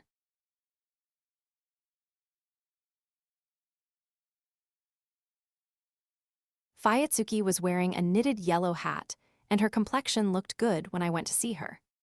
She said she'd grown accustomed to the medication, so the side effects had eased. I told her what the children had been doing during kids' time, and she shut her eyes and started nodding off. I stopped talking and held my breath. A bunch of flowers I didn't recognize decorated the windowsill. They had numerous white blooms at the ends of their thick stalks, and as I drew closer, I caught a whiff of their strong smell. Sorano. Emma. I thought you'd gone somewhere. I'm right here. I get scared whenever you go quiet, thinking you'll play a prank on me. Who do you take me for?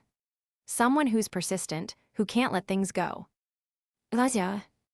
My shoulders slumped. Meanwhile, a joyful smile spread across Fuyutsuki's face.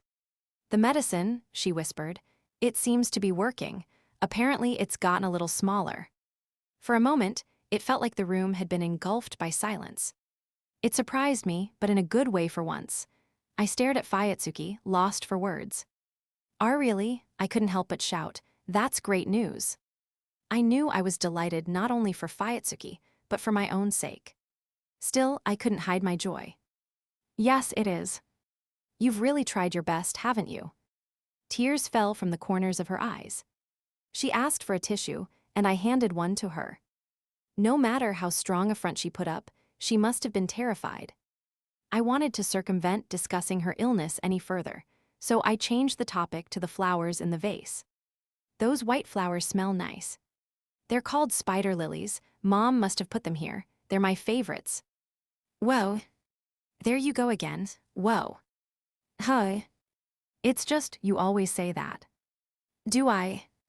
Yeah, you say it all the time. I responded with another, whoa, making Fuyutsuki chuckle.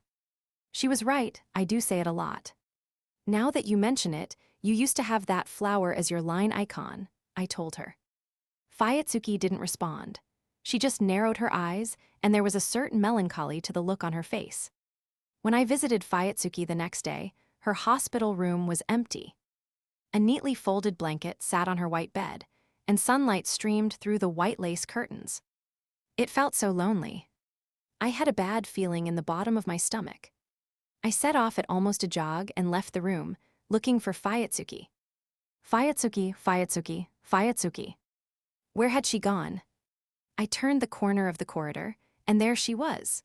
There was a handrail on the wall below waist height, which Fuyutsuki was putting all her weight on as she made her way down the hall.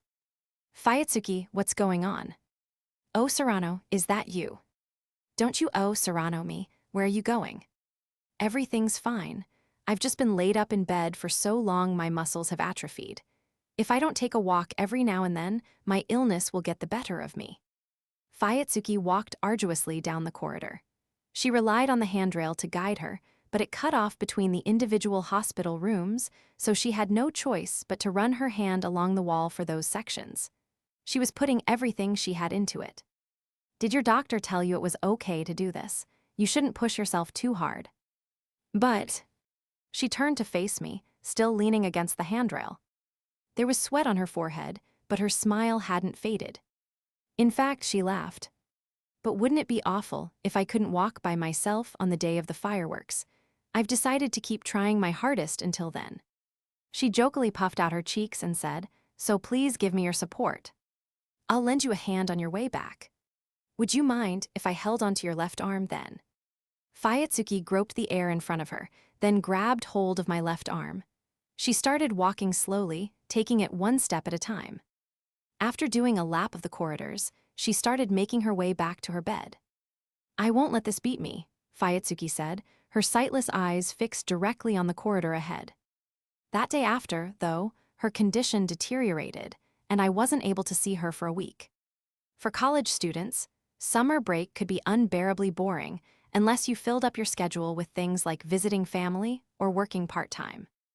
I was used to Narumi's company at home, so it was weird when he suddenly wasn't there anymore. Our silent dorm room made me feel weirdly restless. Since we didn't have any air conditioning, I found myself covered in sweat and my t-shirt stuck to my skin. The heat made me irritable, adding to my restlessness.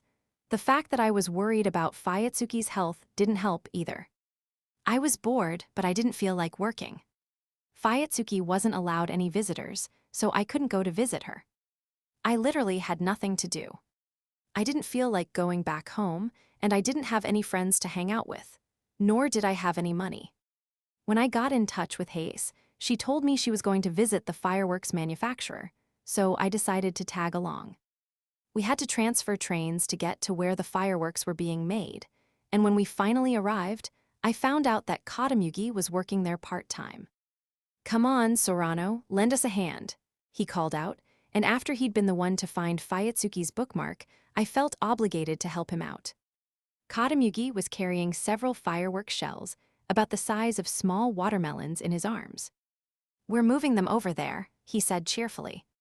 The shells were sitting in a cool, dark place, and we had to carry them to a spot in the sun so they could dry. "You've got this," Hayek said, cheering me on from the shade. When I suggested we take a break, Katamugi pointed to a small window in the fireworks factory. It seemed like he was inviting me to take a peek inside with him. "Looks like they're pasting shells at the moment," Katamugi said. I could see people in overalls pasting thick strips of paper onto softball-shaped spheres. The workers had cotton towels around their necks, which they were using to regularly wipe the sweat off their foreheads. "What's shell pasting?" I asked. "It's the final stage of the firework making process. They put two hemispherical shells filled with gunpowder together to create a single shell and tape them together, then paste strip after strip of craft paper onto it in a specific crisscross pattern." Sounds like hard work. It sure is. Once the paper is glued on, they roll the shells on a board to squeeze out any air bubbles, and after letting them dry in the sun, they paste on more craft paper. They repeat that same process over and over again to ensure the pressure is even on the inside when it bursts, making the firework explode in a perfect circle. As I watched the workers systematically continue to paste paper onto the fireworks shells, the only response I could muster was, "That really does sound tough." It's this process of layering strips of paper that creates the energy when the firework explodes. I think that's why everyone loves fireworks so much. "What do you mean?" I asked, and Katamugi explained with a smile. "Everyone has things they keep bottled up inside, right? Fireworks explode with a bang, and they release all that energy. That's what makes them great. I'm sure people feel the same sort of way when they watch fireworks." That night, while I was reading a book in bed, my mom called me for the first time in a while. As soon as I heard her voice, it felt as though we'd spoken just the day before. I gave her a brief update on my studies and life in the dorm, and when she responded, she sounded relieved. "You're not coming home to visit?" she asked. "No, I didn't plan on it." "I take it you have a girlfriend then." "How'd you come to that conclusion?" "It's been 3 months, so I'm sure you've had a girlfriend or two. Unlike here, there are lots of young girls in Tokyo," Mom said over the phone. She made it sound like Tokyo was my own personal harem. "Are you and your boyfriend getting along well?" Hi. She was living with a man she'd met when I was in my senior year of high school. He seemed like a mild-mannered sort of guy. I didn't want to get in their way, so the idea of going home made me feel uncomfortable. "Can I ask you a bit of a tough question?" I asked. "Sure. If your boyfriend got sick and ended up being hospitalized, what would you do?" "I guess I'd go visit him every day." "What if his prognosis wasn't good?" "I'd hold his hand until he took his last breath." She said that as if it was no big deal, without even asking for any more context. "You're so strong," I told her. "Raising a child of your own makes anyone strong. So there's no easy way to toughen up mentally. There's nothing wrong with being weak, and this may just be coming from me, but you've grown into a very kind person." "Quit it." I felt embarrassed, and I could feel my ears burning. "The fact that you distance yourself from people, well, it's just because you're young, Kakeru. I told you to quit it. If you stay by someone's side, it doesn't matter whether you're strong or weak, just be there for them. That's all you need to do." "Thanks," I murmured. Mom told me she'd transfer some money into my account, then hung up. It seemed like she just assumed I had no money and was too embarrassed to mention it. I lay on my bed, staring at the ceiling. All of a sudden, I got the uncontrollable urge to see Fuyutsuki. The sound of cicadas and a warm breeze drifted in through the open window. Once she was allowed to have visitors again, I started going to see Fuyutsuki on a daily basis. August had arrived, and the heat intensified with each passing day. The sun in the sky shone white, as if scorching the earth, and the roads were so hot that heat emanated from the sidewalk. I was being burned from both above and below. After just 5 minutes of walking, sweat had glued my t-shirt to my skin, and the roughly 2-kilometer-long trek from my dorm to the hospital made me feel like I was going to melt. Fuyutsuki's tumor had apparently shrunk, and she was actively trying to regain her strength. As soon as I made it out of the sweltering inferno and stepped into the air-conditioned hospital, my entire body instantly cooled down. It was heavenly. The relief also seemed to calm my desperate need to see Fuyutsuki. After wiping away the waterfall of sweat pouring out of me with a deodorized sheet, I headed to her room. "It's me, Sorano," I called out once I'd got there. "Thanks for always coming to visit me. Do you want to go on another walk today?" Fuyutsuki swung her legs over the edge of the bed, and I told her where to find her slippers. Then I offered her my left arm for support. Her cool hand gently touched mine, and she let me support her weight. Ever so slowly, we made our way out of the room. Fuyutsuki walked down the hall, clutching onto my left arm. She was putting all her effort into walking, so we couldn't make conversation. Still, though, there were some things I could pick up on through her arm. When she was struggling to keep her balance, her grip would tighten, and it loosened whenever she felt like she could walk on her own. Fuyutsuki kept her eyes straight ahead the whole time, her expression somber and focused. We walked to the rooftop garden, which had become our regular spot. We'd take a breather there before heading back to Fuyutsuki's room. It was a trip we did almost every day, depending on Fuyutsuki's condition, and though it would normally take all of 3 minutes, it took us about 10. Okay, we're here. In the shade of the rooftop garden stood a vending machine. A plastic garden table and chairs were set out in front of it. It was just like the terrace seating area back at college. "Do you want something to drink?" I asked. "I'll buy it myself." "I guess this is your vending machine. Would you cut that out already?" I led Fuyutsuki over to the machine, and she laughed as she counted out the coins in her hand. The vending machine in the rooftop garden was the same paper cup, type 1 as the terrace, but the button layout was slightly different. I told Fuyutsuki where the milk tea button was and how to adjust the sugar level. Sure enough, she chose milk tea with extra sugar. Even though she'd lost her memories, her drink preferences hadn't changed one bit. I helped Fuyutsuki into a chair and placed her drink in front of her. She gently wrapped her hands around the cup and drank her milk tea with both hands. "Is it good?" "Sweet milk tea is the best. You'll get cavities."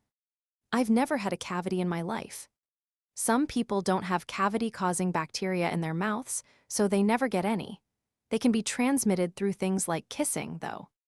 "Is that right?" she said, smiling. "You need to be really determined to get one then." As I watched Fuyutsuki slowly sipping her milk tea, I thought back to that day when we'd had our first kiss. Had she been really determined to kiss me?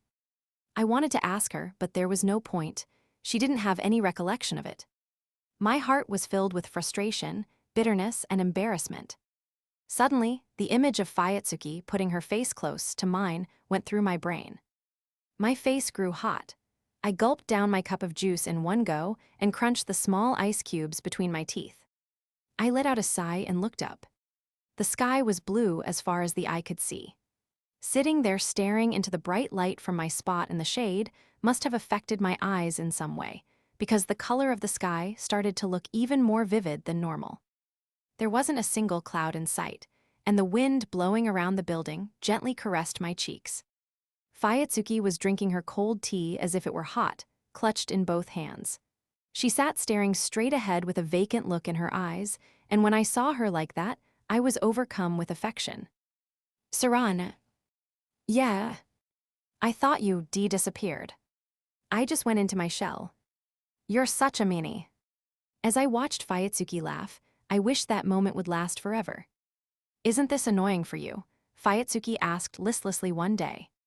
She didn't seem to be doing well, and all her body weight was supported by the bed. "I'm blind, and I'm sick. You'd be better off spending your time on someone who's healthy and can see." "Is something wrong?" Her emotions seemed all over the place. After a short pause, she eventually answered me. "The cancer has shrunk, but they think it might have spread elsewhere." She said it so matter-of-factly, It almost sounded like she was talking about someone else, rather than herself. There was an IV drip in her arm, her speech was somewhat sluggish, and she looked as though she was in pain. She cut me off before I could finish asking, "Are you all right?" "I'm lying." "Hi." "I'm lying. Looking up at the ceiling, Fuyutsuki forced a smile, but I could only see it in the very corners of her mouth. I let my gloominess get the better of me, even though I've decided to keep going until the fireworks display. Forget everything I just said. "Hey, you don't need to try to force yourself to be happy," I told her. "My doctor told me something." Tears welled up in her eyes, and she pasted on a smile. "He said that smiles scare cancer away. That's why I've got to keep smiling. Once I'm better, we can practice walking again." Seeing Fuyutsuki smile like that, her face visibly emaciated, my chest tightened. I put a hand to my heart, grateful that she couldn't see me. I should have said something encouraging like, "You'll get better," or "It'll be all right," but I just couldn't. "I'm being transferred to a hospital in Hokkaido in October." It was so sudden that all I could say was, "Huh." To be honest, I'm still debating whether or not to go. There's a proton therapy machine at a hospital up in Hokkaido, and they asked me if I wanted to go there. At this point in her explanation, Fuyutsuki started coughing a little. "Still, that's only if this medication shrinks the cancer enough before I go. I'll be rooting for you." "You'd better not follow me all the way to Hokkaido," she said, grinning as a tear slid down her cheek and onto her pillow. "We decided on a date for the fireworks," I told her. "When is it?" "The 4th Saturday of September. Keep on fighting hard until then. Let's chase off this cancer." "I'll try my best," Fuyutsuki said slowly. "There's something I want you to do for me, though." "Sure." "Hi." "Ahem. Aren't you going to ask what the favor is first?" "I'm sure it's something I can manage." I was willing to do anything for her. "Thank you," Fuyutsuki said quietly. She slowly passed me a book that was lying at her bedside. "Could you read this book to me?" It was the same white book that Fuyutsuki had always been reading at college. "I can't read Braille." "Then learned." "Don't be ridiculous." Fuyutsuki chuckled, coughing as she did so. "It's the Diary of Anne Frank, right? I'll look for it next time I get the chance." "Thank you," Fuyutsuki said sluggishly, before falling asleep. From that point onward, I started reading books to Fuyutsuki during my visits. It became my daily routine, and I visited her frequently, regardless of how well she was doing. One day, while I was reading the Diary of Anne Frank to her aloud, Fuyutsuki asked me a question. We were over halfway through the book by that point. "Sorano, your voice sounds hoarse. Do you have a summer cold?" "If you had to read this much every day, you'd sound hoarse too." Fuyutsuki laughed lightly, but then, all of a sudden, it devolved into a coughing fit. A wheezing noise was coming from the back of Fuyutsuki's throat. I quickly pressed the nurse call button, repeatedly reassuring her that everything would be okay, and the ringing of the alarm echoed in my ears. Fuyutsuki spent about 2 weeks in the intensive care unit. By the time she was let out, it was September, and summer break had come to an end. I can't die before I see the fireworks. There were 3 strings of 1,000 paper cranes laid by Fuyutsuki's pillow. Apparently, Narumi had been making them the whole time he'd been on the ship, and with the help of other people in his course, he'd managed to fold 3,000 of them. Word of Fuyutsuki's hospitalization had spread through the university, and everyone who knew her was rooting for her. It seemed like Fuyutsuki had even become famous around school, being called the stunning beauty skipping around campus and the angel of the terrace. We had our first semester exams at college, and somehow or another, I managed to make it through them. However, I did end up failing several of my elective subjects. That was fine, though. I could make up the credits at a later date. Right now, Fuyutsuki was a bigger priority for me. And the following week was when we'd be having the children's fireworks event.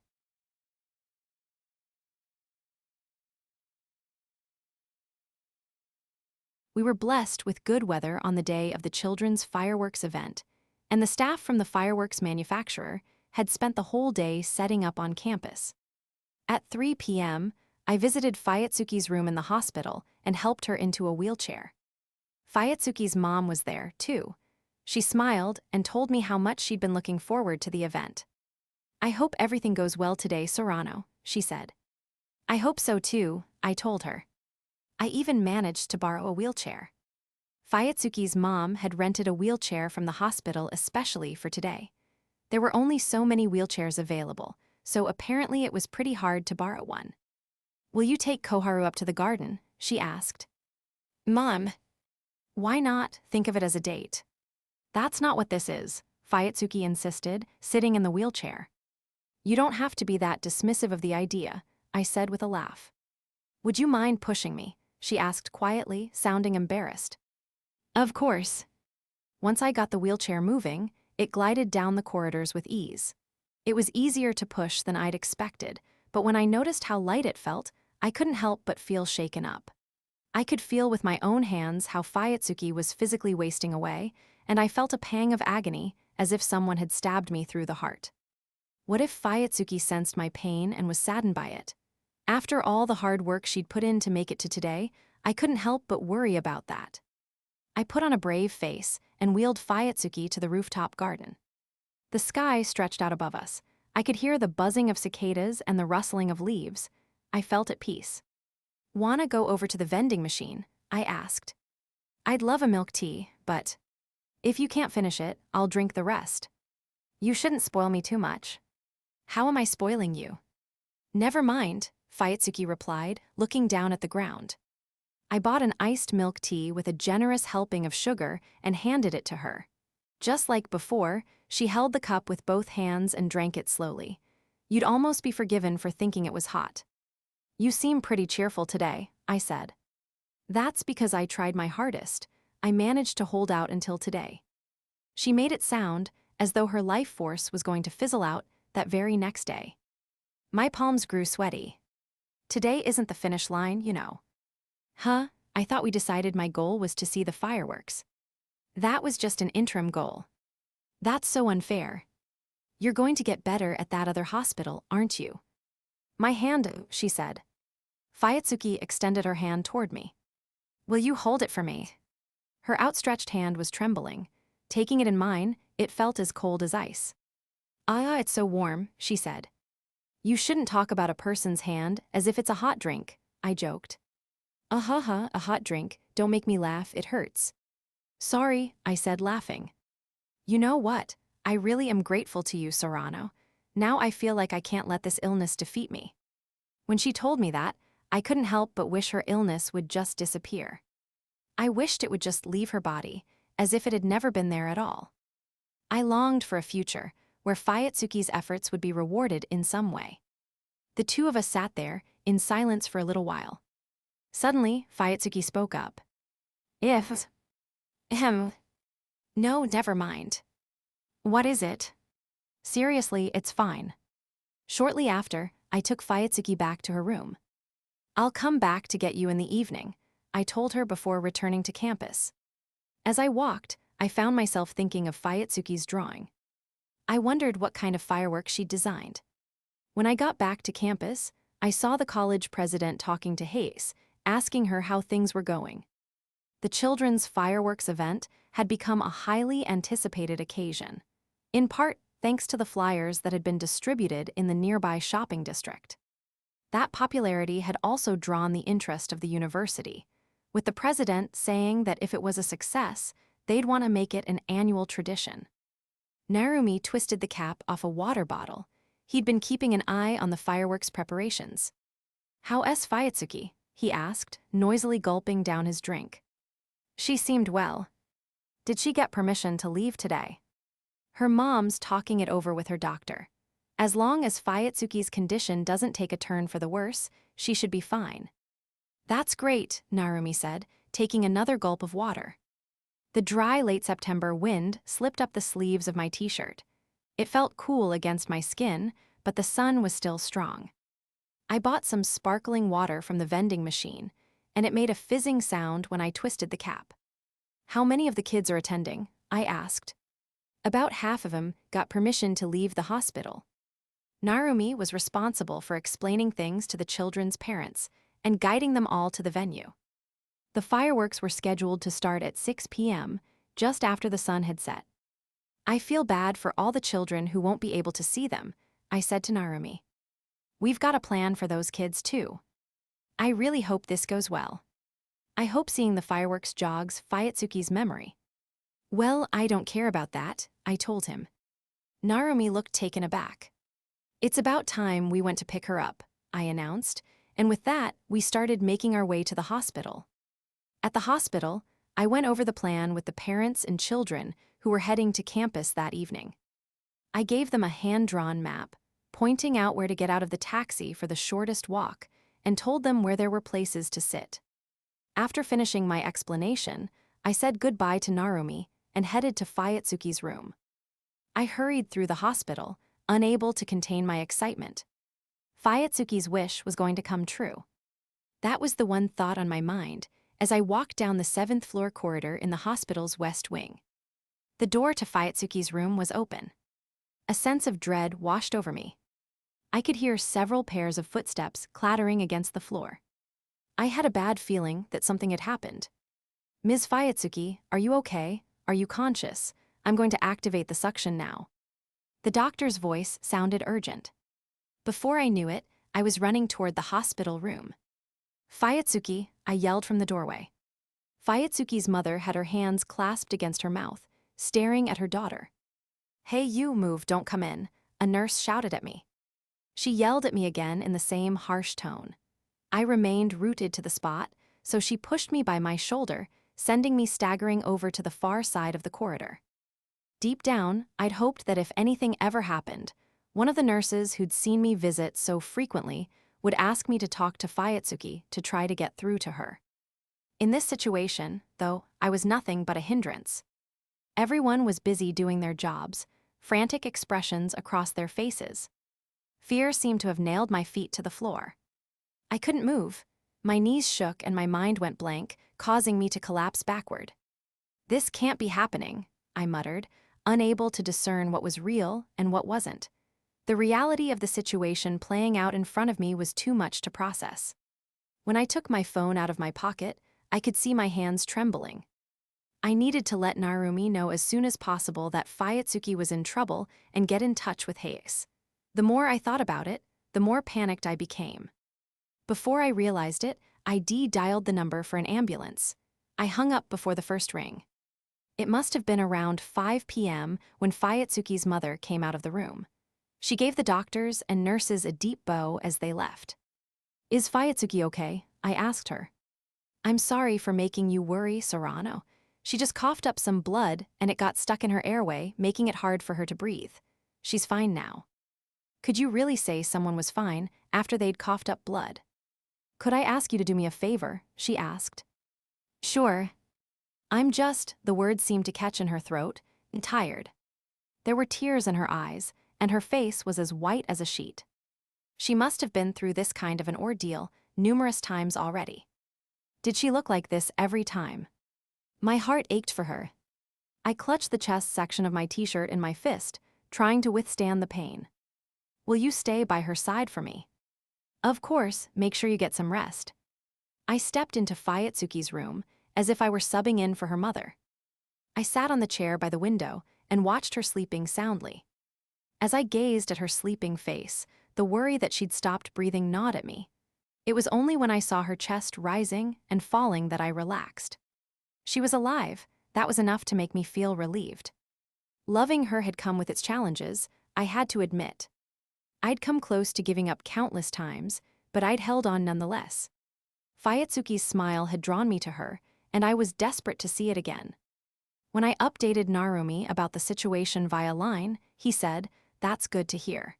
His next message began with the words, "If Fuyutsuki wakes up." It was the end of September, so the sun had set at around 5:30.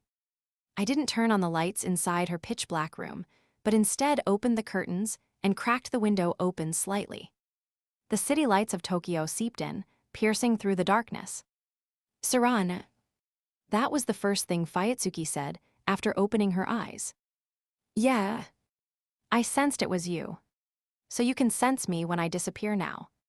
Yes, we've spent a lot of time together after all. Fuyutsuki laughed, her voice raspy. What time is it? She asked. 5:15. We're going to miss the fireworks. You're not allowed to go out today. Fuyutsuki had a playful look in her eyes, as if to say oopsie, but tears began to well up in them. But I tried so hard.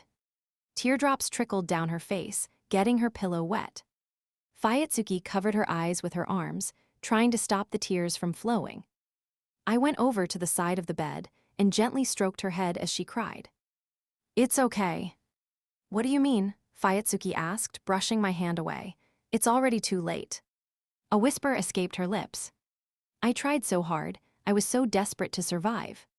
She'd clung on to life, even when she'd been so close to giving up. I wanted to offer her a glimmer of hope, even if it was only something small. Her voice had sounded as if it was filled with tears, and I stroked her head again. It's okay, we'll make it, I told her. What do you mean? I pulled out my phone and asked her to wait a moment. This might not be very impressive, but... I pressed the call button. After a few rings, I heard Hayase's voice. Are you okay, Koharu? What's going on? Asked Fuyutsuki, sounding bewildered. It must have surprised her to suddenly hear Hayase's voice. It's a video call. Let's watch the fireworks from here today. I'm here too, said Narumi. He wasn't outdoors though, but standing in front of pastel-colored wallpaper. I'm showing the fireworks on a big screen in the kids' room, so all the children who can't go out can still watch them. Hang in there, piano lady, shouted one of the kids. Whoa, that's pretty high-tech. Fuyutsuki groped around, feeling for the hand I was holding my phone with, and I took her hand and placed it on top of mine. It might have been on a phone screen, but for the first time in a long while, the four of us, me and Fuyutsuki, Hayase and Narumi, were all together again. I was overcome with joy as I looked at our four faces. It's about to start. Hayase switched from the front camera, facing her to the one on the back of her phone. 3, 2, 1. I could hear a countdown. Then there was a whooshing sound, and a streak of light shot up into the sky. That next moment, bang, a yellow firework burst open. The fireworks sparkled on my phone screen inside Fuyutsuki's dimly lit room. Bang, bang, bang. We could hear the fireworks through my phone speakers. About 5 seconds later, I heard something explode outside Fuyutsuki's window. Sorano. Yeah. Tell me what you see. Okay. Fuyutsuki squeezed my hand. Just now, a yellow firework was shot up into the sky. It burst in a perfect circle, then all traces of it faded away. I see. Wait, how do I explain this one? Some of the light from the firework was left behind after it exploded, and it sort of looks like a weeping cherry tree. Is it pretty? Really pretty. I described each firework to Fuyutsuki, one by one. I told her which fireworks were being set off and how they burst and disappeared. I'm so happy. Fuyutsuki bumped her head against mine. When I glanced at her from the side, I could see tears flowing down her face. I'm so happy that I got to watch these fireworks with everyone else. My phone screen glowed yellow, and a noise reverberated through the speakers. A roaring string of short, sharp bursts echoed outside the window. Then I heard Hayase speak. Now it's time for the children's fireworks, created from the kids' pictures. These are called shaped fireworks. The gunpowder is arranged in the shape of a picture, which creates the same image in the night sky. I hope you'll enjoy these fireworks, which symbolize the children's dreams. The fireworks designed by the kids were coming up next. First up is Hiroto, who says he loves seeing his mom smile. A firework in the shape of a smiley face lit up the sky. The next one was a flower in bloom, which, according to Hayase's announcement, was designed by a kid who wanted to become a florist when they recovered from their illness. Hayase introduced the children one by one as their fireworks were set off. I could hear the children crying out with joy through my phone. It sounds like they're having fun, Fuyutsuki murmured happily. Seeing her like that, I asked her a question. Why do you like fireworks? The first thing she said was, I guess I admire them, but she soon elaborated. I think fireworks leave a mark on your heart. Once, when I was feeling down and unwell as a kid, my parents took me to see the fireworks. There was this big one that went off, and when I looked behind me, everyone was gazing up at it, and I don't know why, but it gave me the determination to keep going. Even now, when I'm feeling down, those memories of looking up at the sky keep me going. Fuyutsuki was watching the fireworks. She was watching the ones that had endured in her memory. Seeing the fireworks she'd gazed up at in the past. Replaying her memories of looking up at the sky. Her eyes did not work any longer, but there was no doubt about it, she could see them. Watching Fuyutsuki's face light up with joy made my heart flood with a myriad of emotions. My chest tightened, I felt happy. My eyes started to burn with tears. I didn't know what to call this feeling I was experiencing. I just wanted Fuyutsuki, who'd been battling her own hidden anxieties, to look up at the sky once again. As she listened to the kids' fireworks explode, Fuyutsuki said something. I want to live in a way that leaves a mark on somebody's heart, too. She knew life was short. Perhaps that was why the fleeting light of the fireworks inspired such admiration in her. You've left your mark on mine, I said, my voice thick with emotion. Really? Fuyutsuki asked with a playful smile. She must have noticed the tone in my voice. The next moment, I heard Narumi's voice coming through the speaker. You made your mark on me too. Wait, Narumi, you were listening. I was too, chimed in Hayase. Are you having fun, Koharu? I'm having so much fun, Fuyutsuki replied. Okay, this next firework is by Koharu, Hayase announced, beginning her narration. Wait, what? Does this mean I'm going to watch my firework next to you, Sorano? Koharu has suffered from illness over and over again, so to express her gratitude to those who have supported her. Oh no, this is embarrassing. Look away, Sorano, Fuyutsuki demanded, but it was futile. With a soft boom, her fireworks stretched out across the night sky. It was in the shape of a huge heart. It's a love heart. I know, I drew it myself. Please don't say it out loud. Why are you embarrassed of your own drawing? I retorted. Shut up, she said, smacking me softly with her hand. And now this last firework is by Kakeru Sorano, Hayase announced. Oh, right. I remembered Hayase had asked me to draw a firework too. You drew one as well, Fuyutsuki asked. A white streak soared up into the night. For a moment, it looked like it had vanished, but then it exploded with a boom, lighting up the sky. What shape did you draw? Fuyutsuki turned to me, smiling mischievously. Her face was right next to mine. She looked thinner than before, but her smile never failed to make my heart skip a beat. My firework, which shone brilliantly in the night sky, was shaped like her. Fuyutsuki. What is it? I've never said this to you directly, but... My mouth was moving on its own. Words I'd hidden and suppressed burst forth from my lips like fireworks. I love you, can I stay by your side forever? The day I kissed Kakeru, I'd ended up fainting at home from anemia. I jokingly thought I might have been lovesick, but when my mom, who was a natural worrier, took me to get a late-night examination, they found a dark shadow on my X-ray. The next day, the doctor carried out a more detailed examination, and I was diagnosed with stage IV metastatic cancer. I was told then and there that I needed to be hospitalized. I went home to pack my things, and it was there that my worries hit me. Naturally, it wasn't so much what was going to happen to my body that troubled me, but what was going to happen with Kakeru. What would happen if I confessed my feelings to him? What if, by some chance, he reciprocated my feelings? It would all probably just be a waste of his time. And if I died, it could traumatize him. At that point, however, I still had the opportunity to back out. He'd be able to find someone else. I wept and wept as those thoughts raced through my mind. I cried because I loved him, and because I had to put that love behind me. Then something surprising happened.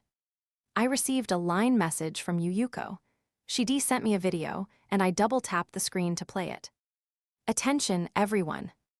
It was Kakeru's voice. I have an important announcement to make. Was he planning on doing something amusing? The timing couldn't be worse, I thought to myself. Kakeru Sorano. Ah, he'd messed up his own name. I giggled. Okay, I'm keeping this video forever. It remain a keepsake, a celebration of my first love and heartbreak. Thinking about that made me start to cry again. This hurts. It really hurts. But then, with those thoughts were spinning around my mind, I heard it. Kakeru Sorano, like Koharu Fuyutsuki. I want to go out with her. The timing genuinely couldn't have been worse. Kakeru had just said he liked me. It made me happy, it really did. There was no way it wouldn't have. But at the same time, I told myself I couldn't feel that way. I couldn't let this go any further. If I did, I'd end up hurting Kakeru. So I made up my mind. I decided to quietly disappear from everybody's lives. If I were to see Kakeru again, I'd pretend not to know him. I'd keep going until he gave up on me, until he forgot about me. I'm sure it'll be hard for him, I muttered to myself. It was at that point that I realized tears were streaming down my face. For the first time in my life, I truly reviled my fate. Not only was my life being stolen, so were these feelings that mattered so much to me. It was miserable, frustrating, agonizing. The more I thought about having to forget Kakeru, the more of a mess I became. I cried my eyes out. I didn't know what to do, and I was understandably worried about my health. The harder I thought about it all, the more pain it caused me. I was in so much agony that I was at a complete loss. Eventually, it all got too much for me, and I screamed and hurled my phone across the room.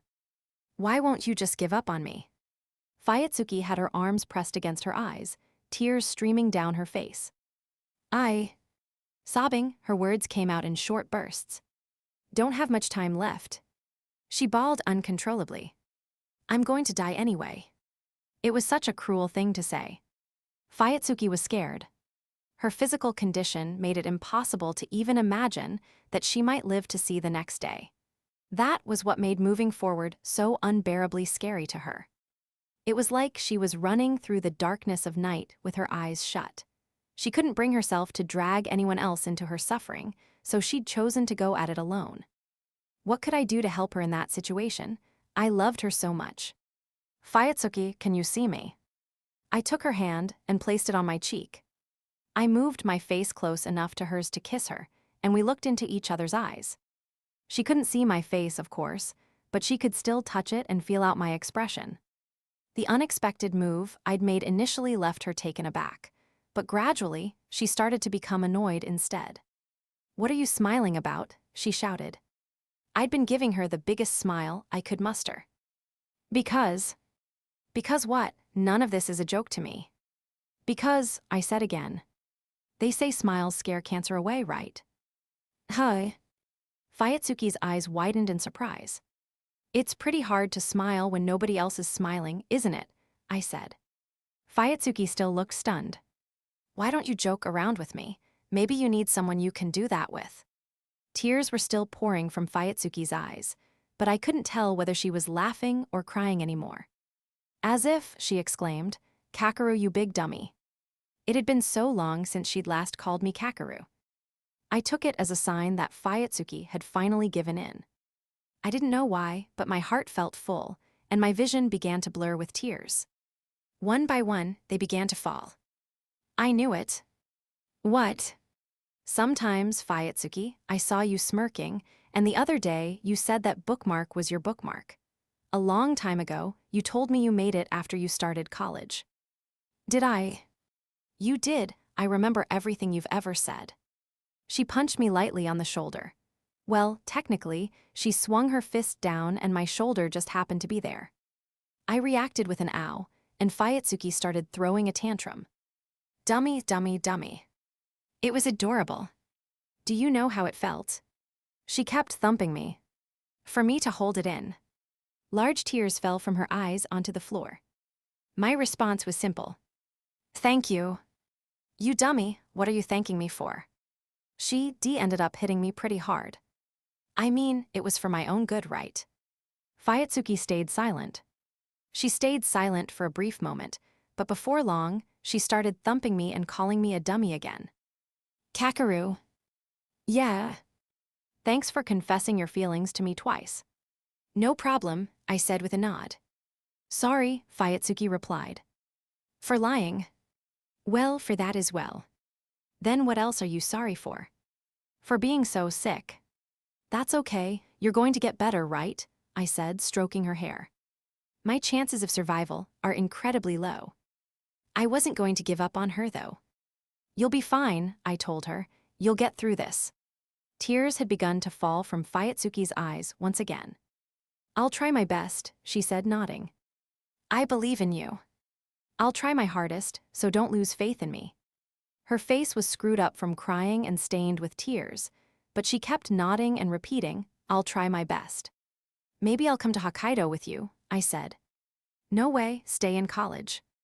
I'll visit you during our longer breaks. That'll be expensive. I'll get a part-time job. After that lighthearted squabble, we held hands, and we shared the feelings we'd been keeping inside for so long, talking and laughing together.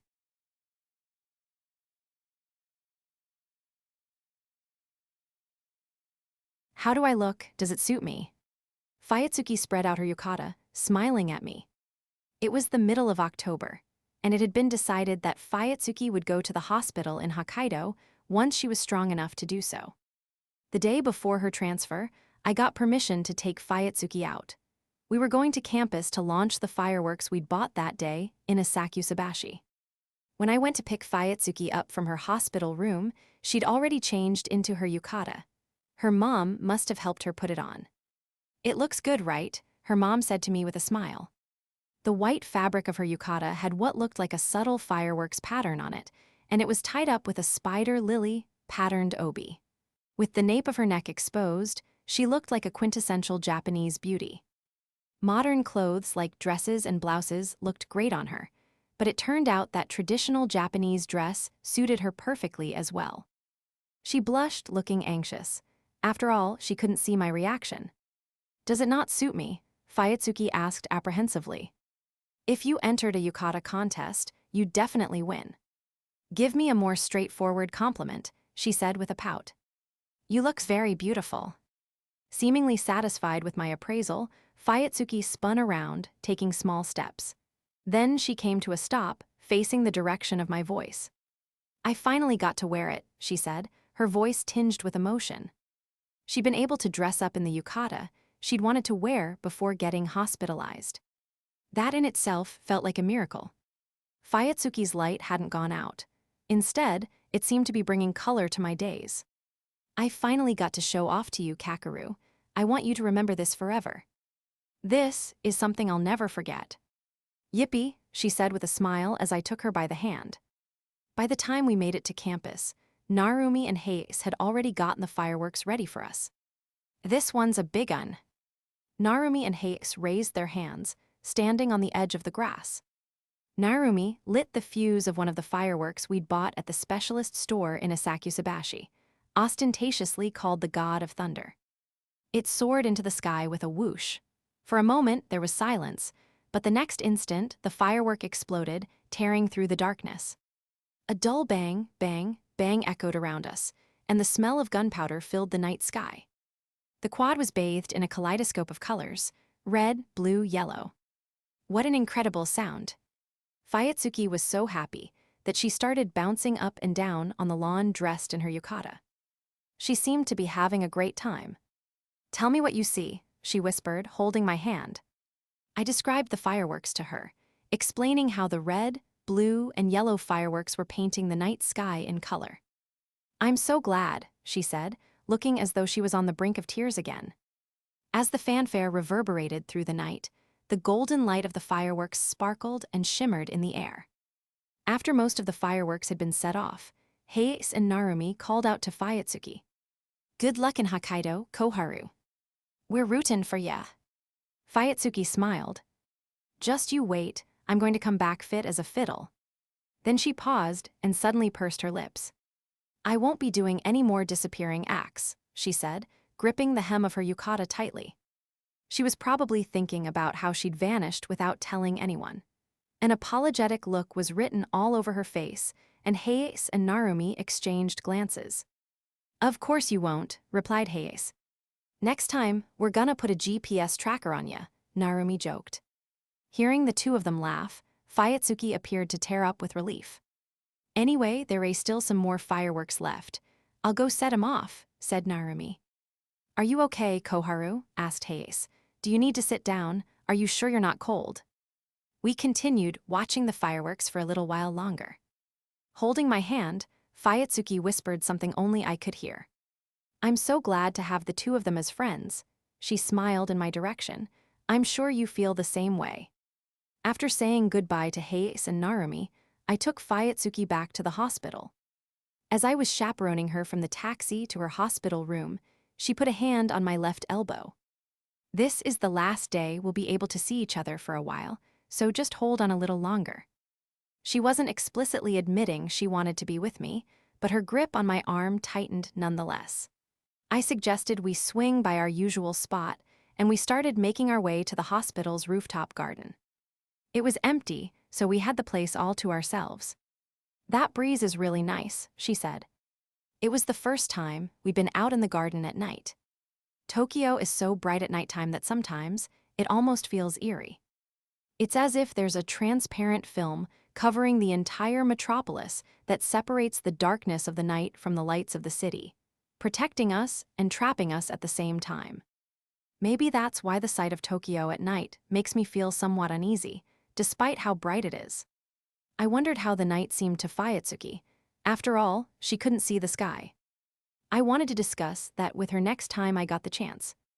Buildings, cars, and streetlights illuminated the garden from below. It reminded me of a stage with lights underneath it. The moon was the spotlight, making Fuyutsuki and me the stars of the show. There she was, standing in her yukata, illuminated by the moonlight. Looking at her reminded me of how helplessly in love with her I was, and my face got hot. I'm glad we could finally put those fireworks we bought in a sakusabashi to use. I ended up keeping them in my room for a really long time. I had so much energy back then, said Fuyutsuki, clutching her chest. Will you come on another date with me once I get better? I'll have to think about that one. Manny. Fuyutsuki pouted sulkily, and I quickly apologized. Sorry, I didn't mean that. We can go on a date whenever you feel like it. I'm always ready for an outing. Where should we go? Anywhere. The mountains, the river, shopping, a theme park. I want to visit the place where you were born. Sure, there's a sea I always used to gaze out at. A sea. Back in my hometown, the swift currents seemed to carry everything away with them, both the good and the bad. That sea made me realize that, when I emptied my mind of the good and the bad, all I was left with was the present. No, that wasn't it. It was because I'd met Fuyutsuki that I was able to think that way. Thanks to her, the present stayed with me, even after everything else had been washed away. Fuyutsuki lived in the moment. It was thanks to her that I'd been able to break down the walls I'd created for myself. She had been the one who'd changed my cynical outlook. I wanted to go and see those waters with Fuyutsuki, the person who'd changed me. I held her hand, filled with a deep love and gratitude toward her. She might not have been able to see, but I still wanted us to stroll along the water together and enjoy the sea breeze. I'll be looking forward to that. I have to stay alive until then, Fuyutsuki said, looking up. It was as if she was gazing up at the transparent film created by the Tokyo night. If I started chatting away about some creepy idea I'd made up in my mind, though, Fuyutsuki would probably just laugh it off. I got the feeling that no matter how dark it was, nothing would stop Fuyutsuki from running into the night. We got sparklers when we bought those fireworks in a sakusabashi, too, I said. Can we do them here? Probably not. Yeah, I guessed as much, Fuyutsuki said, laughing. Still, who's gonna catch us? I asked. A little rule-breaking never hurt anybody. Are you trying to make me your accomplice? Actually, I'm trying to turn you into the main culprit. There you go again, said Fuyutsuki. She was taken aback, but she still laughed. Let us have a competition to see whose sparkler lasts the longest. Do you have a lighter? Yeah, I brought one with me. You must have been pretty determined to set them off. Fuyutsuki crouched down and pulled on my arm. We need to get a little closer, or the wind will blow it out. If you want to snuggle up together, you could have just asked. All right then, let's snuggle. Fuyutsuki nestled close to me, sheltering from the wind. I caught a whiff of her smell, which made me feel relaxed. I lit the sparklers with my lighter, and the glow illuminated Fuyutsuki's face. We huddled together, watching them burn.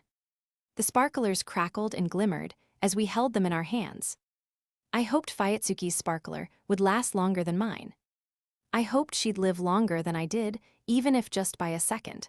I wished that from the bottom of my heart. Sparks fizzled and scattered from the sparklers, swollen, glowing red tips. They stretched out like flower stems before blooming with light and vanishing in an instant. That flickering pattern of light and loss repeated over and over again as the sparklers continued to burn. If those scattered sparks were what caused the sparklers to burn out faster, then I wished they'd just hold them in.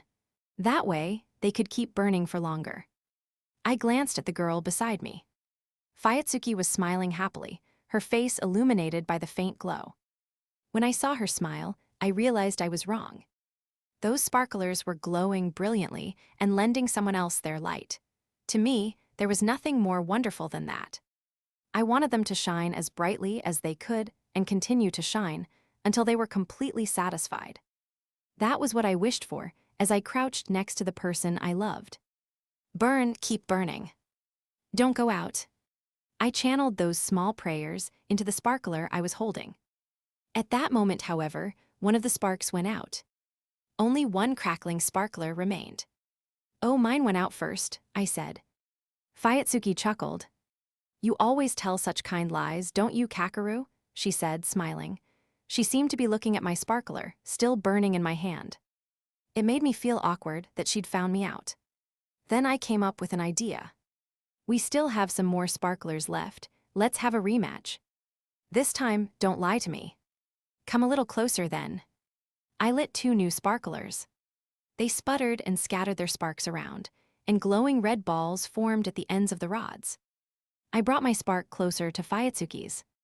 The 2 sparks seemed to cling to each other, merging into one large one. They made a crackling noise as large sparks flew around them. What did you do, Kakeru? Fuyutsuki asked curiously. I put our sparklers together. I thought it might make them burn longer. Ah ha ha ha, it's not a competition anymore then, is it? Well, no. I gazed at the larger spark, praying for it not to go out. Still, I hope your spark keeps on burning for a really long time, even if it only lasts a second longer than mine. When I glanced at Fuyutsuki's face beside me, I could see tears welling up in her eyes. She rested her head on my shoulder, then asked me a question, her voice soft. What will you do if I die first? Don't say that. It's just a hypothetical. I didn't want to imagine life without Fuyutsuki. She was so deeply embedded in the core of my being. So I was honest with her. I don't think I could handle it. Yeah, if you die, I want to die with you. I knew you'd say that. Was that too heavy? No, but I'm not happy with your answer. I want the person I love to live a long life. Our conversation appeared to be taking a dark turn. It felt like death was still haunting us both. Instead, I wanted to discuss the future. I was suddenly reminded of her yellow bookmark, the one that had blown away in the wind and fluttered off into the sky. The yellow bookmark. My bookmark. Is there anything else you want to do in the future, aside from the things you wrote on it? I asked. Fuyutsuki paused for a moment, then simply said, no. Your tone of voice suggests otherwise, I responded. This might be a bit too heavy, don't you think? Heavy is totally fine by me. Don't laugh at me then. I won't. She seemed to have resigned herself to telling me, and one by one, Fuyutsuki told me all the wishes she'd been keeping in her heart. They were magnificent. I know it's cliched, but I want to wear a wedding dress. Okay. I want to go on a honeymoon too. Where do you want to go? Anywhere's fine, as long as it's warm and relaxing. Got it. And I want at least one child. Sure. And they'll wear the same kimono that I wore at my Shichigo-san ceremony. Right. Once they're in elementary school, I want to go to Parents' Day. That might be difficult though, since I can't see. I'll figure something out. I want to go on plenty of family vacations too. Leave it to me. And I want my daughter to wear a formal kimono at her coming-of-age ceremony. I'll learn how to put one on. We can't devote ourselves solely to our family, though. I want the 2 of us to go on dates every so often. Understood. And I want to go to my children's weddings. They'll write letters to their parents, and when they read mine out, I'll bawl my eyes out. I expect I'll cry too. At that point, Fuyutsuki nuzzled me with her head. "It's so embarrassing," she said. "There's lots of things you want to do, then." "I guess there are." I was relieved. Now that I knew Fuyutsuki's heartfelt wishes, I felt a sense of hope envelop me. "You have to stay alive," I told her. "Yeah, I'll live a long life, I promise." The large combined spark had lasted slightly longer than they had individually, but it had still gone out a while ago. Yet even so, the fire in our hearts kept burning. "Did it go out?" Fuyutsuki asked. "Yeah." "Is that it for today then?" she said, sounding disappointed. I handed her something. "What's this?" Fuyutsuki moved her fingertips over the small voice recorder, taking it in. I recorded myself reading the diary of Anne Frank. "The whole thing?" "Yep, my throat was pretty hoarse afterward." "No way, you really recorded the whole thing. Thank you." Fuyutsuki laughed as she wrapped her arm around mine. "I'll send some flowers to your hospital room in Hokkaido." "You will?" She sounded overjoyed and her face turned red. "Spider lilies? Do you know what it means to give someone spider lilies?" "I believe in you, right?" "You knew that already." "Well, I did always have them decorating my room." "Do you know their other meaning then?" "They have another meaning." I looked up at the night sky as I told her what it was. "To a faraway place." "A faraway place."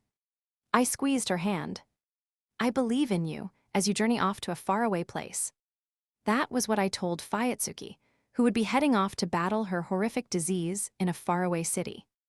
"Get better while you're there. I'll keep believing in you when you're off in a faraway place."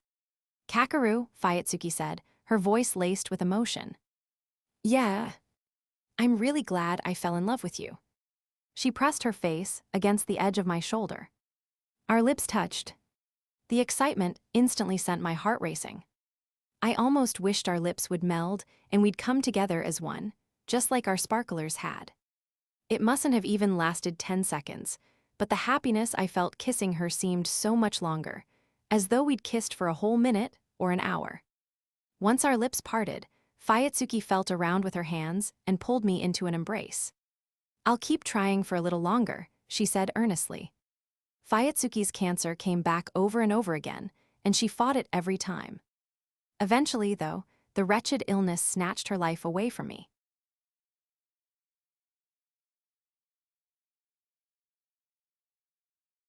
I'd spent the night at the office again. From 4 until 7 in the morning, I slept with my face planted on my desk. That evening, during our presentation to our client, I mistakenly referred to them by the wrong name. Maybe it was because I'd been rushing to compile a report for a different client right up until we left, or maybe I was just sleep-deprived. Either way, the atmosphere in the room frosted over for a moment until the manager of the client company diffused the tension with an awkward smile, reassuring me that it was no big deal. He'd probably gone easy on me because I was young, and part of me felt frustrated by that idea. There was another part of me, however, that was relieved, and I felt so ashamed I almost cried. After we left the client's building, my boss shot me an exasperated look. "You can go home now, Hayase," he said with a sigh. "But I have to compile a report for a different company once I get back." "You can deal with that tomorrow. There's a fireworks display tonight, so the trains are going to be busy." Then he added softly, "Go home and get some sleep." Was he suggesting I put off my massive workload and pull an all-nighter the day after instead? I would have preferred to make a start on it as soon as possible. That way, I could leave work before the last train both that day and the next. My boss's only job was to delegate the work. He had no grasp of how much I had to do. He always went home early. Unlike me, his complexion was positively glowing, which infuriated me to no end. I still have work to do, so I'll head back to the office. Not if you're going to make mistakes like getting the client's name wrong. Consider this an order from your boss. I couldn't argue with that. As I was standing there, my boss announced that he was off to entertain some clients in Shiodome. He raised his hand and got into a taxi. In the summer of my 4th year of college, I got a job offer from an event planning company. I must have been pretty good at job interviews because I'd received offers from several other places, including manufacturers and IT companies. Since I'd always been fascinated by the more glamorous side of the business world, however, I decided to go with this one. I'd been working there for 4 years by that point, yet I didn't really have any memories from that period of my life. All I could remember was spending all my time at the office. More than half my cohort had quit.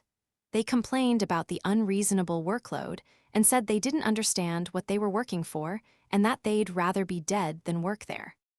Some of my remaining colleagues, who were a few years older than me, had started to adopt a more philosophical approach. They declaim, "You're not a true working adult until you start to question whether you're working to live or living to work." I, too, had lost sight of what I was working for. When I first joined, I'd put all of my effort into learning how to do the job. It was often tough, but I found it fulfilling to channel all of my efforts into something. Whenever someone needed me, I'd work my fingers to the bone trying to help them. That was probably just my nature. Recently, though, I'd stopped feeling any sense of accomplishment. I had no time to spare, and I just felt empty. The clients I was working for had their own families and children to think about, though, and promotional activities like what my company handled had a huge impact on the success of our clients. The reality of that had sunk in shortly after I'd joined the company. I couldn't bring myself to quit or slack off, no matter how hard things got. Mom had also noticed I'd been getting home late every day, and she'd started to say, "What are you working so hard for?" I understood why she was asking that. I didn't understand why I was working so hard either. Still, it wasn't like I could just throw in the towel or reduce my workload. Even if I did get my workload cut down, it was obvious that it would just get passed on to someone else. Thinking about these things made me anxious, so a year earlier, I'd ended up moving out of my parents' house, declaring that I'd make my own decisions. I knew my mom was just worried about me, though. The apartment I'd rented functioned solely as a place to rest my head at night. The refrigerator was bare, and I only used the washing machine once a week. The room was empty, much like me. I'd sacrificed almost all of myself to the company. Why was I doing it? What did I think I'd achieve slaving away so hard? "I'm tired." My future self could figure something out in the morning. I stopped thinking and decided to go home and rest. I just wanted to sleep. My legs were weak, and I was already breaking out in a cold sweat. Asakusa was crowded, with people heading up the Sumida River. I pushed against the flood of people as I made my way to Asakusa Station. All of a sudden, I became unsteady on my feet, and I bumped into someone with a thud. "Sorry," I said automatically. The person tusked at me. "Watch where you're going, you blind or something," they spat before walking away. For some reason, their comment triggered memories of my college days, memories of one of my close friends, Koharu Fuyutsuki. Koharu was blind. Even though she couldn't see, she'd never become pessimistic about her life. She'd gone to college, found a boyfriend, and always challenged herself to do whatever she wanted. What would Koharu do in my position? I first met Koharu at the entrance ceremony. There I was, surrounded by about 500 new students in suits at an event hall in Hamamatsucho. It was the first time I'd ever worn a suit, and I suddenly felt like I was standing on the precipice of adulthood. It was nerve-wracking. I wasn't used to wearing my high-heeled shoes, and they made my toes hurt. Just as I was sitting there thinking how much I hated wearing a suit, I noticed the girl next to me, Koharu, was wearing a formal dress like a celebrity might wear. I was jealous. I never could have worn one myself, though, petrified as I was of standing out. When the entrance ceremony ended and everyone started leaving, Koharu stayed glued to her seat. I tried to speak to her, but the first time I tried calling out to her, she didn't respond. I assumed she was ignoring me, but then she slowly rose to her feet, holding a white cane that had been leaning against her chair. "Are you blind?" I asked hesitantly. "Oh, yes, I am," Koharu replied cheerfully. As I accompanied her out of the hall, I told her that my name was Hayase, and that we were in the same course. I don't remember how the conversation had ended up there, but I said, "Your dress really suits you." It didn't feel like I was just giving her a simple compliment, either. My words were loaded with a mixture of feelings, including how much I admired her for not caring what other people thought of her. My mom said I should probably wear a suit, since that's what everyone else would be wearing, but seeing as it's a special occasion, I chose to wear what I liked. I can't see it myself, but does it look nice? Koharu smiled shyly and did a twirl for me. At that moment, I felt a shock run through my entire body. "You're incredible," I muttered. Looking back on it now, my lack of confidence had led me to give up on a lot of things in life. I never raised my hand in class, and I always stayed silent when they were assigning roles for the athletics meet or brainstorming ideas for our class project for the cultural festival. Although I was interested in joining the student council, I didn't feel confident enough to put myself forward. I was even too timid to shorten my skirt. However, after that entrance ceremony, I decided to dye my hair. It wasn't something I made up my mind to do, exactly, but an act driven by sheer embarrassment. When I realized I was jealous that Koharu was blind, I felt so ashamed that I ended up hating myself for it. I wanted to be as incredible as her. I looked up how to do makeup and tried to wear fancier clothes. For me, it was a form of armor. Having donned that armor, I decided to start pretending to be confident. I wanted to know more about Koharu. Then, one day, I spotted a poster asking for volunteers to become student guides. The more I got to know Koharu, the more incredible I thought she was. I almost idolized her. She was my best friend and my idol. What would Koharu do? She kept on smiling no matter how hopeless things seemed. She followed her heart. She wouldn't waste time dwelling on how hard things were.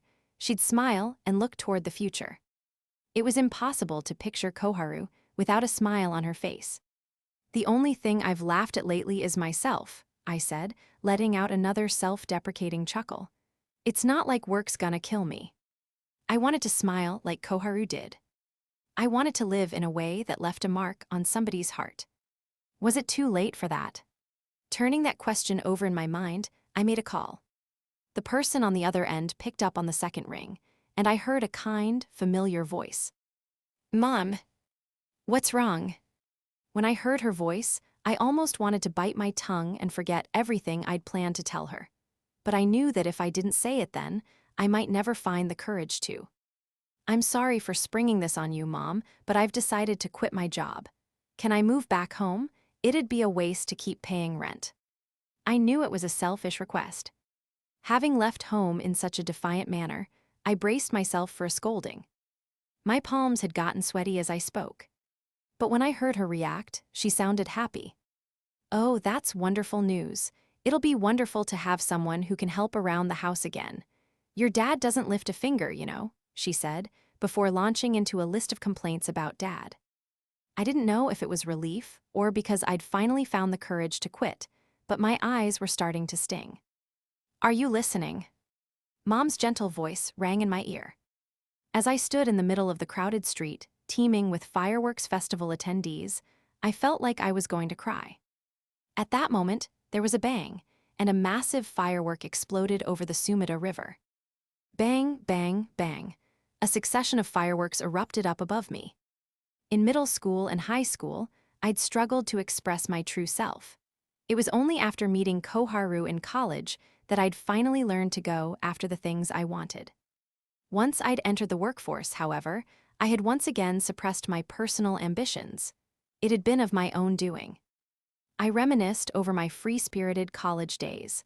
I'd worked as a volunteer, helped organize the student festivals, and plan the children's fireworks event. The enthusiasm I'd felt came rushing back. "Sorry, Mom, the fireworks just started. I'll call you again soon." I hung up and turned back around, joining the throng of people making their way toward the site of the fireworks display. Strangely, my tiredness seemed to have evaporated. What kind of job should I try next? Maybe I should start my own company. I wanted to do something that would actually help people. As these thoughts raced through my mind, the fireworks exploded with resounding booms, shaking me to my core. My mind was overflowing with ideas. I can't wait to get started. For the first time in a long while, I felt a genuine smile spread across my face.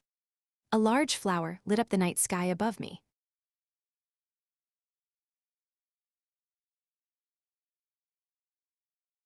At the scheduled time, I sounded the long steam whistle 3 times and set sail on the ferry, called Hibiki.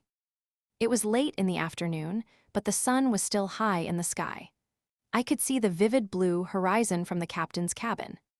After earning my third-grade maritime officer qualification in college, I'd started working for a domestic ferry company, a career path viewed at school as one that failures ended up going down.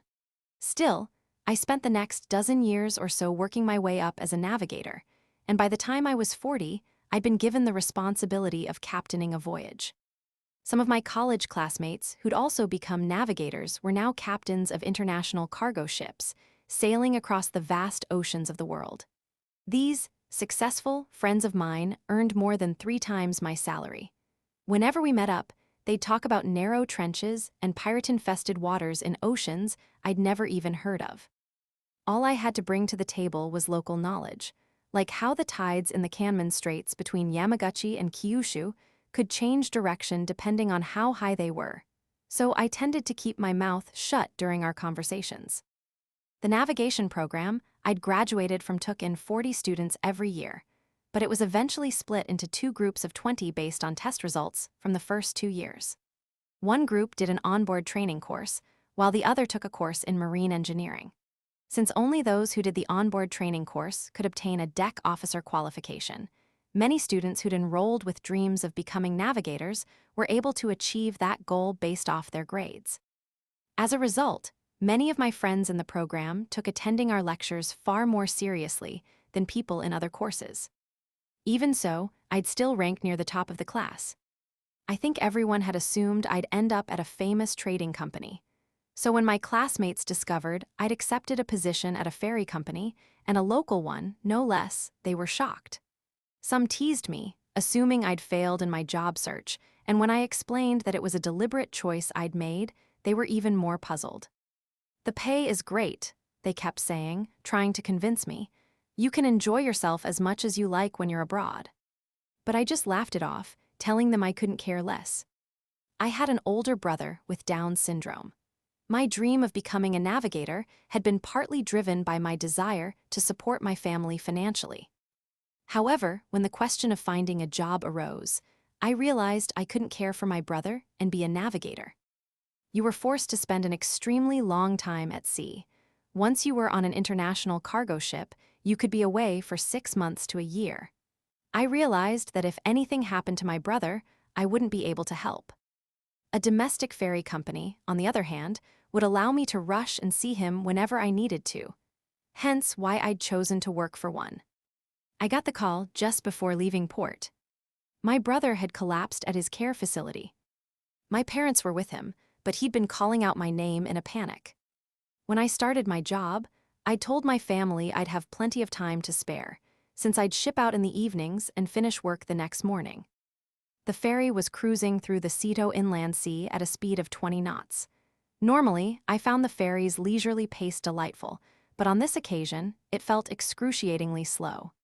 If it were any other day, the vastness of the ocean would excite me, but right now, I was just desperate to reach our destination. There was limited cell phone service out at sea, so I had no idea how my brother was doing.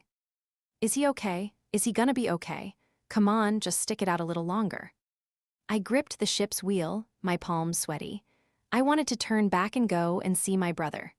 The thought of jumping off the deck and swimming back to Izumiatsu port crossed my mind, regardless of how stupid it was.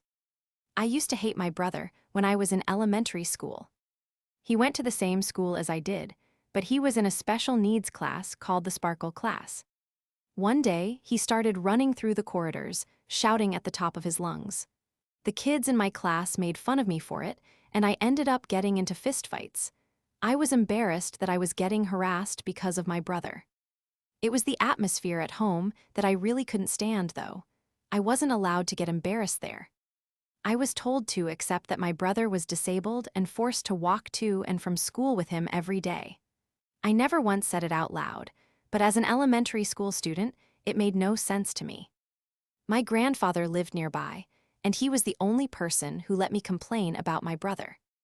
To me, the freedom to do that was a godsend. Once I started middle school, my classmates grew up and stopped mocking my brother. Still, I began to feel a barrier between me and them. I was in the baseball club, and while my teammates weren't allowed to skip practice even when they had a cold, I was given special treatment because of my situation at home. I kept hoping one of my teammates would say, "What does that have to do with anything?" But they never did. I gradually started feeling too awkward to show up at practice, and in the end, I quit the club altogether, using my brother as the excuse. What kind of life was this? Would I always have to live under the cloud of my brother's condition? During that dark period of my life, my grandfather passed away. I cried all the way through the wake and funeral. All I could do was cry. My brother, on the other hand, was different. He called out to my grandfather's casket as it was being carried away. Thank you for looking out for Ushio." That was when I realized he'd been paying attention to me all along. That was the first time I took notice of how my brother felt. I'd spent all my time worrying about myself and never once considered his feelings. It was at that moment I made a vow to myself. The ferry had just passed Kobe, having departed from Izumiatsu. I was in a hurry, but no matter how impatient I got, I wasn't going to be able to go ashore until 6 the next morning. The whole situation sucked. As I sitting in the wheelhouse with my head drooped, I heard a faint bang. Colorful fireworks were being set off in the distance. Fireworks are great, aren't they? Suddenly, memories of a friend from my college days came rushing back to me. She was the girlfriend of my best friend, a guy I'd spent all 4 years of college with. Her name was Koharu Fuyutsuki. Fuyutsuki was blind, but even after losing her sight and falling ill, she hadn't lost her passion for life. One time, I'd set off fireworks with Fuyutsuki, Hayase, and my best friend Kakeru. He once asked Fuyutsuki why she liked fireworks even though she couldn't see them. I could still remember her response. "I think fireworks leave a mark on your heart." Even now, when I'm feeling down, those memories of looking up at the sky keep me going. I want to live in a way that leaves a mark on somebody's heart, too. Fuyutsuki's smile flashed through my mind. Yeah, I gotta keep my head up high, too. As soon as I said that out loud, my anxiety dissipated. I managed to calm down, realizing I needed to focus on what I could do. Wiping away my tears, I picked up the microphone for the ship's PA system. "Good evening, passengers. I apologize for the disturbance. I just wanted to let you know that there's a fireworks display tonight at Kobe Port."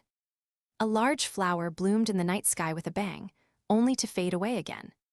The fireworks dyed the city of Kobe red, blue, yellow, and orange, their glittering colors blending in with the town's nightscape. There were far more here than the small display we'd held in college, yet no other fireworks had ever left such a mark on my heart. I didn't get to see my friends from back then very often anymore. Hayes had set up a non-profit organization and seemed to be traveling all around the world. As for Sorano, I hoped he was doing okay. The last time I'd seen him, he was in a state of total despair. It had been Fuyutsuki's funeral. It wasn't as though he'd given up on life, but I'd been able to tell he was putting on a brave face for me. I wondered if he'd managed to bounce back. I was sure he'd be fine. Holding on to that belief, I decided to call him the next time I had the chance. I'd talk to him about the Kanman Straits that flowed past his hometown and how fast they were. As I watched the fireworks glittering in the distance, I thought about what I'd talked to him about.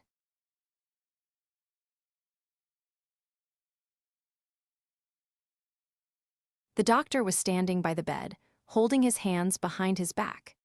Flowers decorated the windowsill, their white heads blooming at the end of long, thick stalks.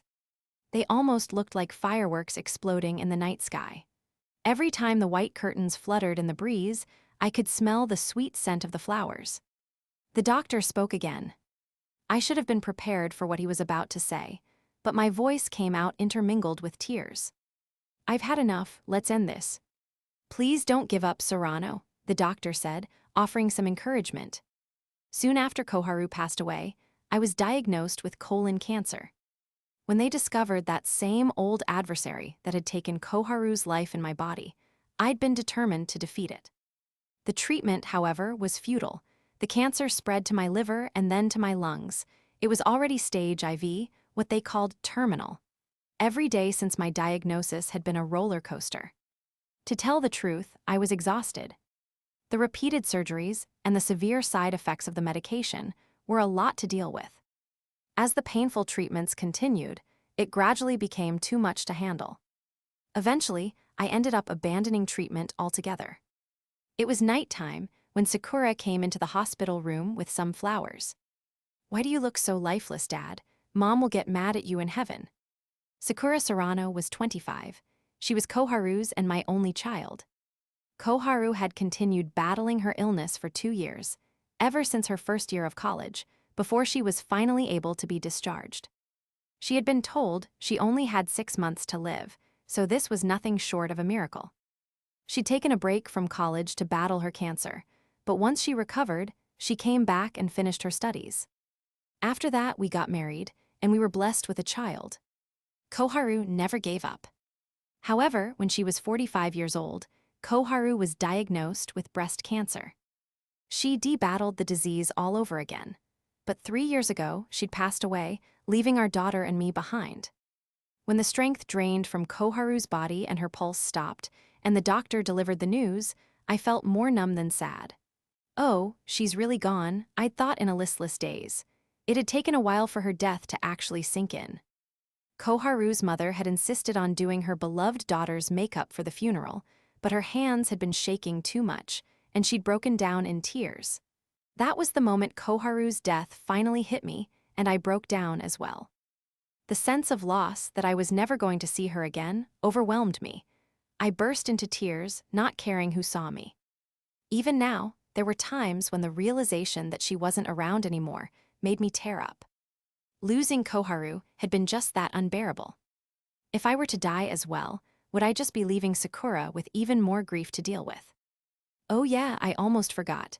I found this thing in Mom's dresser," Sakura told me. It was an old voice recorder. I took it from her. "I'll change the flowers," she said, leaving my hospital room. Once she was gone, I put the earphones in. I pressed play on the battered voice recorder, and miraculously, it still worked. The first thing that played was my recording reading of the Diary of Anne Frank. Honestly, my skills as a narrator were atrocious. It was painful to listen to. I know she was my wife, but I still couldn't believe Koharu had listened to this reading for years. At that moment, though, another recording started playing. "Dear Kakeru." It was Koharu's voice. I hurriedly rewound the recording and listened to it from the beginning. "Dear Kakeru. First of all, please forgive me for passing away before you. I'm sorry about that. Things were hard for me this time. I apologize for bidding you a slightly early farewell, but I hope you won't be too sad about it. You haven't cried over my passing, have you? Well, I guess you might have. You'll probably cry at the funeral at the very least. But once you've said goodbye properly, there's no need for any more tears. You don't need to cry at all. I mean, I don't have a single memory that makes me want to cry. In fact, you should praise me for living so long, considering everything I've been through. If you hadn't been around during that summer of my first year at college, my life probably would have come to an end right then and there. But I went on to live a really long life. I got to wear a wedding dress. We even managed to go on a honeymoon. But that wasn't all. You took our family to all kinds of different places. Of course, you gave us lots of other happy memories, too.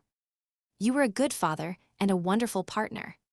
Of all the joys in my life, Sakura, the child you gave me, was the greatest. Because of my condition, I had never expected to be able to become a mother. Thank you, I am truly grateful that we met. I was able to dress Sakura in the kimono I wore for my Shichigo-san ceremony. You even took me to Parents' Day. I never imagined I'd be able to do something like that, being blind. I was even able to dress Sakura up in my family's best formal kimono. I never imagined I'd get to experience so much of what it means to be a mother. Thank you. I even got the opportunity to attend Sakura's wedding, too.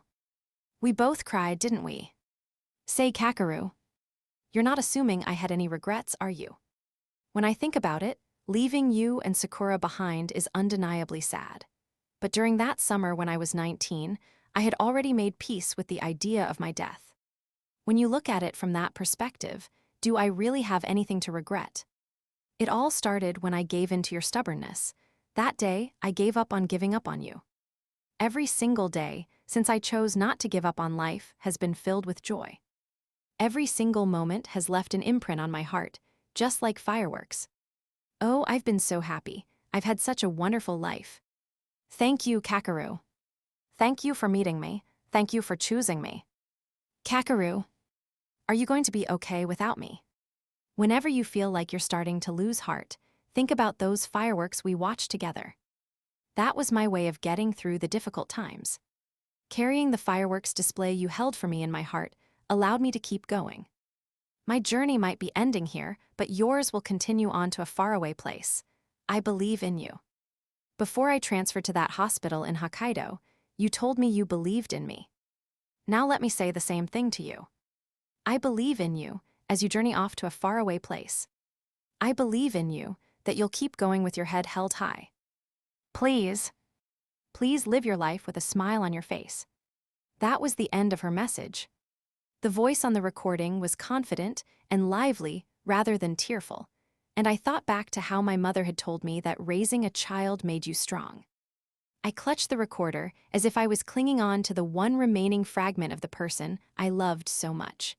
Just then, the sliding door of the hospital room clattered open. Oh, Dad, why are you crying? Haha, sorry. These new flowers smell great. Sakura placed the vase on the windowsill and repositioned the stems. Do you know what those flowers mean? I asked. Spider lilies, Sakura shook her head. I told her what the flowers symbolized. I believe in you as you journey off to a faraway place. Really? Yeah, your mother lives on in both our hearts. I'm sure she'll keep sending us that message as we journey through our lives. Thinking that, I felt as if I could face the future again. Huh, Dad, you're smiling now. I hadn't even realized it until Sakura said something. They say smiling scares cancer away. Someone had once told me to keep my head up and move forward. That person had been Koharu Fuyutsuki. Koharu was blind. She'd endured terrible illnesses. Yet despite this, she'd never given up on life. She always smiled and had a radiant presence. Could I become like her? Could I connect with people the way she had? Oh, fireworks. Sakura pointed outside. Dad, they're setting off fireworks. Outside the window, white flowers exploded in the night sky. A boom followed a moment later. The sight of those lights brought back memories of the children's fireworks show we'd held in college. Sakura. Yeah. Could you fetch the doctor for me? I want to discuss my treatment. The fireworks kept going. They lit up, bloomed, and left a mark on people's hearts. Could I be like those fireworks? When I closed my eyes, I saw Koharu's smile. I was so glad I'd met her.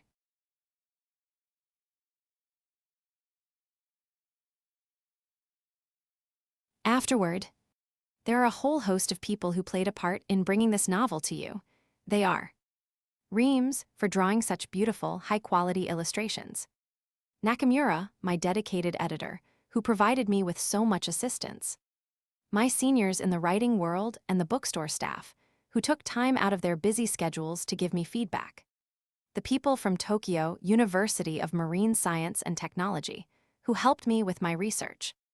All of the designers, salespeople, printing and binding professionals, as well as everyone involved in the distribution of this book. The bookstore staff and salespeople who brought this book to you by putting it on their shelves.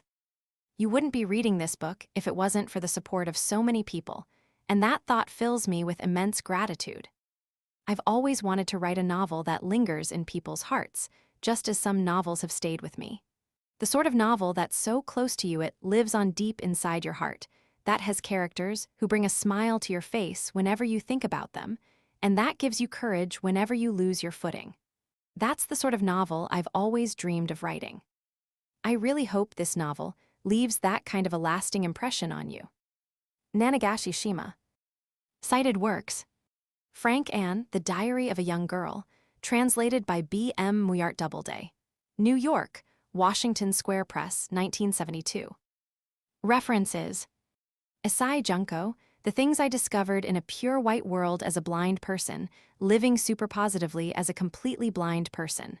Tokyo, Katakawa, 2022. Ito Asa, How Do People Without Sight See the World? Tokyo, Kabunsha, 2015. Mikishita Masato, Let's Run Together. Tokyo, Jeijutsu Shinbunsha, 2015. Taniai Suzumu, Supporting the Visually Impaired, 53Q and AS for Guides and Helpers. Tokyo, 22 Seiki Art, 2019. Research Cooperation.